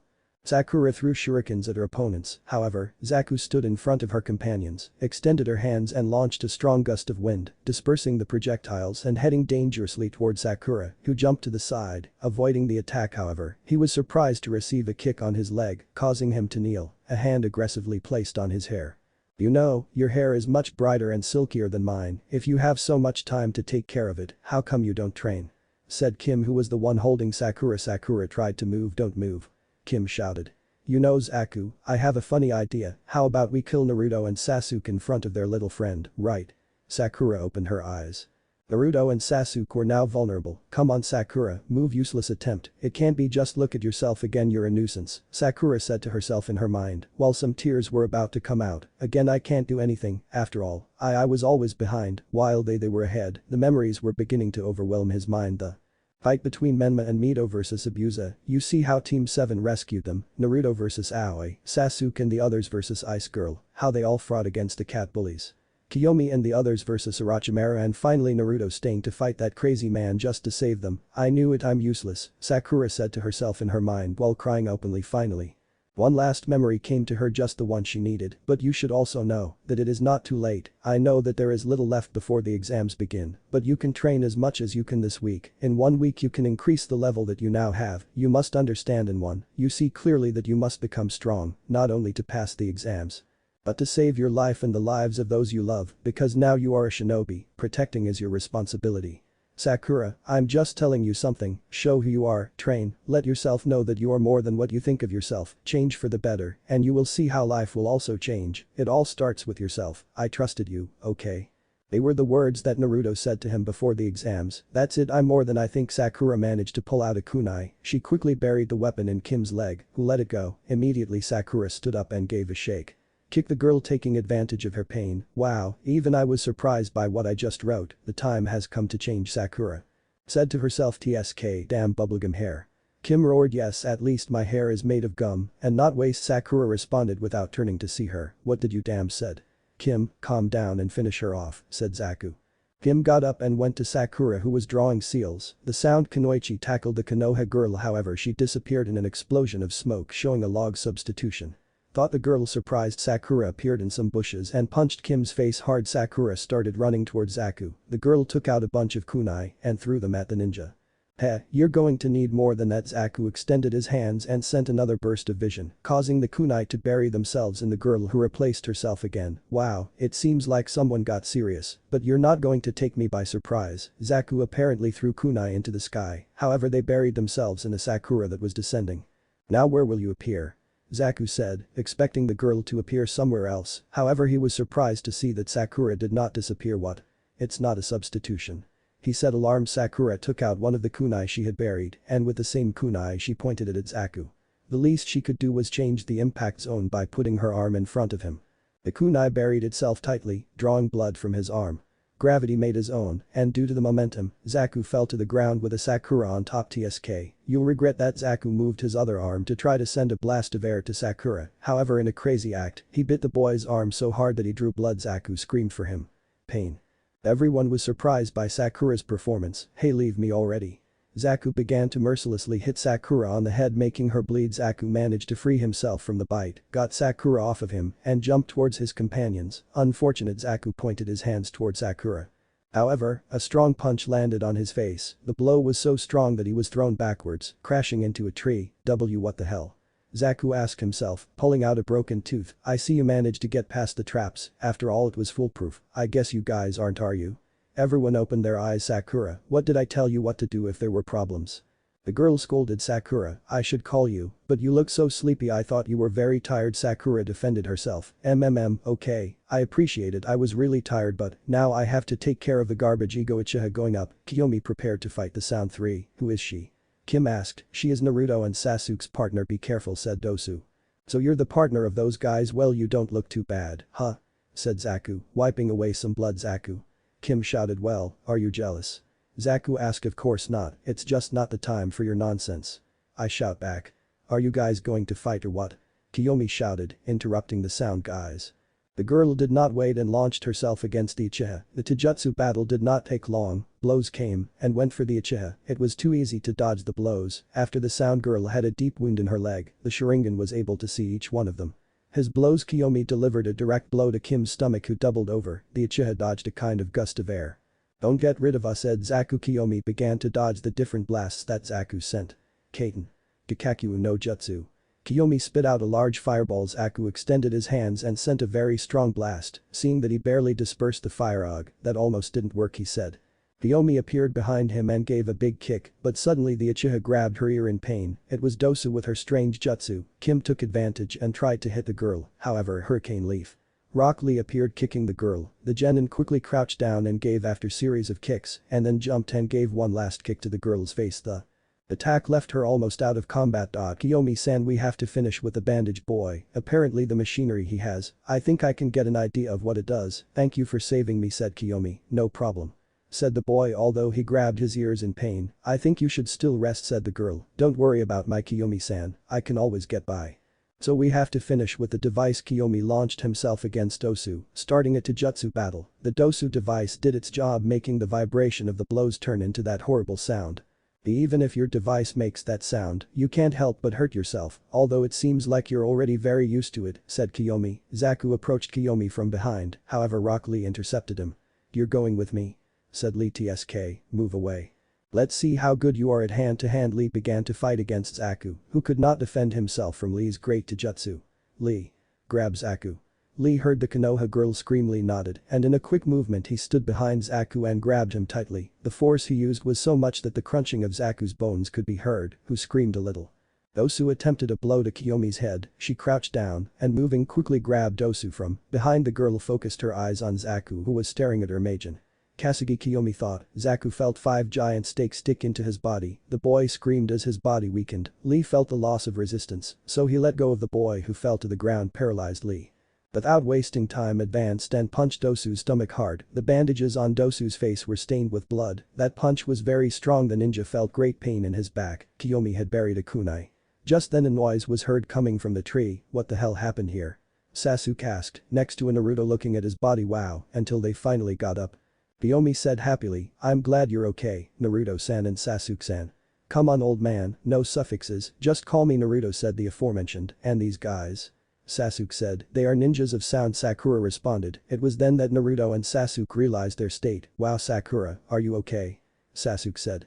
He was fighting against the sound people, you should have seen him, he was great, he hit that girl and also injured her leg, and he also managed to bury a kunai in that guy's arm, and he bit his other arm too. Lee began to furiously recount the previous events. Naruto directed his gaze toward Sakura, who seemed embarrassed. The girl directed her gaze towards them, as if seeking acceptance. The two Uchihas smiled at him. Well done, Sakura, said Naruto. Hey, and when were you planning to go out? Sasuke looked towards the bush where Team 10 was. Well said. Taiji coming out of the bush, scratching the back of his neck. Troublesome. Shikamaru murmured. Sasuke-kun. Ino went into fangirl mode. Oh no, Sasuke whispered. Ignore that, there are more important things, said Naruto. Well, I want you to tell me, what are you looking for besides the Royo? Said Naruto. Well, they must also be with Orochimaru, said Sakura. The mere fact that they are allied with him is reason enough to kill them, said Naruto. The three of the sound opened their eyes. Ha. As if they were capable of doing it, said Zaku, finally getting up although with difficulty. You won't be able to defeat my jutsu, said Zaku, extending his hands. How annoying. Kim appeared next to Zaku. Dosu managed to free himself and jumped towards his companions. These guys still want to fight, Lee said. HMPH, Naruto grunted, and that growling Uchiha. Kiyomi said, amused. I'm already starting to get pissed off with this fucking forest, said Naruto softly, although his words showed what he really felt. Hahaha. Me too, Kiyomi laughed. These guys are very annoying apparently, said Naruto, and that you say it. Sakura and Lee agreed on words. We will finish you off, said Zaku, getting ready. Naruto made half a ram seal. Instantly a clone appeared. What are you going to do with that? Kim asked mockingly. Oh, you'll see, said Naruto. The Naruto clone performed Shunshin and appeared behind the sound ones, who opened their eyes. What? Zaku said. Naruto kept his ram seal. Bunshin Daibakuha, Naruto whispered. The Naruto clone glowed a little before exploding loudly. Everyone was shocked at what they had just seen. Naruto had created a clone that disappeared and appeared behind the sound ones, and then exploded. The smoke from the explosion dispersed, showing those in the sound completely injured and on the ground unable to move. That was great. Rock Lee shouted. Hey, that jutsu, Sasuke said. Yes, Itachi showed it to me, said Naruto as he approached the sound people. What scroll do you have? We won't give it to you, you bastard, said Zaku. You really are annoying, said Naruto. I'm going to finish you off, said the one with the sound again. You don't see yourself in a position to achieve anything more than complaining like an idiot, Naruto said coldly. He approached Kim, crouched down and put a kunai very close to her neck. I won't repeat it, give me your scroll or the girl dies, said Naruto, releasing his killer instinct. The air dropped in temperature, and he felt great heaviness. Dosu put his hand in his pocket and took out a scroll from the ground, giving it to Naruto. Well, just the one we need, the Uchiha thought. Well, now could you let us go? It seems that we underestimated you, said Dosu. It's okay, there's no point in killing them. Now Naruto left Kim and stood up, addressing his companions. Dosu grabbed his companions, took one last look at Naruto before jumping into the trees with great difficulty. Okay, now what? Naruto asked. I wanted to know if you can help me with some myth, said Kiyomi, grabbing Naruto's hand and leading him to the tree. Everyone followed them. Upon entering, they realized that Menma was awake. Until you wake up, you moron, said Sakura, annoyed. What? Don't bother me, said Menma. Hey. Don't talk to Sakura-san like that, Lee said, somewhat annoyed. And what are you doing? Stop bothering too, my eyebrows are normal. Read now. If I was angry. Naruto approached the unconscious myth. What's wrong? The Uchiha asked. Well, Orochimaru did something to his seal, Sasuke said. Naruto opened the myth clothes in the stomach part and looked at his seal. The 5 kanji around the original seal. Naruto opened his eyes wide. What do you have? Kiyomi asked. Well, this is the Gajo Fuin, seal of the 5 elements. It is a seal created to destabilize a person's chakra, however it also serves to separate the chakra of a Biju from its Jinchuriki. That is why the myth looks so wrong. With this seal he surely cannot communicate with the Kyuubi, nor use his chakra, and furthermore, he cannot control his own chakra well, Naruto explained. Is there a way to counter it? Sasuke said. Yes, I need you to hold myth, said Naruto. Okay. Sasuke positioned himself behind Mito and grabbed her, making her straighten up a little. That's when the girl woke up. What's happening? The girl asked. She could see her team, her friends and the boy with big eyebrows from the other time. They were all hurt. What happened to them? What are they doing to me? Myth said. Don't worry, Myth, you see that you can't communicate with the Kyuubi, said Naruto. What? Of course I can. Mito closed his eyes concentrating, but nothing happened. Oh, I can't, he said sadly. Well, it's all thanks to that seal you have around your original seal. Right now I'm going to counter it, so I need you to prepare, said Naruto. Alright. Naruto went through hand seals. Gyuinjutsu. Gajo-Kain, unsealing of the 5 elements. Naruto opened his hand a little with his fingers somewhat closed. Suddenly, the tips of his fingers lit up in a kind of blue fire. Well, that kanji could be seen from the fire. This is going to hurt, said Naruto, making Mito swallow, but not good. Without further ado, Naruto slammed his 5 fingers into Mito's stomach, who gave a small scream from the pain. The girl let out small tears while the 5 kanji around her seal disappeared. Finally. That seal is really a nuisance. Mito heard the Kyuubi roar, hey, I hear you little fox. She thought happily, I already told you not to call me that. The Kyuubi roared, I'm glad to be with you again. The girl thought HMPH, me too I guess, said the Kyuubi, oh, how cute. Thought happy myth, once again you make me regret it. The Kyuubi cut the connection. In theory you should already talk to him, said Naruto. If I can talk to him now. The wounds of myth began to heal quickly. You can already see that his chakra is flowing again, said Mito, recovering energy. Wow, those are the advantages of a Jinchuriki. I can feel how your chakra is replenished quickly, said Naruto. Yes. Said myth happily. Menma was also cured, but his reserves were not filled. Hey, why don't I recover chakra? Menma said. It's obvious, your half doesn't like you, myth said. And who said I like you? The Kyuubi Yang growled, don't worry, I know that deep down you love me, myth thought. Inept brat, of course not.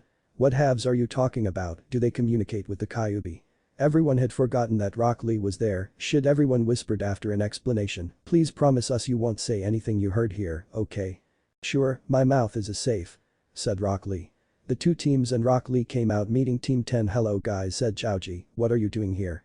Sakura asked. Well, even if you don't believe it, we were going to help until Kiyomi came forward, said Inoha.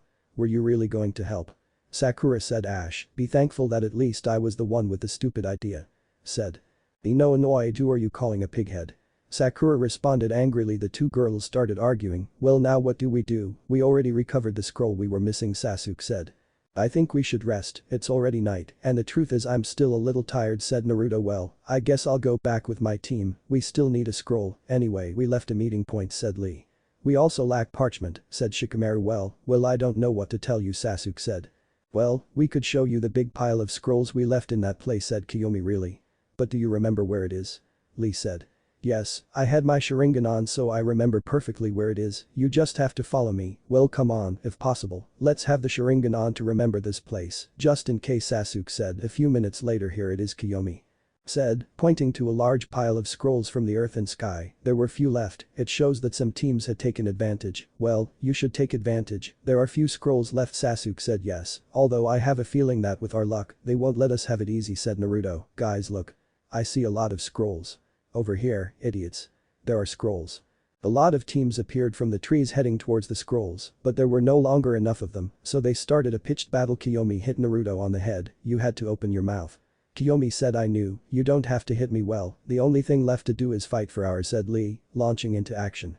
I just hope they help us, because this is problematic, said Shikamaru, launching with his team. Damn, said Team 7 and 11, launching into a fight 1 hour later. Well, I already have the scroll that my team needs. Thank you for this, I hope to see you soon, said Lee, jumping into the trees. We will return to rest, good luck, said Shikamaru, disappearing with his team. Kiyomi fell on Naruto's back. Naruto asked silently, I'm tired, can you carry me? I asked, making puppy eyes. It's okay, just don't make those eyes, Naruto said, turning around so they wouldn't see his little blush. Thank you, Naru-kun. Kiyomi said happily, climbing onto Naruto's back. This is like old times, Kiyomi said, remembering the time Naruto carried her like that when they were children. Yes, Naruto said softly, it wouldn't be bad if you carried me, Mito said to Sasuke. Don't fuck with me, you literally have much more chakra than a high-ranking jonin. I would say you have the reserves of a cage, you're not even tired, Sasuke said. Grumpy Emo Myth said. I may have too much chakra, but my body hurts a lot, are you serious? Sasuke said. Sasuke crouched down a little. Do it before I regret it, Sasuke said. Thank you. Sasuke-kun. Mito said, almost laughing. No, don't tell me like that again, Sasuke whispered, somewhat blushing. Sakura looked at Menma. Don't even think about it, Menma said. Please, Menma-sama, said Sakura. She hoped that would work. Well, if you ask like that, the great Menma-sama will take you. Menma said. Thank you, Menma-sama, said Sakura with a victorious smile. There is no Menma x Sakura, the two don't even like each other. Sakura is just tired. What a smart girl, Myth thought on Sasuke's back. Okay, let's go, said Naruto, jumping, followed by Menma and Sasuke. After a few minutes they arrived at the big tree and lay down to sleep. 12 hours later. It's been a long dream, I feel like new. Sasuke said. Yes. We must continue our way towards the tower. Naruto climbed to the top of a tall tree and then came down. The tower is over there, let's go. Wait a minute, and Sakura? Mito asked. This way, guys, said Sakura, coming out of the bushes with a small change of look. Her hair had been cut to her shoulders and her band was still resting on her head like a kind of diadem. Wow, that's closing cycles, huh? Said Sasuke. Yes, but is this for the best? How do I look? Said the girl, walking around good.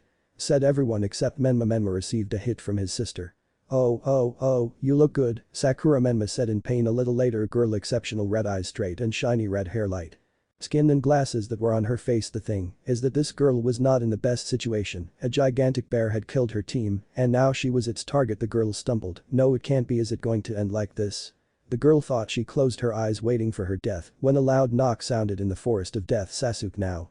Said Naruto, who had hit the great beast in the face. Katen. Kakaku no Jutsu. Sasuke spat the great fireball at the great bear, who had become dizzy after Naruto's blow. The bear fell fainting and burned. Wow girl, are you okay? Sasuke said, offering the girl his glasses since he had dropped them. Why yes, thank you, said the girl, adjusting her glasses. Let me help you. Naruto extended his hand to the girl, who tremblingly took it. Finally, the girl had adjusted her glasses, watching the two boys blushing in the process. Where is your team? Sasuke said. That monster killed them, said the girl. I see, it's a shame. Well, I guess you don't want to die, so we'll just tell you that the exit is right over there, said Naruto, pointing in front of them. The girl nodded. By the way, I'm Karen Uzumaki, said the girl. The two Uchiha opened their eyes wide. This guys, is something wrong with you? Said Karen. And nothing, Sasuke said. There are more, Uzumaki's thought. Naruto, if it's not too much trouble, what are your names? Said the girl. Uchiha Sasuke. Uchiha Naruto. See you, the two said before jumping. Why yeah, said the girl, still blushing. And then jump into the trees. Sasuke and Naruto arrived with their teams. Where were they?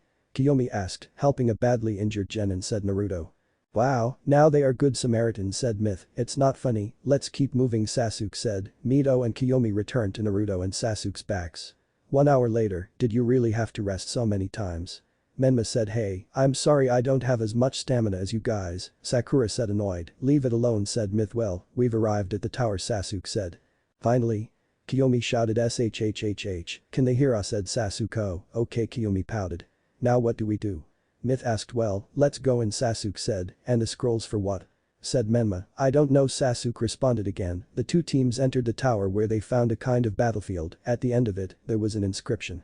If the qualities of heaven are your desire, acquire wisdom to elevate your mind. If the earthly qualities are lacking, train your body and prepare it to attack. When heaven and earth come together, the dangerous path will become straight forever. Here, Sasuke said. What does that mean? Said Myth. I think I know what we have to do, said Naruto. What? Kiyomi asked. Let's open the scrolls, said Naruto. Are you sure? Kiyomi asked. Naruto nodded. Naruto took out the scrolls of earth and sky, while Mito took out hers. The two threw their scrolls to the ground, opening them in the shape of an X. Two explosions of smoke came out of the scrolls, showing Kakashi reading his book and Kushina with eyes closed. Now, Kiyomi said. Wow, looks like our cute genins did it right, Kakashi. Silence, no, Kakashi. Kushina hit the silver-haired boy. Yes, they did it, said Kakashi, although it was obvious. He thought, well, I guess you'll tell us what's going on now. Yes, well, Kakashi was interrupted. Wait, Kakashi, first we have to give them the explanation. Kushina said. This, Kushina-san, I don't think that's necessary there. Why do I ask you? You are always so lazy. I don't know why I put in the effort. Anyway, look this Serbian test, so that you would realize what a real mission is. If someone opened the parchment before time, we had orders to knock him out. We punished the stubborn ninjas. Already, and now what? Well, go rest, you have 4 days of rest left. You were the second and third team to arrive, said Kakashi. Who were the first? Menma asked. Those from the sand arrived 3 hours after the test started, Kushina said. Everyone was surprised by that. Well, that's enough, go. Rest, there are rooms on the 3rd and 4th floor. On the 2nd floor there are a few tables with food, Kushina said, disappearing in an explosion of smoke with Kakashi. Well, we should go to the rooms. I want to sleep in a bed, Sasuke said. Yes, they all responded. Time skip. 3 days. Naruto opened his eyes slowly, sat on the bed and gave a big yawn.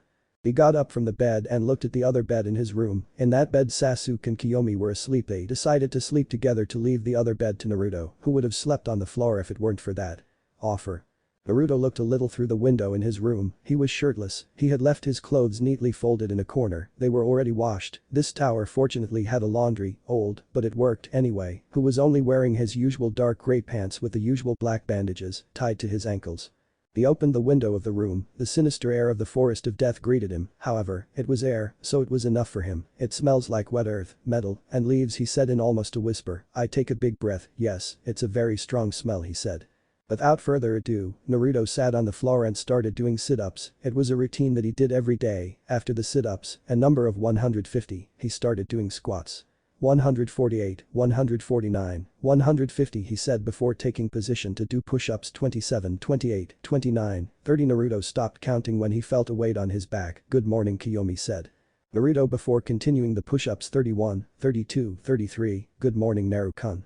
Said the happy girl on top of Naruto's back, how did you sleep? Naruto asked good, pretty good despite having to share the space I see, that's good 57, 58 59, 60 ... This is fun Kiyomi said, oh yeah. Why don't you do it with me on top? Naruto said, are you complaining? He said. No, I'm just saying it's not like you're light, you know.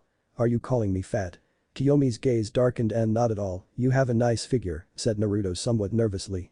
Oh, thank you Kiyomi caressed Naruto's face, who at that moment stopped doing push-ups. What's wrong?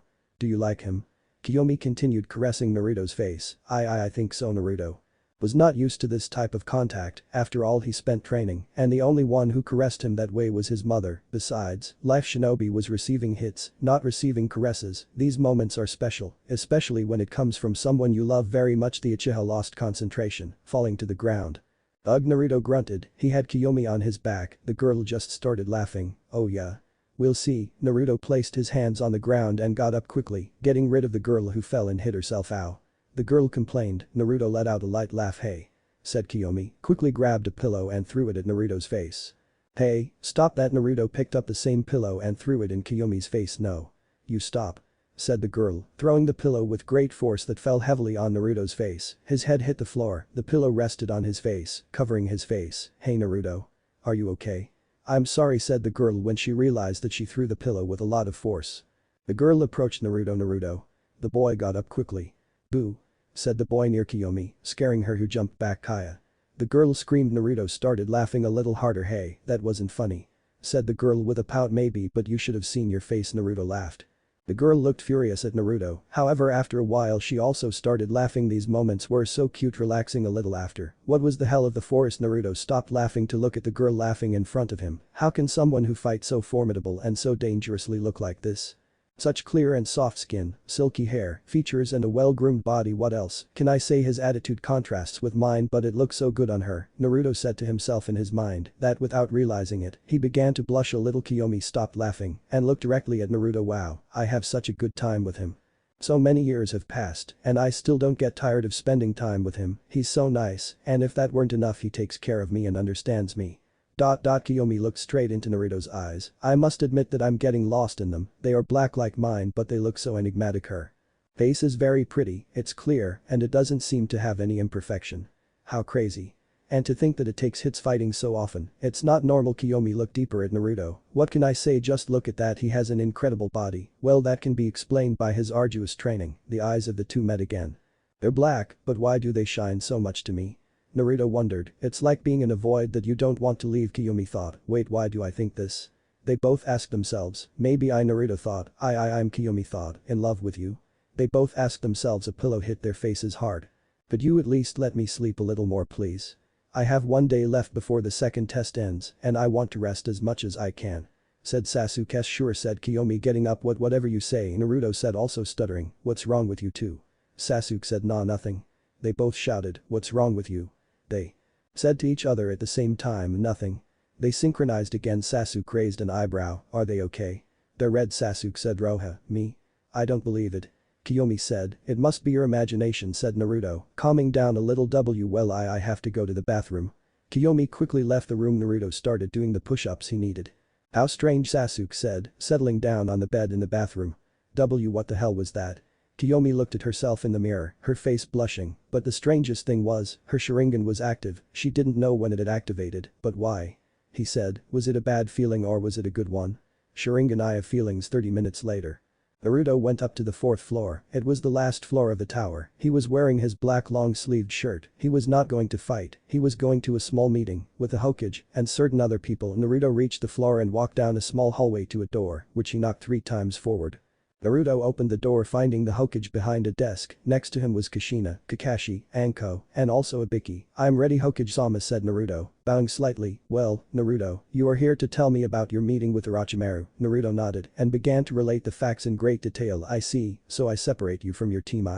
Attack my children and your teammates. I managed to seal the chakra of myth and the Kyuubi, and you also say that he is looking for something from you or Sasuke or Kiyomi. Naruto nodded, but what is he looking for? Kushina asked himself. Well, I have an idea, said Naruto. Me too, Anko said to herself. I've been with him, after all he was my teacher, he seems to have a kind of obsession with power. Maybe he wants the Sharingan, but how is he going to get it? Said Ibiki. That's right, besides he said something about me being the perfect specimen or something. Minato opened his eyes. According to what you told me, he had another face and another body before fighting you, didn't he? Naruto nodded. And if Orochimaru is capable of changing bodies, I don't know, we know almost nothing about him, besides we don't know where his hiding places are. Yes, in addition, he wanted to place a kind of seal on my neck. Don't let me do that to you. Anko shouted. Obviously I wouldn't let him mark me, but why are you so upset? Naruto asked, trying to calm the Jonin. Because he also marked me, however, then he threw me away like garbage, he said. Well, Anko moved the raincoat away from his shoulder, lowering his Mayan shirt a little, showing a kind of mark in the part between his back and his neck. The mark was like a kind of 3-volume pattern similar to the Sharingan enclosed in a circle. He said something about me not being compatible with a seal or something, Anko said. However, this seal has caused me too much pain, it hurts my body, and also every time I see it, it reminds me of that disgusting being. That is, Anko finished with venom in her voice. Let me examine it, said Naruto, asking permission. Why would I leave you? You're a child, you don't understand that. I don't think you're right, Anko. After all, Naruto is better at Fuinjutsu than me, said Minato, laughing a little. What? Are you telling me that this brat is better than the yondaime at something? Well, yes, that, said Minato. Well, if you say so. Anko approached Naruto, showing him her seal. This seal really is a mystery, I don't know what it will be able to do, I really can't do anything without knowing what the seal is supposed to do. Well, for some reason, I hear Orochimaru's voice sometimes, Anko said. It may be that this seal unites you to him in some way, said Naruto. Naruto touched the seal and activated his sensing sense, feeling slight signatures of Orochimaru's chakra. Apparently it's like a part of him is stuck to you, said Naruto. And can you remove it? Anko asked somewhat hopefully. I could, but not now, said Naruto. Anko hung her head in disappointment. Hey, don't worry, I promise that one day I will remove that seal from you, okay? You better not give me false hope or I will break your bones, do you understand? Anko responded. Got it, Naruto said, swallowing hard. But for now I can do this. Naruto went through hand seals. Uzumaki Fuinjutsu. Fujinbutsu no Kasaten, intersection of impurity. Naruto placed his hand on the Anko seal. On Naruto's hand, kanji began to extend until he placed it under it. When he removed his hand, it could be seen that Anko's seal had a kind of circle of kanji surrounding it. Well, with that seal, Orochimaru's seal will not be able to interfere with your chakra, and also, you will no longer feel the pain you felt before, said Naruto, smiling. Thank you, thank you, thank you. Anko said, almost shouting, hugging Naruto. It's okay, Naruto said somewhat awkwardly. Anko separated from Naruto. Well, that would be all for today, Naruto. It would be best if you rest, tomorrow the second test is over, and I have an announcement to make, said Minato. Naruto said goodbye to everyone in the room with a bow, and then disappeared in a shuncheon of leaves which were subsequently burned. Wow. How pretty. Anko said, looking at the leaves burning in the air. A swirl of leaves appeared, showing Naruto, who went down to the first floor in the large combat arena in which basically all the teams met to talk. Oh well, the teams that arrived or survived. When he arrived he could see how there was almost no one, there was only one person who was doing push-ups relying only on his fingers. Naruto would recognize those eyebrows anywhere. Yo. Rock Lee, how are you? Said Naruto. Rock looked away to see Naruto. Oh hello Naruto-kun. What's up? Do you want to join me to increase your flames of youth? Asked the boy. Flames of youth? Naruto asked himself in his mind. No Rock Lee, I already exercised today, said Naruto. Oh, okay. Said Rock Lee, going back to doing push-ups. Naruto stayed for a moment watching Rock Lee. Why do you train so much? I haven't seen a person try too hard, Naruto asked himself. Well, I don't have the right to say that, I also kill myself training. It was then that I realized something I hadn't thought of. Now that I think about it, I never felt a chakra signature coming from Lee. Naruto closed his eyes, expanding his sensory sense. But what? Lee's chakra is almost zero. He feels almost nothing. Discreetly activated his Sharingan. Lee's chakra barely ran through his chakra network, which apparently had never been used because it was very thin, and the chakra didn't pass as fast as it normally does. What the hell happened to his chakra network? It's like it was a baby's, even worse, Naruto said to himself. Is something wrong, Naruto-kun? Lee asked, seeing how Naruto was staring at him with his Sharingan, it honestly scared him a little. And no, nothing's wrong, said Naruto, reassuring Lee, who went back to doing push-ups. It was then that Naruto and Lee heard someone enter the apartment, screaming. Naruto looked at the person who had entered and was very surprised. Full hair, big eyebrows, green spandex with orange legwarmers, basically a big version of Lee. They even had the ninja band in the same place, tied around the waist. The only difference was the Jonin vest, and that the person wearing just entered. He was obviously older than the two of them. "Ha. I finally found you, Lee," said the person Gai-sensei. Lee said, getting up. The two began to run towards each other, as if they were going to hug each other. However, Naruto was surprised to see how Gai punched Lee hard in the face. "You little fool," said Gai-sensei, watching Lee fall to the ground with a little blood on his nose.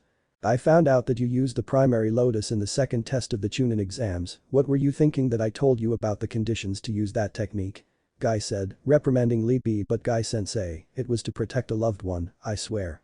Lee said, crying comically, "You mean the bubblegum girl you told me about?" said Gai. Naruto assumed they were talking about Sakura. "Oh, Lee, if that's the case, I'm sorry, I didn't know what the situation was, forgive me." Gai knelt down to the height where Lee was leaning on the ground. "No, Gai-sensei, it's my fault too. I was very irresponsible to use that technique so hastily." Lee and Gai started to cry. Naruto watched everything with a face of massive confusion. Gai-sensei, read Gai-sensei. Read. The two began to hug each other, while from Naruto's view, the landscape changed from the combat arena to the edge of a small cliff of rocks, on which the sea waves crashed furiously, while Gai-sensei and Lee were still hugging. But what kind of genjutsu is this? Naruto felt a wet sensation on his face. He ran his hand over his face, realizing that he was crying. But what? Naruto said to himself, surprised. How was it possible that he was crying if he didn't feel sad? It was then that the pair of eyebrows noticed the presence of the third, who was looking at them with wide eyes. "Oh, wow, looks like we have company," said Gai, separating himself from Lee. "Oh, that's right. Look, Gai-sensei, this is Naruto Uchiha, a friend of mine," Lee said. "So Naruto Uchiha, huh? Apparently he's a student of Kakashi. Heh, I'd like to see what he's capable of," Gai thought. "Well, very well, I introduce myself. I am the great green beast of Konoha, the handsome and always young Gai-sensei," said Gai, making a kind of pose. "Uchiha Naruto, nice to meet you." Naruto was still stunned. "From what I see, you are a student of my eternal rival." "Kakashi? Eternal rival?" asked Naruto. "That's right, throughout our career we have competed in different incredible challenges. Currently we are 50 to 49, and I am winning," said Gai. "Gai-sensei is so cool. I would love to have my eternal rival too," Lee shouted. "Don't worry, little pupil, you will have your eternal rival, he may be closer than you think," said. "Do you really believe that?" Lee said. "That's right," said Gai. "Great, I'm very excited. Well, how about now we are going to do another 1,000 push-ups, whoever can't do them will have to do 1,000 more," said Gai. "Yes, Gai-sensei." The two got down on the ground and started doing push-ups. "Wow, just wow," Naruto thought before disappearing in his shunshin of burnt leaves. The two in spandex had not noticed Naruto appeared in his room, noticing that Sasuke was looking at the window while Kiyomi was sitting on the bed with a small blush. "Yo," said Naruto. Kiyomi turned her head and said in a soft tone, "Hello. What's wrong, Naruto? What are we going to do today?" said Sasuke.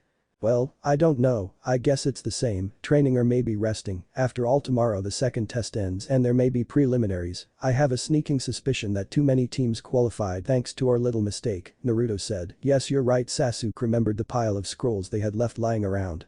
"Well, time passes by itself," said Naruto. "Skip time." One day. All the genin teams that qualified were currently in the combat arena on the first floor. Everyone was on the battlefield while the Hokage was in the observation box. All eyes were watching him. "Well, everyone listen to me," Minato shouted. "First of all, I want to congratulate all the teams that managed to pass the second test of the exams." Naruto was on the battlefield watching and to tell the truth, he was surprised. There were many fewer teams than he thought. He recognized a sound team. They surely got their scroll from some team of failed genins. There was also Team 11, Team 8, Team 9 and Team 10. There were also those from the arena, a team of random ninjas. And at the end, a strange team made up of two guys in purple clothes and the silver-haired boy from the first test, Kabuto. Surely the other teams that had obtained the scroll had been killed by the beasts of the forest, just as happened with the team of the girl he had met, Karen. The Hokage continued with his talk.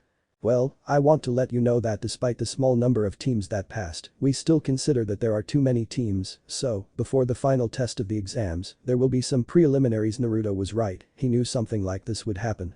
This is what it's about, they will be one-on-one battles, so from now on, you will go on your own. The combatants who manage to win will go directly to the final test of the Chunin exams. I wish you good luck and give it your all. Best of itself, yes. The shout of the genins was heard. "Hokage-sama, allow me to conduct this test." A sickly-looking jonin spoke up. "Go ahead, Hate," said Minato. Hate Gekko was a jonin with a normal Konoha clothing. His ninja band was shaped like a scarf that covered his head, his hair passed slightly under his ninja band, falling a few strands on his forehead, under his eyes there were serious dark circles, a symptom of continuous illness. Well. Listen carefully cough, do you see that screen? A8 pointed to a type of screen on a high part of the walls of the arena, all the genin directed their gaze there.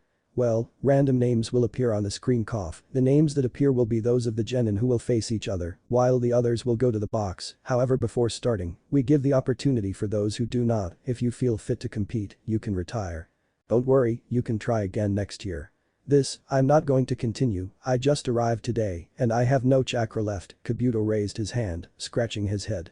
Okay, you can go. Naruto was suspicious, he activated his sensor sense, he realized that Kabuto had his chakra reserves almost full, that made him a little suspicious. Excuse Hate-san, I'm not going to get out of the exam, but I would like to go pee before the battles. Naruto raised his hand. Well, I think you can, Hate said. Okay. I won't be long. Naruto went up to the second floor. Already on the second floor, Naruto passed through hand seals. Kuchius no Jutsu. Naruto crashed his hand against the ground, and a ball of smoke 4 small foxes appeared, 2 with 4 tails and 2 with 5 tails, one of them already knew Naruto, a small black fox with white tips, a small handkerchief rested in his neck, oh, it's you Naruto-sama. Kuro realized that he was summoned with 3 more foxes. Oh wow, it's Kiza, Zoro and Giyu said the little fox surprised. That's right said a small red fox with 5 tails, it was Giyu, Zoro was white with 4 tails, while Kiza was light orange with red tips, 4 tails to Naruto-sama, meet Kiza, Zoro and Giyu, they are also spy foxes, they are a small part of my squad, Kiza, Zoro Giyu, this is Naruto-sama, our summoner. Nice to meet you, Naruto-sama said the 3 foxes, making a small bow. Nice to meet you guys, but no bows, Naruto said smiling, the 3 little foxes smiled. What can we do for you Naruto-sama? Said Kuro. Follow me Naruto opened a window next to him and went out there, starting to walk along the wall, followed by his foxes. Naruto arrived at the entrance from which Kabuto was just leaving. Well, see that white-haired boy with glasses? Said Naruto. Yes the 4 foxes responded, I need you to follow them to their lair, I have many suspicions about him, I want him not to discover them, and to collect the information they can said Naruto. Okay, Naruto-sama the 4 foxes responded. Come back to me when you have good information, good luck the foxes nodded and disappeared in a jump. I didn't know that foxes had squads, this is interesting. Naruto returned to where he came from and returned with the genins to the test, sorry for the wait, said Naruto. Don't worry, you urinate fast in a way Hate said, laughing lightly. Do you believe that? Naruto laughed a little, he had a small blush that no one noticed. Okay, everyone pay attention to the screen cough all the genins directed their gaze towards the screen, names began to rotate until 2 were chosen, the screen showed the following. Sasuke Chihavs Yoroi aka Do well Sasuke. I couldn't ask for anything else Yoroi thought, this was a member of Kabuto's team, he had a purple sleeveless shirt under a white shirt, purple pants with black ninja sandals, he had a scarf covering his face from the side. Nose down, and he had dark glasses. The 2 selected, come forward cough 8 said, Sasuke and Yoroi came forward, the other genins, please go up to the box cough, the other genins went up to the balcony where they met their senses. Well, you 2 were selected for the first battle, prepare yourselves. Sasuke and Yoroi stood in front of each other. Both of you ready? The 2 genins nodded. Well, begin. A8 cut the air with his arm and jumped back, leaving room for battle. Yoroi without thinking launched himself against Sasuke who was waiting patiently for him, I'm not here to play, I have to become a Chunin, one step closer to Unai-san Sasuke thought, preparing for the attack. Yoroi attempted a direct punch that was blocked by Sasuke, not a second later, a left hand landed on Yoroi's face, followed by a right hand to his stomach, Sasuke finished his combo with a big kick to the side of Yoroi who was thrown backwards. Yoroi woke up spitting blood, unfortunate he said, and attacked Sasuke again. Yoroi tried a great combination of punches and kicks which were countered by Sasuke, it was then that Sasuke began to counter Yoroi's attacks with his own punches. From one moment to the next, Sasuke began to beat up Yoroi. In the box. What the hell, from one moment to the next Sasuke was the one who started attacking, said Shikamaru, that's right, it's the style of Taijutsu that Sasuke invented said Kiyomi. Your own style of Taijutsu? Sakura asked. That's right, it's based mostly on counter-attacking, you start attacking, however Sasuke starts to counter your attacks with faster and more precise ones, the way he does it is so subtle that you almost don't even notice when you start losing. Kiyomi explained. Incredible. It was something to expect from Sasuke-kun. Ino said excitedly, starting to encourage Sasuke. Ugh they all thought. On the combat field. punch to the chest, kick to the knee to the stomach, left punch, right palm to the face, right kick, he turned and gave a big roundhouse kick to the side of Yoroi, who fell to the ground trembling. For Sasuke, his movement was slow, even without the Sharingan. Damn, it's very good, I have no choice but to use it that way. Yoroi stood up for the last time and approached Sasuke, who was waiting for him. Does he want more?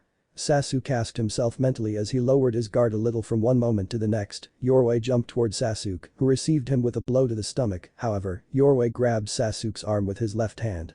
"DSK, let me go." Sasuke started hitting Yoroi, however he didn't give up. "If I can't get close with Taijutsu, I'll have to resist and end this by stealing your chakra." Yoroi grabbed Sasuke's head with his other arm, and his hand glowed blue. Sasuke felt his chakra go down. "Damn, he's literally stealing my chakra." Sasuke hit Yoroi many times, who resisted the attacks. At one point he released some blood staining Sasuke's shirt, however he didn't release his grip. Sasuke's blows little by little decreased in strength due to great fatigue, while Yoroi gained more strength every time. "In the box, it seems that Sasuke is in trouble now," said Mito. That's right, he was overconfident because he had won the battle in Taijutsu, but he let his guard down, and now the enemy has him at their mercy, Kakashi said for the first time, taking his eyes off his book with a serious look. "It seems that your genin is not as strong as it seemed," said Asuma somewhat mockingly, the sensei of Team 10.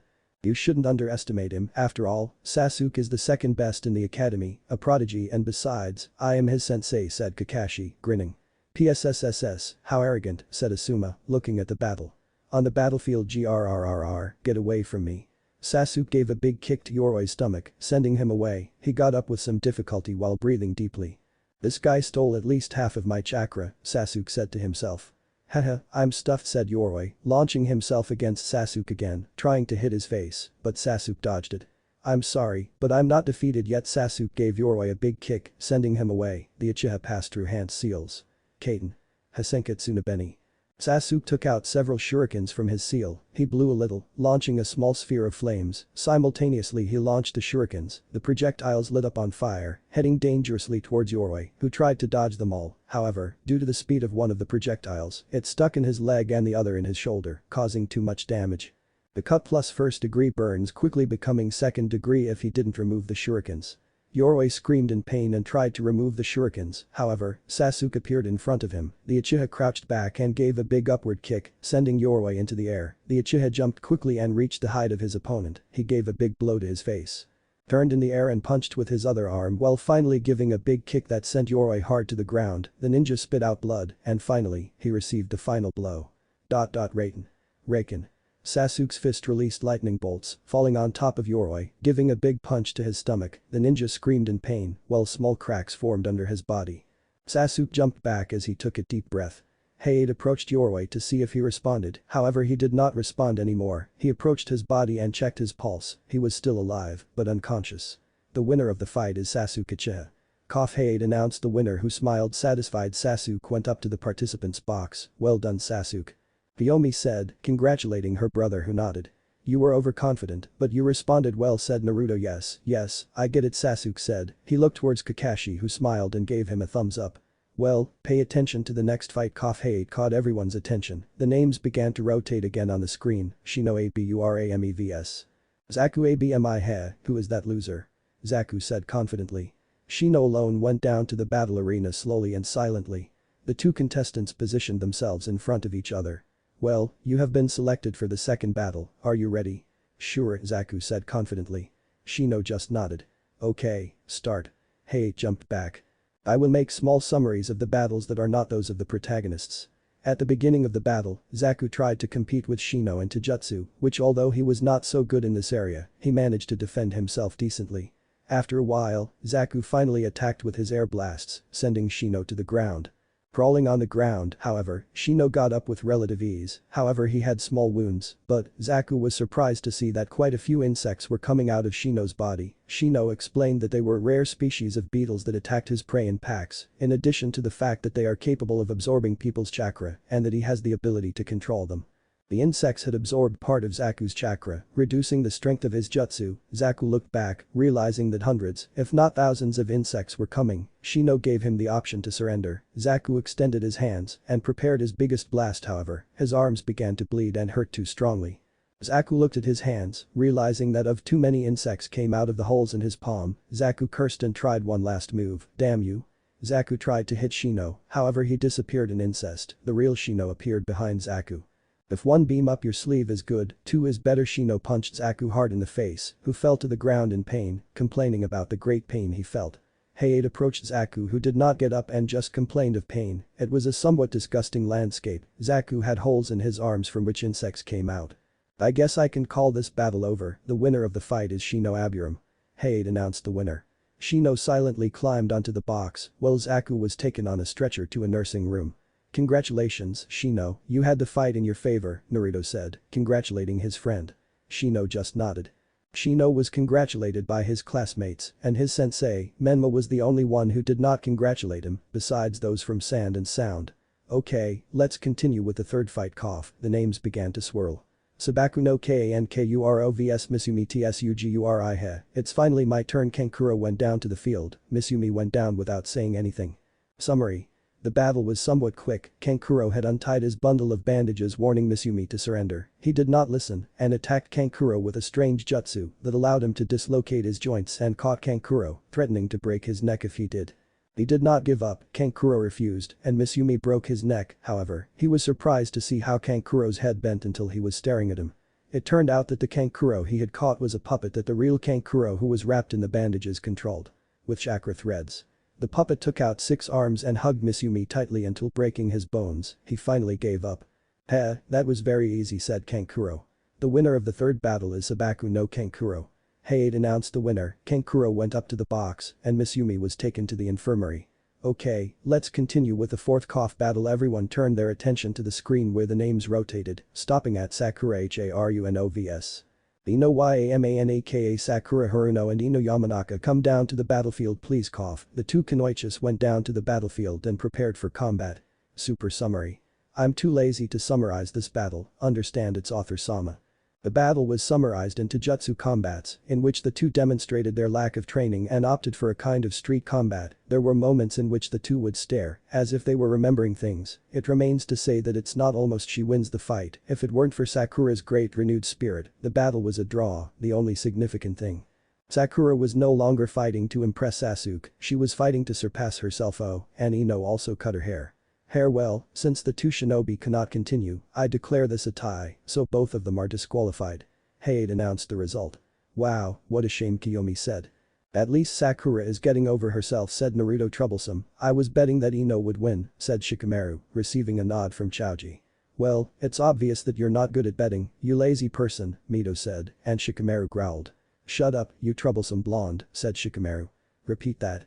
Problematic blonde, you're going to find out lazily. Now, Myth, leave him alone. Kiyomi stopped her friend. Okay, now let's go to the fifth fight. Hayate announced.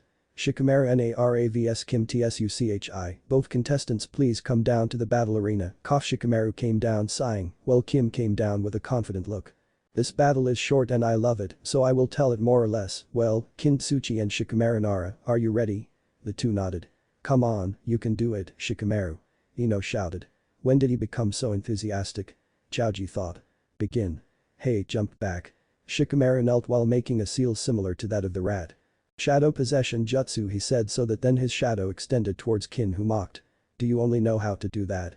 Kin jumped away from the shadow. At the same time he threw a kind of senbon with bells attached. Shikamaru dodged them and they stuck into a wall far away from him. However, he realized that he kept them tied with small threads. The girl gently pulled the threads, making the bells ring. Shikamaru heard the sound while his body seemed to paralyze. What the hell? Shikamaru said, trying to move. It's already late.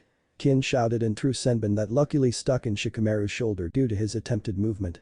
It was close, a little higher, and it seemed like a fatal blow. As best he could, he moved his hand and removed the senbon from his shoulder. However, his body turned dark again. He began to feel dizzy.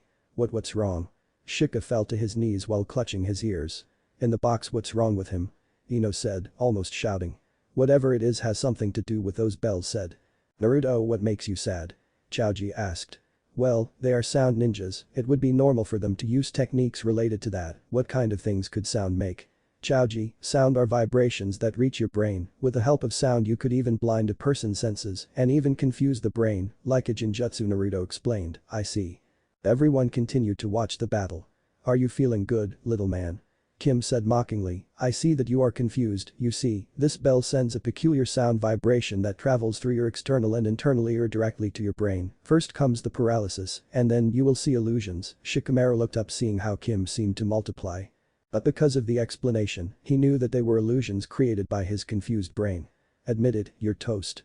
Kim threw senbon. In Shikamaru's view it seemed that all the Kim were throwing senbon, however only 3 stuck in his body. It was then that he realized the Kim was still holding the strings in his hand, that had to be the real one. Suddenly, Kim felt like she couldn't move her hand. What the hell is wrong with me? I can't move. Kim's illusions disappeared. Shikamaru stood up with a smile. I guess my useless shadow jutsu was effective, huh? Shikamaru's shadow had somehow connected with Kin's. How? Don't you see something strange in the shadow of that thread, doesn't it seem too thick? Kim watched in alarm as the shadow began to expand. I used the shadow of the thread to extend mine and catch yours, it was too easy, now you have control of my body, what are you supposed to do? Heh, Shikamaru put his hand to the shuriken bag on his leg, Kim imitated his movement trying to resist, the two took out a shuriken. You must be crazy, if you throw that shuriken at me, we're both going to end up hurt. Heh, well like the game of ducks, let's see who joins first. You're crazy. The two threw the shurikens at the same time, Shikamaru dodged the shuriken by bending backwards, Kin irremediably imitated their movement, but as Kin leaned back, her head hit hard against the wall, leaving her unconscious. To that I say use your head, Shikamaru finished mockingly, he was in the bow pose, gymnastics, watched the feet with his mouth open, everyone is impressed. Wow, who knew that lazy man was so skilled? Said Mithino cheered loudly for Shikamaru. It's no big deal, I just made him pay too much attention to me and forgot about the fact that I was behind the wall. He said, yawning. Since contestant Kim cannot continue, the winner is Shikamaru Nara. Announced the winner, again. Troublesome, now I will have to participate in the final round, Shikamaru complained. He went up to the box while they took Kim to the infirmary. Okay, now, let's move on to the next fight. Name spinning again, Namikaze MYTH vs Kiba Inuzuka Ha. It's my turn. Let's go. Akamaru Kiba came down from the box accompanied by his euphoric canine companion. Well, it's my turn. Myth also came down animatedly. The two opponents met face to face on the battlefield. You should give up, blonde, you don't stand a chance against me. Kiba was brimming with pride. You won't say the same thing when the flea dog Tarsier kicks you, Mito defended himself. Grrrr, Kiba growled at Akamaru. Well, let the fight begin. Jumped back. Kiba did not waste time and involved Mito into jutsu, she defended herself correctly, she did not have any dojutsu like the Sharingan, but she was able to stay one step ahead of Kiba, her father had taught her into jutsu since she was little, Kiba on the other hand, he was starting to get frustrated. Mito began to attack, the blonde landed a strong blow on Kiba, followed by a big kick to the stomach that sent Kiba backwards. Kiba wiped away some blood. That was luck. Not how lucky you are to that. This time it was Myth that attacked Kiba. The Inuzuka tried to defend himself from the girl's assault, however the key word was try, Myth she was faster than he believed. Mito stopped her assault when she felt a bite on her ankle, this distracted her, and she realized that it was Akamaru. The girl turned around just to hit a strong blow from Kiba, well done Akamaru. I don't think attacking from behind is of much use to them. Mito launched himself against Kiba again, he began to hit hard, Akamaru jumped and tried to bite Mito, however he turned around, avoiding the puppy. Kage Bunshin no Jutsu. Mito quickly created a clone that moved at high speed towards Kiba, hitting the Inuzuka in the stomach. The second Mito appeared in front and hit Kiba hard on the chin, sending him upwards. The clone simply jumped and, spinning around, gave a big kick. Axe to Kiba who was thrown towards the ground, hitting himself hard, the clone disappeared into the air. Is that all you can take? Mito said smiling. Kiba got up with difficulty, jumped back quickly, Akamaru followed him. Let's see how you're doing with this. Kiba took out smoke bombs from his ninja bag and threw them around Mito. Now try to block my vision. Mito received a blow to his leg, he was barely able to block a blow that came from the front. Futen. Rapusho. Mito applauded and a great gust of wind came out of his body, dispersing the smoke. Kiba and Akamaru's positions were discovered, both of them were next to each other. Wow, it seems that strategy didn't work, Mito knows elemental ninjutsu, said Hinata. Yes, it seems that Kiba has it difficult, Shino gave his contribution. TSK, I guess I have to use that. Kiba took out a kind of brown sphere from his ninja bag and fed it to Akamaru. The little dog ate the sphere and suddenly turned a reddish color, well it seemed to growl more aggressively. That was a food pill, hey. Is that allowed? Mito asked. Well, food pills are tools like kunai and shuriken, so I guess so. You don't help at all, Myth murmured. Okay, let's go Akamaru. Kiba crossed his hands in a strange tiger-like seal as he hunched his figure. Akamaru positioned himself on his back. Animal mimicry. Kiba's features became a little wilder while Akamaru was covered by an explosion of smoke. When the curtain dissipated, it was possible to see how Akamaru had become another Kiba. Beastman clone. Said the two Kibas. Mito opened her eyes a little. Well, let's go, maximum Taijutsu technique. Gitsuga. Fang on Fang, the two Kibas began to run and suddenly jumped, starting to turn laterally. The speed was so much that they took the form of two giant drills. Mito jumped at the last moment, dodging the devastating attack. Don't escape. Kibas. Voice was heard from one of the drills. The two began to return towards Mito, trying to reach her. The speed of the attack surprised Mito, who did not react in time and was hit by the two drills. He could only put his arms and X. The girl was pushed back as the two Kibas stopped spinning. Heh, this is over, said Kiba when he saw Mito on the ground. I don't think so. Mito jumped up, leaning on his arms. I have to admit that hurt. What? Impossible. Kiba shouted. Wow, Mito was able to withstand that attack. Kiyomi said in surprise. Yes, it's very strong, Naruto said smiling. Okay, it's my turn. Mito ran at a great speed that Kiba couldn't continue, giving Kiba a big blow in the stomach. The Inyazuka spit out blood and was thrown back. Kiba crashed into the wall, creating small cracks. Incredible, how he has that strength. Sakura said surprised. Hey, I think Mito reinforced his fist with chakra, said Sasuke. Where he learned that, you must have great chakra control to be able to handle it that way, and counting on the great reserves of myth it seems impossible. Haha, Kushina laughed proudly. Working so hard on chakra control pays off, I told you, myth. Kushina thought. I guess working so much on chakra control wasn't that bad. Wow, S mom is laughing at me now for saying that was useless. Mito turned to look at her Kushina, who was looking at her with a mocking smile. Why do I even doubt it? That's my mother, Mito said with a sigh. The other Kiba, who was actually Akamaru, tried to hit Mito, however she quickly turned around, grabbed his arm, and slammed him to the ground. Akamaru's transformation vanished.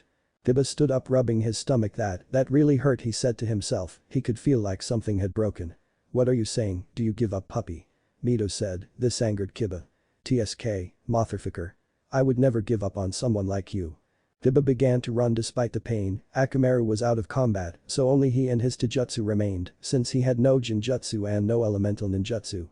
Kage Bunshin no Jutsu, Mito whispered. 4 clones of her appeared. What are you saying, stupid emo, would you let me copy your style a little? Mito thought, anticipating what he was going to do. Ah. Kiba tried to hit Mito, but she stopped his blow as if it were nothing. Let's go. Mito gave a big blow to Kiba's face. A clone took a big jump, waiting for the movements of his companions. The original hit Kiba's chin, raising him a little. A clone of her appeared below of Kiba and gave a kick on the back that raised the Inyazuka higher. Another clone appeared below Kiba and gave another kick, raising the boy higher. Finally, the other clone on the ground performed the same movement. The last clone that was in the air completely the movement. Namika's Renden. Namika's burst. The clone shouted while giving a big kick to Kiba's head, who fell hard to the ground spitting blood. The clones dissipated, leaving the original alone. Paid approached Kiba, who was complaining without being able to continue. The winner of the fight is Mito Namikaze. Hate said. Wait a minute, said Sasuke. Don't tell me I copied Sasuke's movement a little. Well, at least I changed his name, said Kakashi. Mito climbed up victorious, jumping with happiness.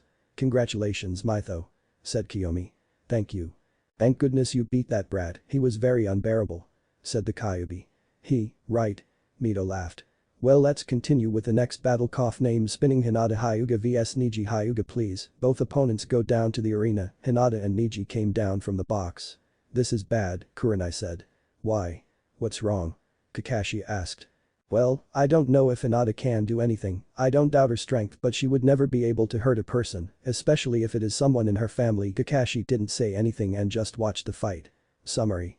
At first, the pearl-eyed girl wanted to refuse to fight with Neji, with whom it had been discovered that they were cousins. Neji, however, decided to attack without remorse. Hinata was only trying to defend herself, without attacking. The battle was summarized in incessant attacks by Neji, who seemed to hold a certain grudge towards Hinata due to the conflicts between the main and secondary branches of the Hyuga. It will be explained later. Hinata seemed to feel bad about it, which lowered his defense and allowed Neji to do more damage. The worst thing is that the Hyuga used one of the most lethal styles of Taijutsu, the Juken, soft fist, a style that goes in conjunction with their Taijutsu.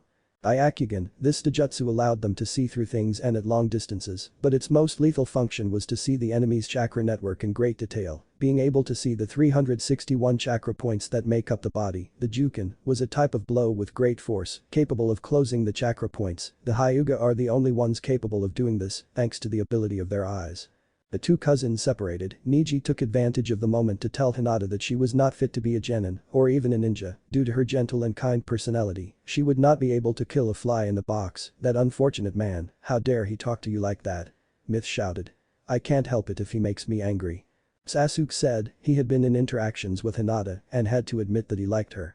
He doesn't have the right to say those things to her, Kiyomi said. But no matter how much you reply, you can't deny that he's right, said Naruto, earning everyone's gaze. Hey, why are you saying that? Mito said, somewhat angry with Naruto.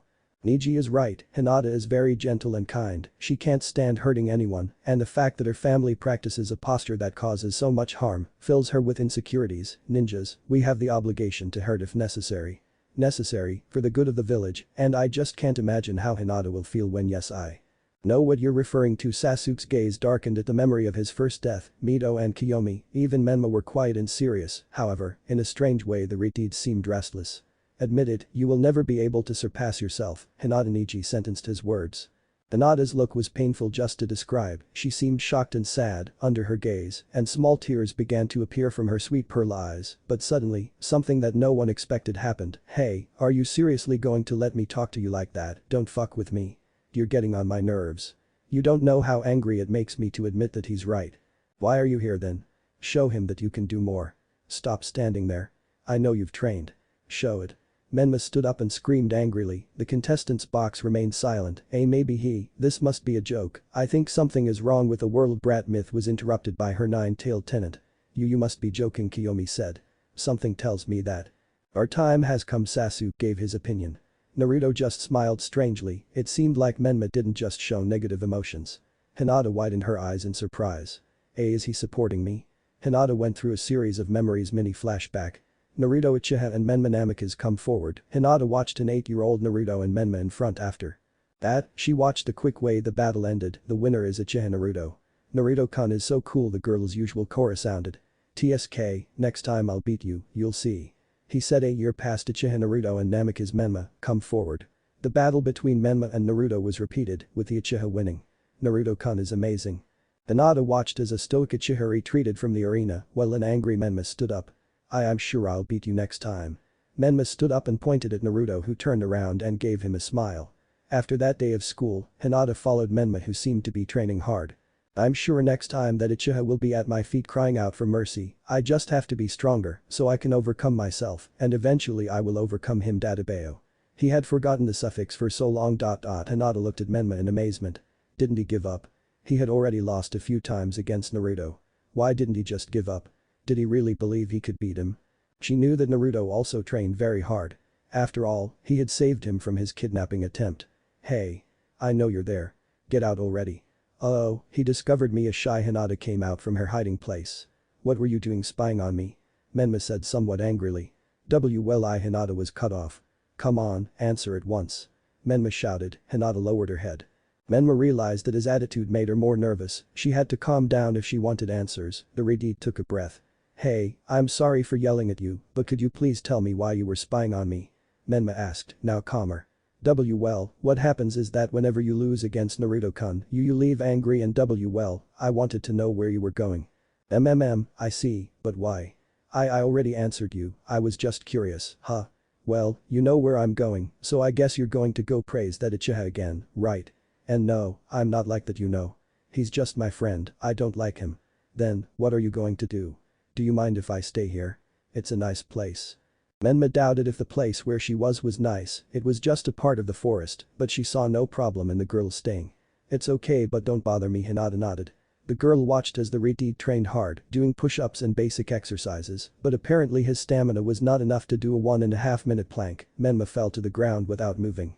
Menma, are you okay? Hinata approached the boy worried, she had trained non-stop. Why yes, don't worry about anything, I'm very resilient. Menma said, standing up. Why do you train so hard? Is it just to beat Naruto?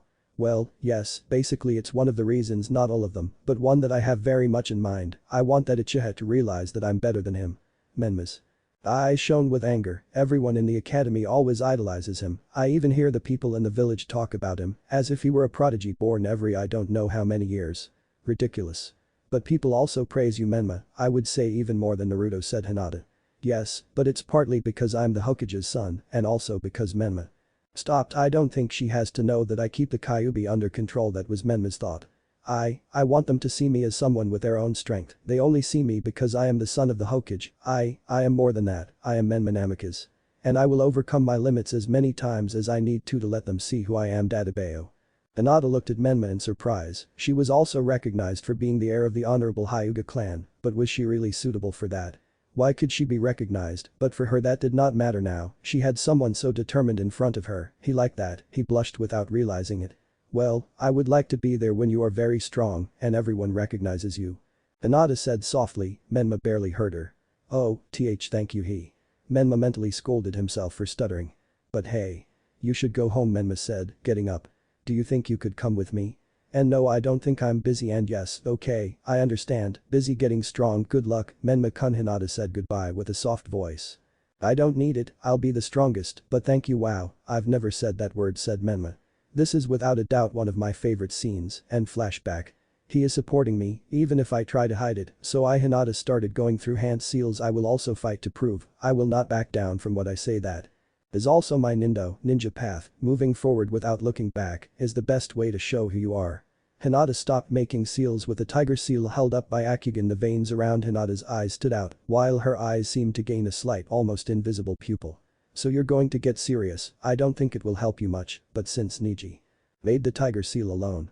Byakugan the same thing happened to their eyes, the two took the Jukin stance, right leg a little in front of the left, which was slightly bent, the right hand extended forward with the fingers together and the palm open, while the left hand would be slightly at waist level with the same position of the right hand, only a little inverted. I can't believe it, Menma's words helped her. Mito was lost. Well, that's good, yes, that is well Naruto also had no words. To everyone's surprise, Hinata was the one who attacked Niji, the blows they gave were incredibly strong, large bursts of chakra came out of the collisions of their palms, the blocks of Niji and Hinata, their movements, everything. It was spectacular, we just had to see how it ended. Niji was impressed, he didn't know that Hinata could be so tenacious, well, after all, she had been trained too, maybe she was just afraid to show her skills, but now, she seemed free, so to speak. The battle seemed even, however, things were leaning towards Niji, who while blocking the blows, blocked Hinata's chakra points, making her movements more rigid and easier to see, while Hinata was barely able to block a few. No problem for Niji. Finally, they saw how Hinata seemed to be spitting blood alarmingly, which worried many, however she continued to fight. Naruto explained that the chakra network, being so extensive and leafy, certainly became entangled with important organs such as the heart, therefore, when the chakra network receives damage, these organs are also damaged. Niji decided to stop playing games and began to beat up Hinata, who defended herself as best she could, however, she was pushed back by her cousin, she spat blood and fell to the ground, Hayate was about to stop the match, but suddenly Hinata got up. You're stupid, if you keep fighting you'll die. You have a long way to go to defeat me, besides, I know you're venting to me and that's fine, you don't have to worry about that, what are you taking about? I know how frustrated you are, after all you have suffered more than me, I know you are the one who has done the most damage, with the main and secondary branches TSK, shut up you don't know anything. I can't understand you but I can give you comfort, because I do love you, be quiet. Niji ran towards Hinata ready to finish her however. The Jonins appeared in front of Niji, Guy seemed to be holding him from behind, with his arm around his neck, Hayate seemed to be in front of him with his finger extended right on his forehead, Kakashi was holding onto his right arm, while Kurenai was holding onto his left. This fight is over, Niji, you are the winner Hayate said. Niji, you told me you wouldn't get out of hand with that topic Guy said, scolding his student. Why do you interfere, I find the main family so despicable Niji growled. Hinata's heart gave a soft beat as the girl spat out blood and passed out. Hinata. Mito, Kurenai and Kiyomi shouted. Naruto appeared behind Hinata before she fell, Sasuke appeared and measured the girl's pulse. She's alive Sasuke said calming down. Nah Naruto Hinata whispered. What's wrong? Naruto said, somewhat worried, the girl was shaking and he could see all the bruises she had. Do you really think he changed? Naruto smiled. Yes I'm sure so Naruto picked up Hinata and left her lying on a stretcher that some nurses brought. Thank you, Naruto said Hinata. No, you don't have to thank me said the Uchiha. I'll take you to Menma, I'll make her visit you at least once, said Naruto. Hinata blushed, but finally she gave a sweet smile before she was taken away. Naruto turned with his active Sharingan towards Neji, who looked at him with disinterest. Naruto didn't like his loved ones being hurt. Record this, Uchiha, he who is a loser will always be a loser, that is his destiny, and it cannot be avoided. Naruto's Sharingan glowed as his Tomo rotated strongly, this intimidated Neji. Record this, Hyuga, we were all losers at one time, but that can be overcome, and destiny cannot be avoided, it can be changed, do you hear me? So you better change your thinking, you are too smart as to think stupid things. Naruto turned around and appeared in a shunshin in the box. Neji stayed thinking, gave a grunt and finally went up to the box. Cough cough, well, now that the tension is over, I think it's time to continue with the fighting. Names swirled as things calmed down. Sabaku no Temari vs. Tenten summary. What can you say, Tenten had the battle against her from the beginning, after all she uses ninja weapons, and Temari was a great wind user, thanks to her large fan that she carried on her back, all the weapons Tenten tried to hit. They were repelled by the large gusts of wind that Temari launched, which at the same time cut the skin of the Konoha ninja. Finally, they tried to attack with their twin dragon technique, but every attempt was useless, Temari's fan was too much strong, and that it was not completely open. Finally, Temari finished with a deadly wind technique. Futon. Kamitachi the ninja from Suna launched a gust of wind that lifted Tenten, as if she were in a tornado, the wind pinked her skin, cutting it in the process. The girl began to fall with too many wounds. As she fell, Temari placed her fan vertically, causing the girl to hit her back with the fan, spitting blood. Tenten can't continue, the winner is Sabaku no Temari Hate said, pointing to the winner who was holding Tenten on her fan. The sand girl abruptly threw Tenten to the ground. Lee was quick and picked up her teammate. Hey. What's wrong with you? Get rid of your eyebrows and take that sack of trash with you, Temari sounded arrogant. Hey, even if I lost, that's no way to treat someone who fought with everything. Yes, whatever, Temari responded indifferently. Lee growled and ran towards Temari. He doesn't read. Neji shouted. Read. Rock jumped towards Fear. Konoha Senpu. She was about to kick Temari, but she blocked it with her fan. Temari could feel her bones rumbling from the force, but she did not let herself be intimidated. Guy appeared behind his student. Come on, Reed, calm down now. But Guy-sensei, Temari Gaara's voice was heard from the box. Stop wasting your time with that loser and his ridiculous mentor, go up, you've won, Gaara said seriously. Guy smiled. Ha. Calm down, genins of the arena, you don't know what Lee is capable of, after all he hasn't fought yet, said Guy with a smile. Lee went up to the box along with his sensei and Temari. Okay, time for the next battle. I don't think it's worth narrating Kiyomi and Menma's battle against some random ninjas. Kiyomi could defeat his enemy just by looking into his eyes. Menma was superior to the boy in everything, in chakra, in jutsus, and in taijutsu. Finally he was the battle of Gaara versus the random ninja who seemed nervous. Gaara was in front of his opponent who looked very scared. Very well, Sabaku no Gaara versus Usuki Tenko, random ninja, excuse me Hate-san, I give up, said Tenko. He didn't want to fight the boy who had arrived 3 hours after starting the test and who had also arrived from all his missions without a scratch. He could try it next year, with less crazy people. Okay, winner by surrender, Sabaku no Gaara. Tenko began to leave the arena when. Where do you think you're going, coward? Gaara said in a serious voice while narrowing his eyes. Well, you're not going anywhere. Gaara's sand came out of his pumpkin, starting to go against the boy who got scared. Hei tried to interfere, but a wall of sand rose in front of him, preventing his passage. Oh, that boy is dead, said Kankuro somewhat nervously. Gaara, stop it. Temari shouted. Gaara's sand was about to rush at the boy, however, when he thought it was his end, a blur of passage, Gaara felt that he hadn't caught anything. You shouldn't do that, the boy had already given up, Naruto said behind Gaara. He had the boy by the shoulders. What? When did he get there? Kankuro asked himself, surprised. Wow, I had to drop some of my resistance seals to get there in time, Naruto said, making half a ram seal. The missing seals came back. Gaara opened his eyes in surprise, he had not realized Uchiha's presence. Come on, old man, you can go now, Naruto said to Tenko. Why yes, thank you. The boy left the arena. Well, come to the box so we can continue with the next battle. Hate was also disoriented, he had not seen the boy move. Naruto and Gaara returned to the box, a bewildered Gaara and a calm Naruto. The names began to spin, everyone watched the next battle with some surprise. Naruto Uchiha vs Rock Lee. Okay, Rock Lee and Naruto Uchiha, come down to the arena please. Yes. It's my turn, Guy-sensei. Said Rock Lee. Well Reed, show him your flames of youth. Yes Guy-sensei, read Guy-sensei. Reed, please don't do that, Tenten said. What do you think of your fight, Naruto-kun? Kiyomi asked. Well, I think it will be exciting but what? But I have too many advantages, like which?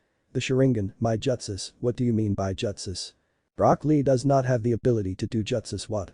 How is that possible? I don't know, it seems his chakra network is not developed or it is simply a symptom of some strange disease, said Naruto. Well, then what do you plan to do?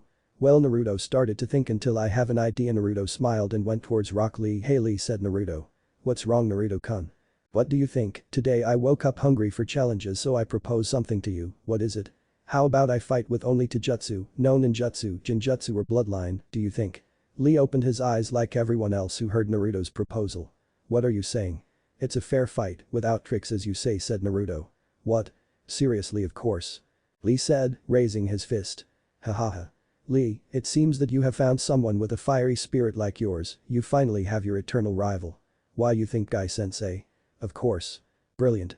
Cough cough, please, participants are asked to come down to the arena. Okay, let's go there, good luck, Naruto. Sasuke said. Yes, we have to meet in the finals, right? Naruto said. Sasuke smiled. Good luck, Naruto-kun.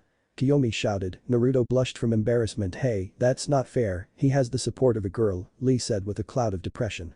Don't be stupid, you know you have my support. Tenten shouted angrily. With the support of a pretty girl, whisper reads, don't think I don't listen to you, you moron. Tenten shouted. Cough cough, annoying cough, please pay attention once and for all. Hey, it said, it was obvious that he was upset. Good. Lee took his battle stance. It's time. Naruto took his battle stance. Guy-sensei grabbed his chin. How strange, I don't know that battle position, he said. Well, Naruto invented that one, it's his own battle style, said Kakashi. Wow, that's amazing. Guy said. Okay, Rock Lee vs Uchiha. Naruto, start. Hey, it said, jumping back. Rock Lee decided to attack first. He ran towards Naruto at high speed. Konoha Senpu. Lee jumped up, spun and gave a big kick that Naruto blocked with his forearm. A small gust of wind came out from the clash of the blows.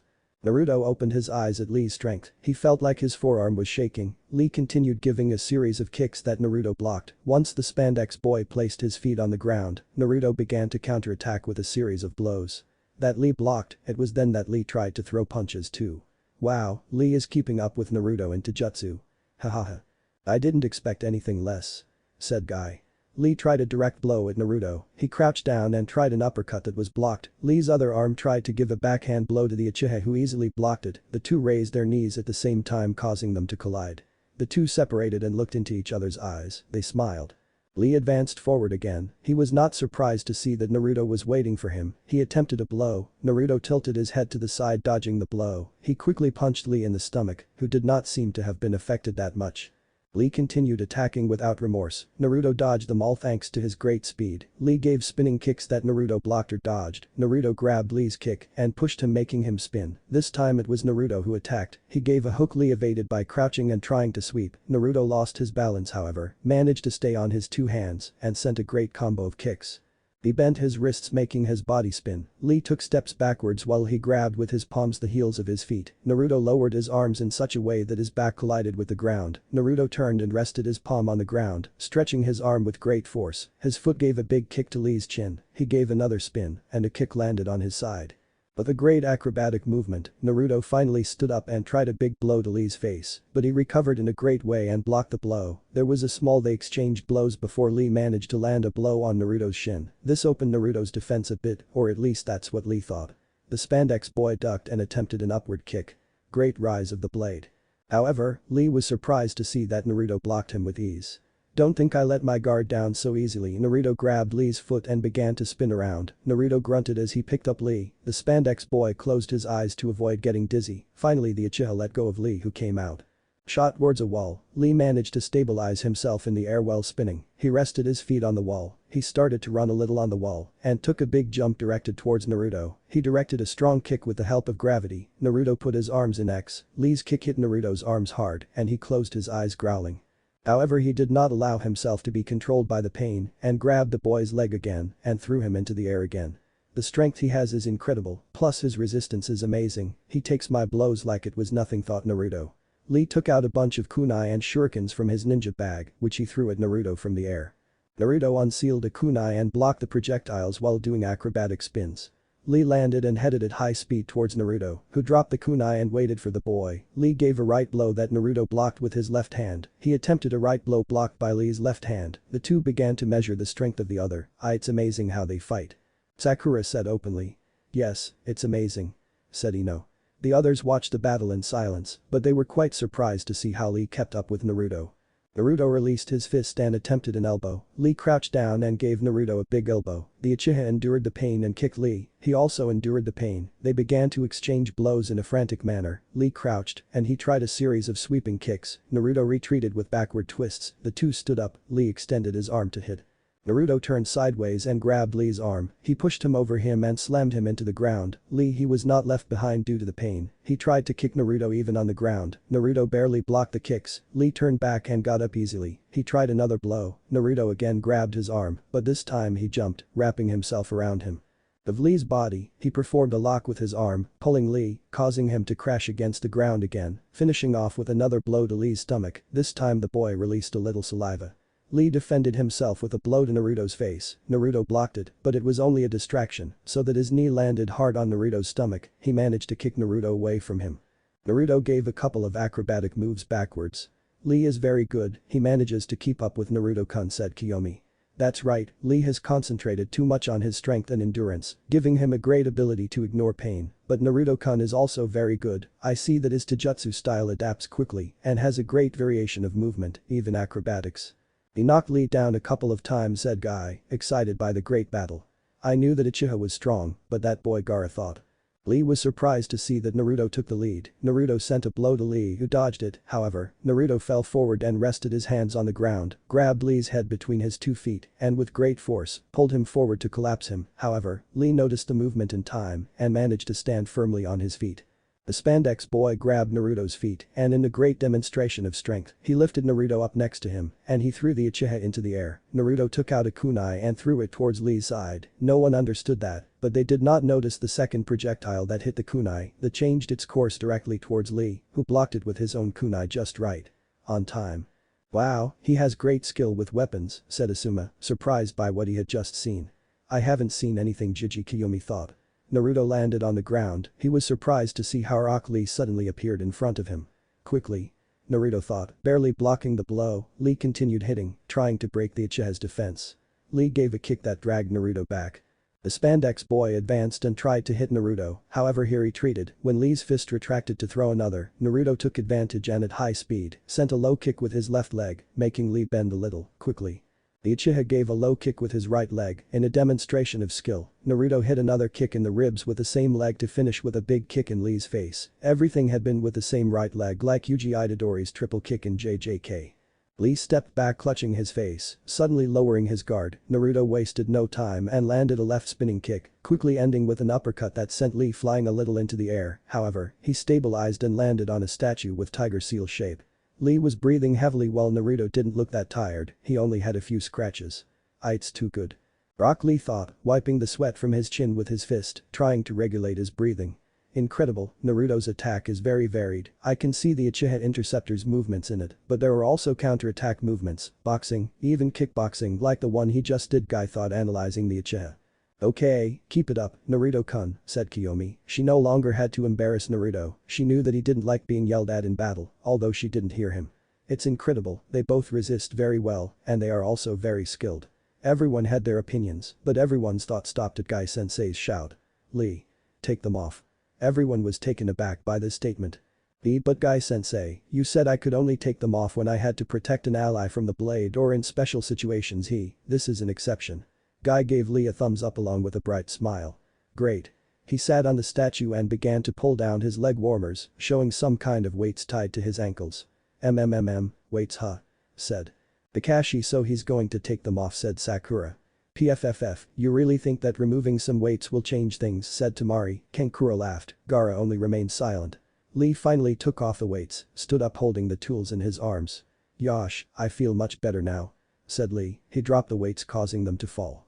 The surprise factor acts. The weights colliding with the ground strongly broke the tiles, raising a large amount of dust. The weight was capable of making the sand tremble. The landscape around Lee was destroyed, and only because of his weights. Everyone in the stands had their eyes wide open, even those in the arena. Naruto below was swallowing a little saliva. He wasn't going to deny that he had been surprised. Wow, Guy, as always, Kakashi said, squinting through the dust. Guy had a big smile as he watched Lee, finally saying the words Lee needed. Go read. Yeah. Lee disappeared in a great blur of speed. Naruto was barely able to follow him, however a large blow landed on his face, sending him crawling on the ground. That must have hurt, Sasuke said surprised. He had not been able to see Rock Lee move, only shinobi of Jonin rank could follow his movements. Naruto stood up spitting out saliva with a little blood. Normal, when he hit me at that speed, the force was much greater, said Naruto looking at Lee. Get ready Naruto-kun, the real battle begins.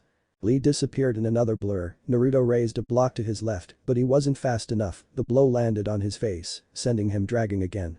Damn this. Time he got up faster, Lee appeared behind him. Naruto crouched down in time to dodge a blow, but he was very surprised to see how he appeared crouched next to him, kicking him. The Uchiha he crawled on the floor again. He got up and felt Lee appear behind him again. He tried to hit him, but the spandex boy disappeared in another blur and appeared in front of him, kicking him in the chin. Naruto shot forward with his back towards the ground. Lee appeared in front of him preparing an axe kick. Naruto put his arms in an X. Lee landed the kick with great force, sending Naruto crashing into the ground. The Uchiha's back collided with the ground, and it cracked slightly. Naruto didn't even have time to scream when he had to leave that place quickly, dodging another kick that cracked the ground even more. Lee didn't waste time, he got up, and in a quick movement he managed to land a strong punch on Naruto's stomach, who spit out blood. He was thrown back and fell heavily on the ground. Lee took his taijutsu stance with a determined look. And a smile. Wow, that's incredible. Sakura said. She had completely subdued Naruto, whom she considered the strongest of the genins. That's right.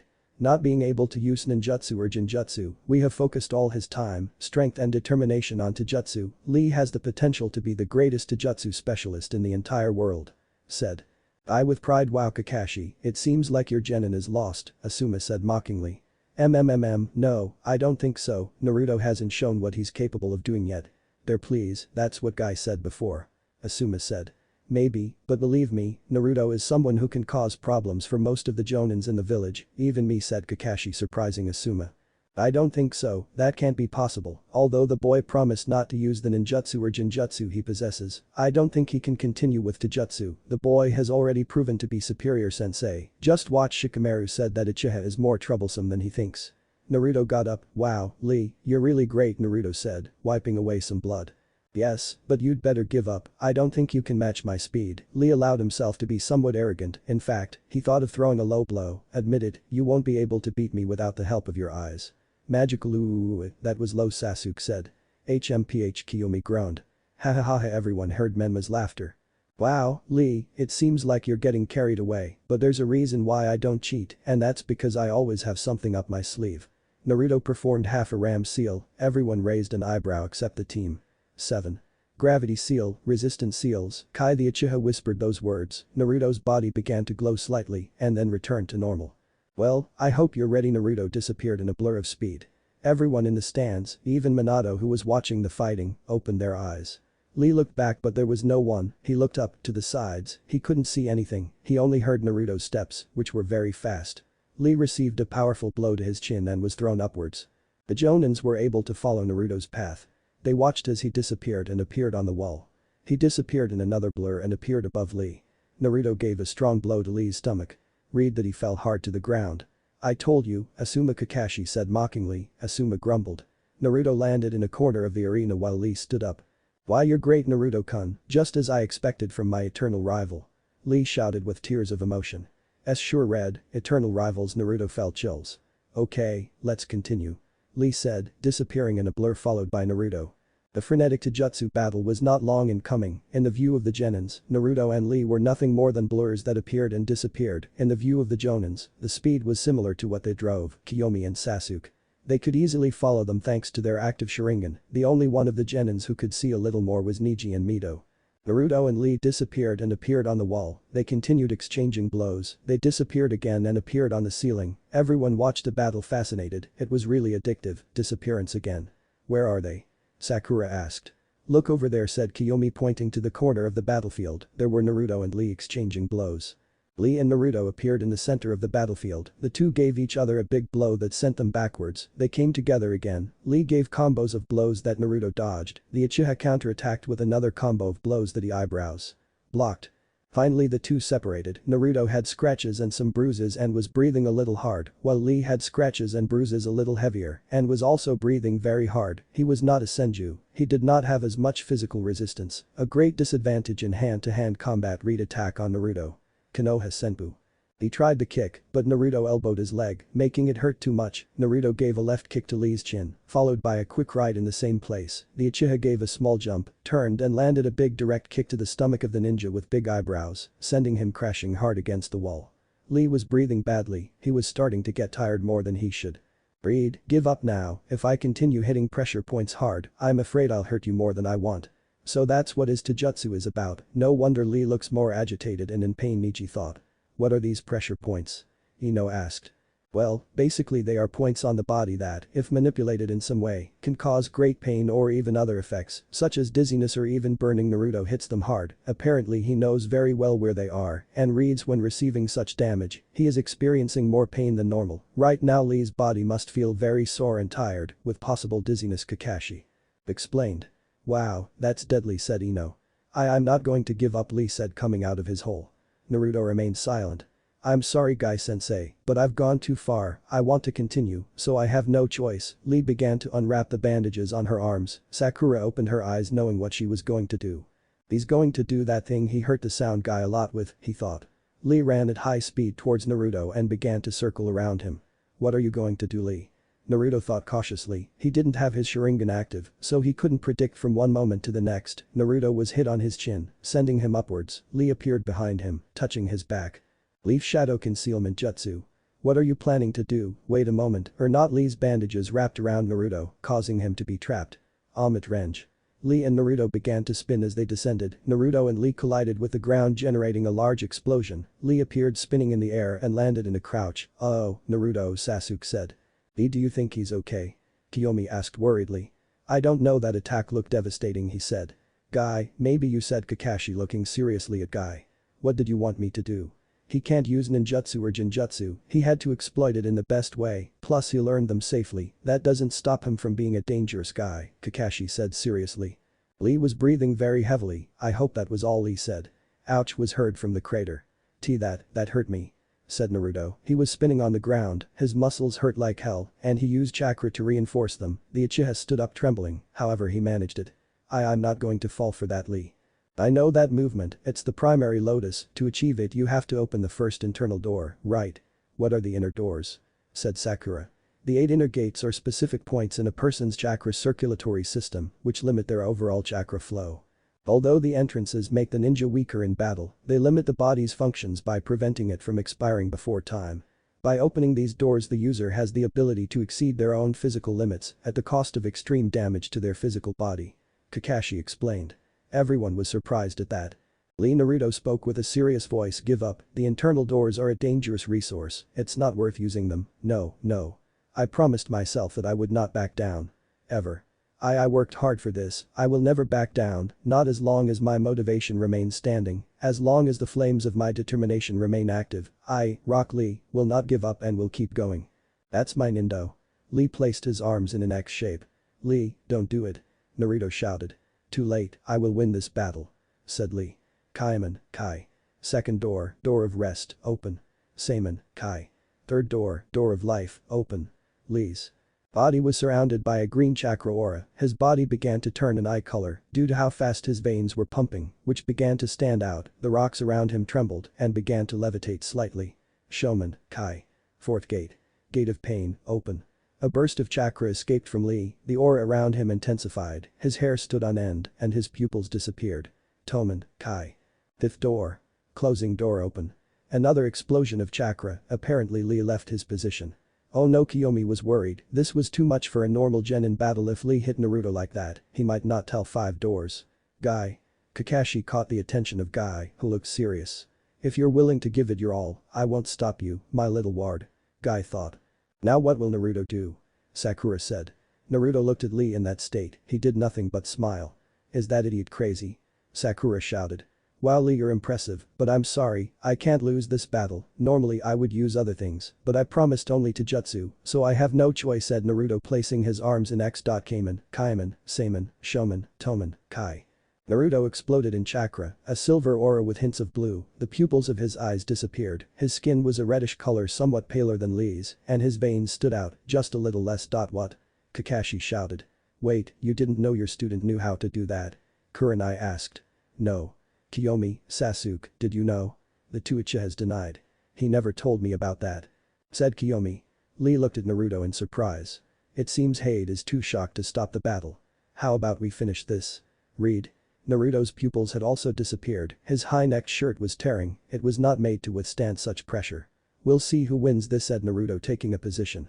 Lee also took his battle position. "The internal doors were fed by the resistance of your muscles. Victory will be for whoever finishes the other first, or whoever resists the most."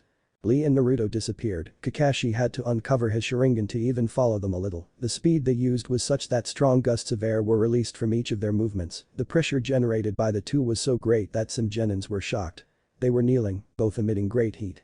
Lee and Naruto appeared and disappeared, exchanging blows. Large waves of shocks came out of their fists. Lee gave a big blow to Naruto, who was thrown away. At a great speed, Lee appeared behind him, giving other blows. Naruto flew away again. The process was repeated. "I only have that move left to win. If he can open up to the fifth door, it means he also knows how to do it. I must do it first. I will win this battle." Lee thought. He tried to hit Naruto again, but this time Naruto turned and landed a kick that sent Lee flying. Naruto performed the same combos as Lee. They were almost invisible and too fast. The two were beginning to feel the consequences of opening the doors. "We have to finish it now," the two thought. The two began to concentrate blows. The difference was that Naruto could block some. "This can't continue like this, we will be in a tie, and therefore we will be disqualified," thought Naruto. He had to have a small opening, that alone was enough to execute his movement, however, he had to take care that it didn't give an opening for him to read either. "I would take advantage of it." It was at that moment that Lee grunted, his muscles tore a little, generating a current of pain throughout his body. Naruto took advantage, and ignoring the pain he felt, he hit Lee with an ascending fist. He appeared behind the boy with large eyebrows, and he delivered another strong blow. Naruto did not let Lee breathe, as he sent him from one side to the other without stopping. The finish, Naruto grabbed a loose bandage from Lee, it stretched, causing him to separate momentarily from Naruto. However, he grabbed the bandage tightly and pulled it, making Lee return to him at high speed. Naruto prepared a kick and a hit to end with Lee. "Now to finish," said Naruto with a slightly hoarse voice. The Uchiha let out a soft growl before completing his attack. Naruto slammed his leg and right palm into Lee's stomach with monstrous force. A loud roar echoed, "Your revenge, Hidden Lotus," shouted Naruto. His voice also took on an echo effect through the walls. Naruto and Lee collided with the floor, generating a large explosion that made everyone cover their eyes, avoiding the dust. Naruto shot out of the cloud of dust. The aura around him had died out, and his black pupils returned. His turtleneck shirt had disappeared, leaving only the black long-sleeved sweater. His pants and sneakers were more intact. The ninja band was a little out of place, leaning to the right, and last, but not least, the wounds that could be seen were not many, since only his face could be seen. Naruto stood up, grunting in great pain. He barely stood up, he placed his hands on his knees and was panting heavily. The cloud of dust dissipated, showing a rock. Lee apparently passed out, the tiles around him were shattered, it was basically a field of stone and dust. Naruto was finally able to stand up straight, however he was still panting. "I guess it's over," Hade said, however. "And no, I can still go on." Naruto and Hade were surprised to hear the voice of the green spandex ninja. Lee stood with his clothes in a mess. They weren't torn, however they were dirty and had some blood on them. Lee said. Naruto, but he was surprised to see that Lee's eyes were blurry, his movements were slow, even his hair was somewhat messy. Everyone in the stands was surprised to see that Lee could keep going.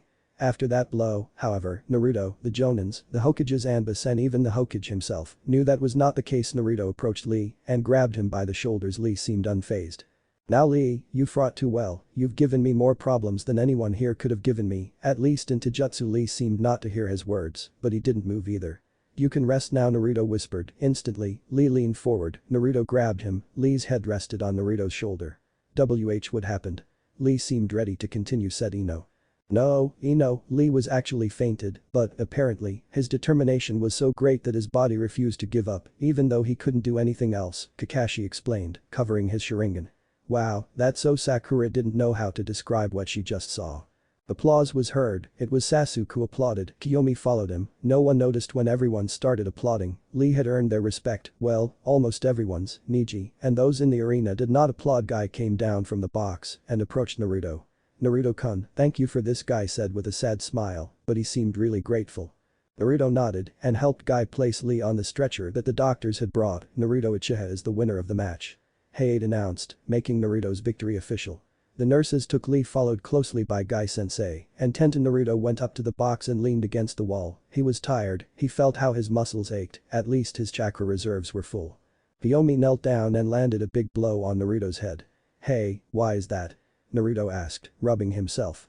What were you thinking when you used that? Besides, you didn't tell us. Said Kiyomi annoyed. Hey, I'm sorry, yes, it was a beam up my sleeve that I didn't plan to use, normally I wouldn't use it, I have more capable techniques, but in this situation I had no other choice. I'm sorry for worrying you. Naruto sent a look a little sad to Kiyomi. Oh, he looks so cute when he apologizes, Kiyomi thought. She smiled and gave the boy a small hug. It's okay, just don't use it again, I'm afraid something will happen to you, and trust us more, okay? Said the girl. It's okay, said Naruto. Hey, it's not that I don't like it, but could you let me go, it hurts too much. The Uchiha complained. Oh, it's okay, Kiyomi pulled away. Well, everyone pay attention for the last battle, Dosu Kanuta and Choji Akimichi move on to this combat arena. Hey, doubted if this was a combat arena, it was almost destroyed, only the statuette had come out almost intact.